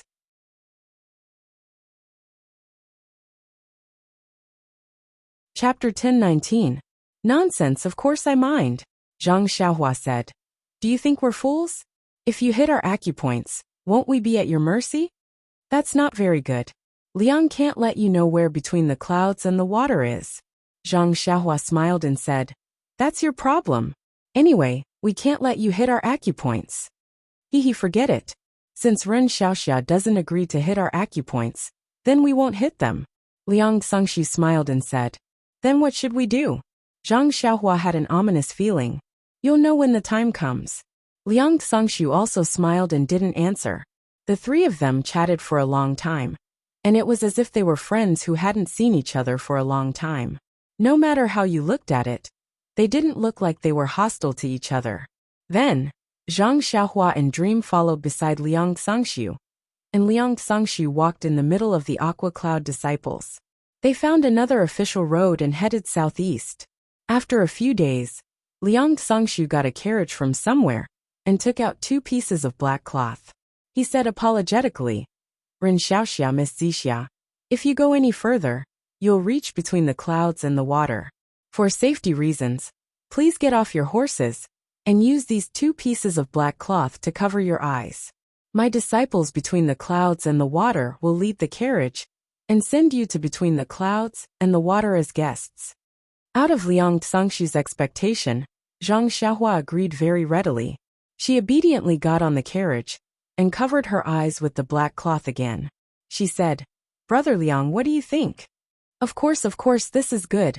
"Well, if this is the case, if between the clouds and the water is found out in the future, you can't say that you have something to do with Run." Hearing Zhang Xiaohua's mockery, Liang Xangxu turned a deaf ear. He waited for the two to cover their eyes and said, "Between the clouds and the water hasn't appeared in Jianghu yet, so naturally, we have to keep it a secret. But when between the clouds and the water becomes famous in Jianghu, I'll invite Ren Xiaoxia to be my guest between the clouds and the water." Sure.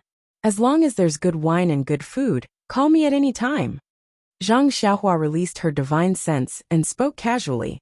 Zhang Xiaohua and Ming got on the carriage, and Liang Xangxu sat in front of the carriage to accompany them. The carriage continued to move forward. The carriage traveled for another 3 days and nights.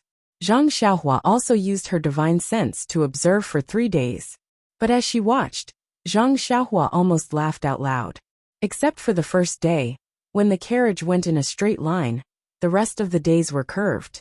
Even though Zhang Xiaohua was a road idiot, she naturally knew the same scenery after seeing so many times. Zhang Xiaohua didn't speak. She sat quietly in the carriage and only looked outside occasionally. Most of the time, she was comprehending the way of heaven and comprehending the new dragon and tiger talisman. As for the heaven-reaching staff technique, she had already memorized it in her mind. She was just waiting for a suitable weapon to practice it properly. Mengyi sat close to Zhang Xiaohua in the carriage. A few days ago, when she found out about her background, she was both sad and happy. Later, under Zhang Xiaohua's guidance, she gradually figured it out. Now, according to Zhang Xiaohua's arrangement, they were going to the nest between the clouds and the water to have a look. She took advantage of these few days of peace to think about the future and straighten out her thoughts. Therefore, in the carriage there was silence. The 3 of them didn't speak anymore. On the 4th day, the carriage no longer curved and sped forward. After traveling for half a day, they came to the front of a continuous mountain range. The carriage didn't stop, and picked a random path to get closer. When they reached the front of the mountain, the carriage couldn't move forward. Liang Xangxu jumped down from the carriage and called out, "Ren Xiaoxia, Miss Zixia, you can get down now." Zhang Xiaohua and Mengyi groped their way down and asked, "Have we arrived at between the clouds and the water?" "Haha, not yet. But it's close at hand. The carriage can't go on the road below. I'm sorry you two have to ride horses." "Haha, no problem." The 2 of them then rode on their respective horses and David's deer, following the rugged mountain path. After 4 hours, they turned around a tall mountain. A gust of cold air blew against their faces, and a large pool appeared in front of them. The pool was dark green in color, and at the intersection of the several pools, there was a mist that covered a huge island. "Well, you two can take off the black cloth," Liang Xangxu said with a smile. Zhang Xiaohua and Mengyi took off the black cloth. When they saw the scene in front of them, their eyes showed a surprised expression. This is your sect. Between the clouds and the water? Zhang Xiaohua said in surprise. I was thinking along the way why your sect had such a strange name. Now it seems that the sect is just like its name. Yes, Ren Xiaoxia is right. Between the clouds and the water is above the blue water, and under the white clouds. Water and clouds are the state of the sect's prosperity. Looking at Liang Sangshu's complacent expression, Zhang Xiaohua almost blurted out. Does your sect leader tell you this every day? Meng Yi looked at it for a while and asked curiously. Senior brother. Liang, your sect's water island, is a foreign land. Looking at your sect's image, it should be the realm of immortality. But why have I never heard of your sect's name? Liang Sangshu clasped his hands behind his back and said, Our sect has experienced a drastic change in the past. Many of our disciples have perished. Our sect leader Darren has been enduring hardships to achieve what we have today. Perhaps many people in your sect resent our sect's private methods. But who knows how difficult it is for our sect to survive? Zhang Xiaohua sighed. How can we not be hurt when we're in Jianghu? We only practice the art of escape. Then she looked a little embarrassed, but she couldn't finish her sentence. Ha ha ha. Liang Sangshu laughed and said, You let others take the hit for you. Puffed. Meng Yi covered her mouth and laughed. Zhang Xiaohua also cupped his hands, and said with a hint of admiration in his heart, Senior brother Liang is very talented. This little brother admires you. Junior brother Run is joking. Liang invited you here. I hope you won't blame him in the future. Zhang Xiaohua shook her head. Didn't I say that if we don't want to come, we won't come no matter how you invite us? Brother Liang invited us to see the wonderful view between the clouds above the water. I can't thank you enough. Okay. Liang Sangshu appeared very open and candid. He raised his hand and said, Ren Xiaoxia, Miss Zixia, please. Our sect's sect leader has been waiting for you for a long time. Everyone went down the mountain and walked to the edge of the pool. There was already a big boat docked on the shore. Zhang Xiaohua was worrying about how to get the great wisdom sword on the boat when Liang Sangshu said, Please don't blame us. You can leave the horses on the shore. Zhang Xiaohua nodded. We'll follow Brother Liang's arrangement. The two of them boarded the boat. The big boat moved slowly. When they got closer, the giant island between the clouds and the water gradually revealed its true appearance. The island was like a big mountain standing between the pools. The mountain was densely covered with pine and bamboo and strange rocks. At a glance, they couldn't see any path up the mountain. About 10 feet above the water, there was a thick fog that shrouded the mountain. Everything couldn't be seen clearly. Even when the big boat arrived in front of the island and looked up, the thick fog still couldn't be seen. It was as if it was attached to the island. Brother Liang, this fog is quite strange. It's different from normal? Zhang Xiaohua couldn't help but ask. You're really a disciple of a famous sect. Liang Sangshu almost gave her a thumbs up. He said proudly, This is our sect's method of immortality. It's the foundation of protecting between the clouds and the water. Meng snorted and said in a low voice, It's just SOSO. Compared to my fragrant sect's protective formation, the peak protection formation, it's still a bit weaker. Miss Zixia is right, but your sect's formation hee. Meng rolled her eyes at him and didn't argue with him anymore. When the big boat got closer, it stopped moving forward. Instead, it waited for the disciple who was controlling the boat to walk to the bow of the boat. Then he raised 2 scarlet triangular flags and waved them left and right. No one knew what the flags meant. After half a cup of tea's worth of time, the big boat moved on its own and slowly drifted along the water island. When one looked carefully at the water below the boat, one could see that the water was divided into different parts. Some were moving forward, some were moving backward, and some were moving straight toward the water island. Only Zhang Xiaohua's boat seemed to be on a fixed course. It went in one direction and kept moving forward. When Zhang Xiaohua arrived, she hid her divine sense and true energy. She didn't release her divine sense and couldn't see the abnormality of the water flow. However, Zhang Xiaohua still praised, Brother Liang, this entrance method is quite similar to my sect's formation. Liang Sangshu's face was filled with curiosity as he asked, How does one enter your sect? Suddenly, Zhang Xiaohua thought of Chang Chang. and the magical bead he buried beside Jinghai Lake. She smiled bitterly and said, "Your sect has been searching for a long time. Until now, you still haven't found the secret of our sect?" Liang Sangshu smiled faintly and said, "Who says we haven't? Liang just wants to hear junior brother Ren's opinion." "Don't." Zhang Xiaohua waved her hand and said, "I won't embarrass myself." As they were talking, the big boat tilted and shook violently, as if it was about to flip over. Then it rushed toward the moss-stained stone wall of the island. "Ouch!" Meng couldn't help but cry out. Zhang Xiaohua was shocked too. However, when she saw Liang Sangshu's calm expression, and the disciple at the front of the boat, using the 1,000-kilogram drop to stabilize himself, she immediately understood. She reached out her left hand and held Meng's small hand. Meng held Zhang Xiaohua's hand and felt at ease. At this moment, the big boat was about to crash into the stone wall. However, the strange thing was that there was no sound at all. It was as if the stone wall did not exist. The big boat sank into the wall. After that, everyone's eyes lit up. An extremely wide waterway appeared in front of them. On both sides of the waterway, there were a few rows of short peach trees. At this moment, the peach blossoms were in full bloom.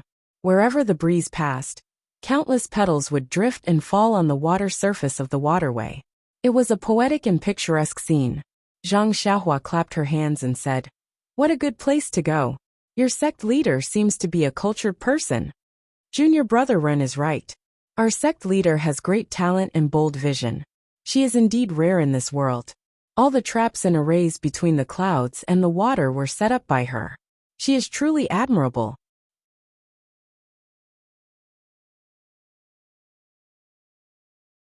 Chapter 10:20. The boat traveled for several li, but it still didn't reach the shore. At this time, it was the disciple who steered the boat. The two sides of the waterway had become cliffs and precipices.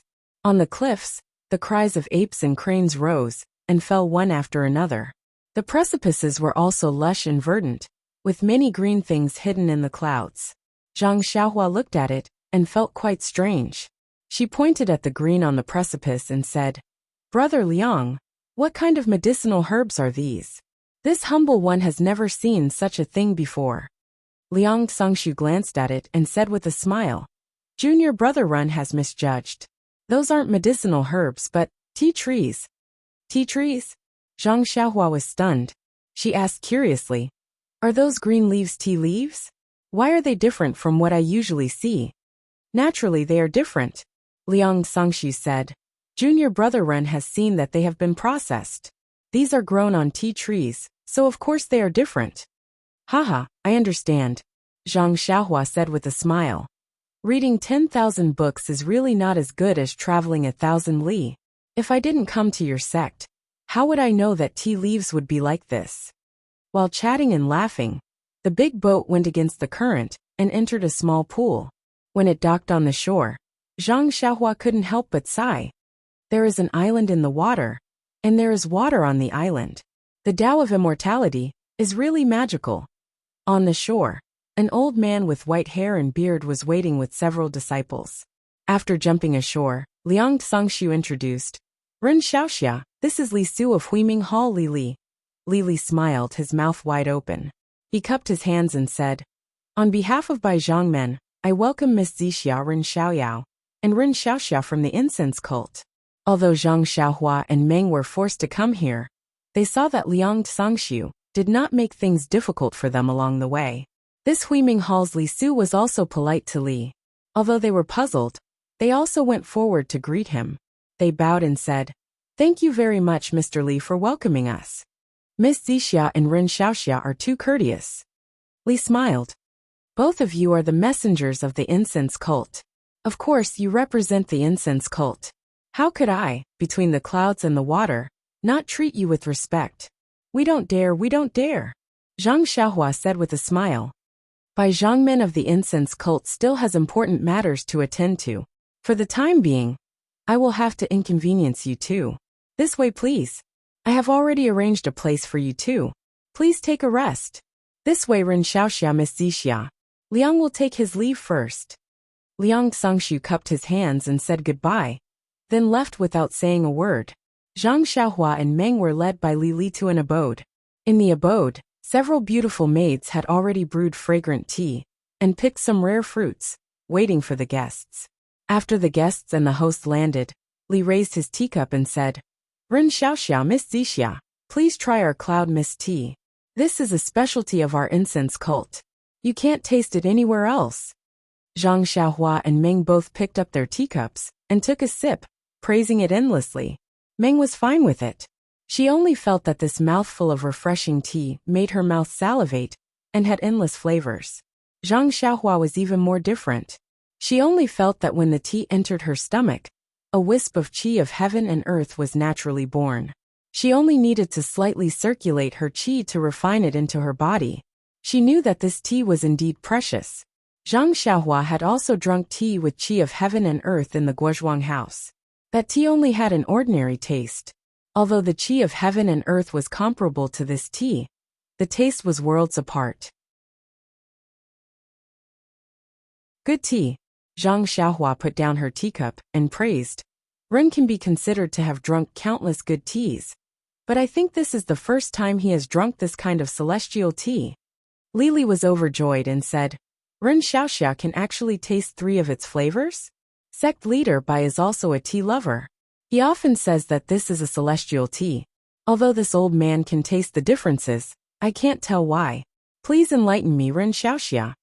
Zhang Xiaohua blushed slightly and said with a smile, "Old Hall Master is thinking too much. I just feel that this tea is indeed a little different from the tea of Chuanxiang cult. But I don't know what the difference is. Let me tell you something. But I have disappointed Li Li." Li was indeed disappointed, but he still said, "Since Ren Xiaoxia likes it, then please wait a moment. This cloud mist tea is also precious in between the clouds and the water. This old man will go and see if the sect leader is free. At the same time, I will also ask for some tea for Ren Xiaoxia."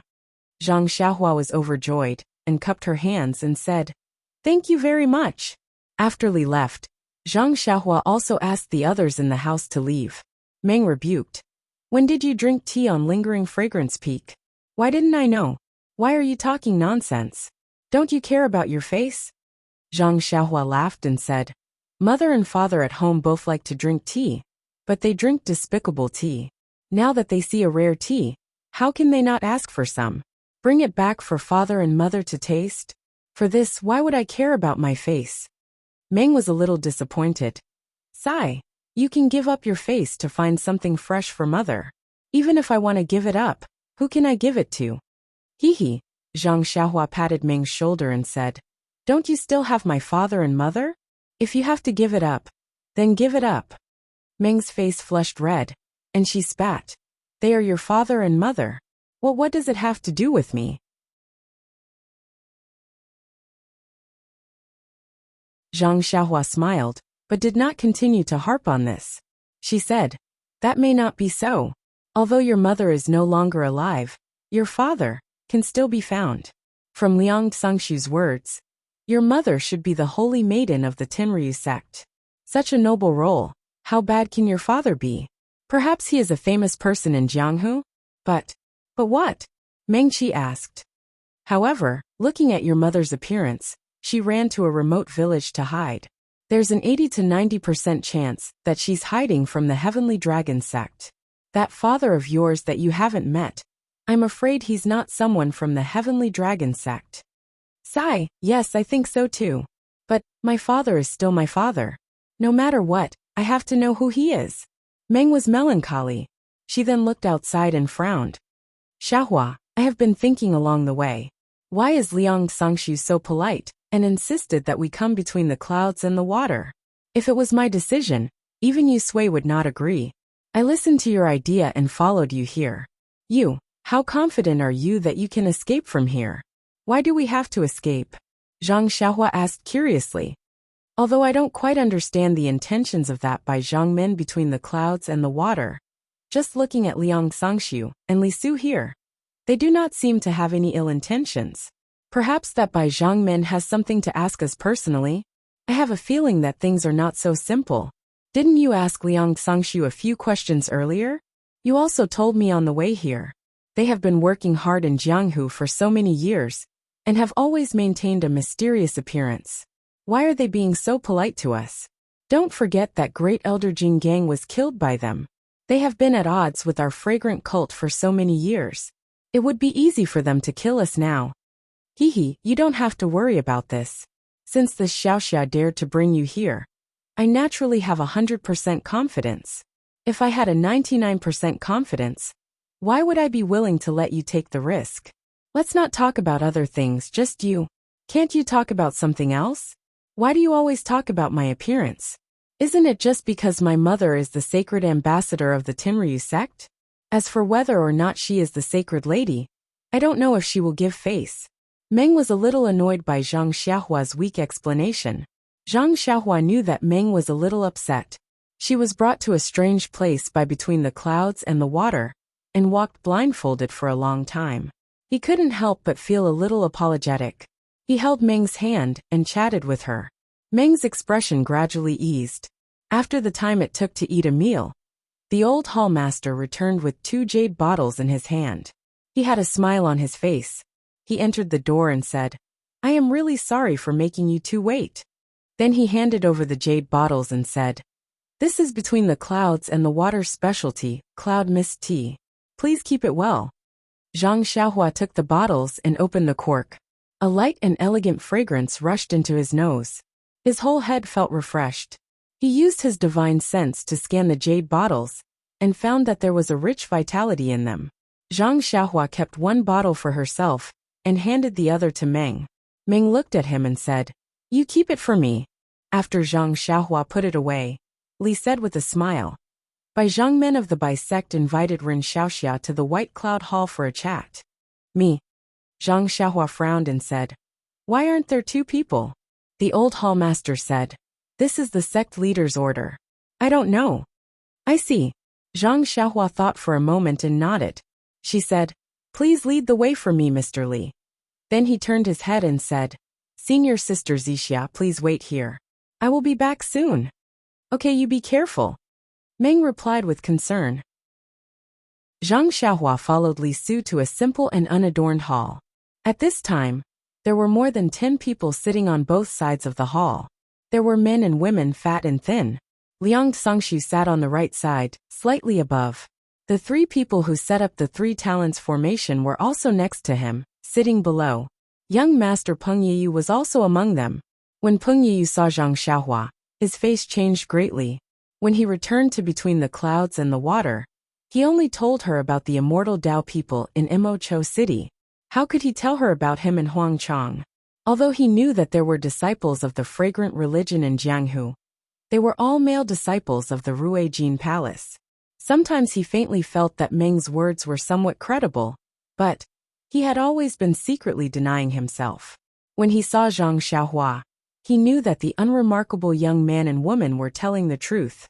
They were really disciples of the fragrant religion. Zhang Xiaohua looked at the people in the hall, and her eyes fell on the beautiful woman, who was nearing 40 years old. She saw that the beautiful woman's black hair was like clouds, her eyebrows were like black, her nose was high, and her face was sparkling like jade. She had a dignified face. Huh? Zhang Xiaohua just looked at the beautiful woman, when a divine sense swept over her body. It went back and forth a few times. People of the immortal Dao. Zhang Xiaohua frowned slightly and thought to herself, what Liang Songshu said before, I thought it was an exaggeration. The immortal Dao in this world, other than the fragrant religion, the Dalan temple, and the Tenryu sect, even the Misty School, the so-called inheritance of a large sect, does not have any experts of the immortal Dao. And the Righteous Alliance may not have any immortal Dao people. Between the clouds and the water, how could there be an immortal Dao cultivator? You're tuning in to the Dreamy Chapters YouTube channel. We're so grateful for your support. And don't forget to subscribe to join us on this incredible journey through captivating stories. Your generosity through donations truly makes a world of difference, as it's the primary source of revenue that allows me to expand and enhance this channel for you. Thank you from the bottom of my heart for being a part of this adventure.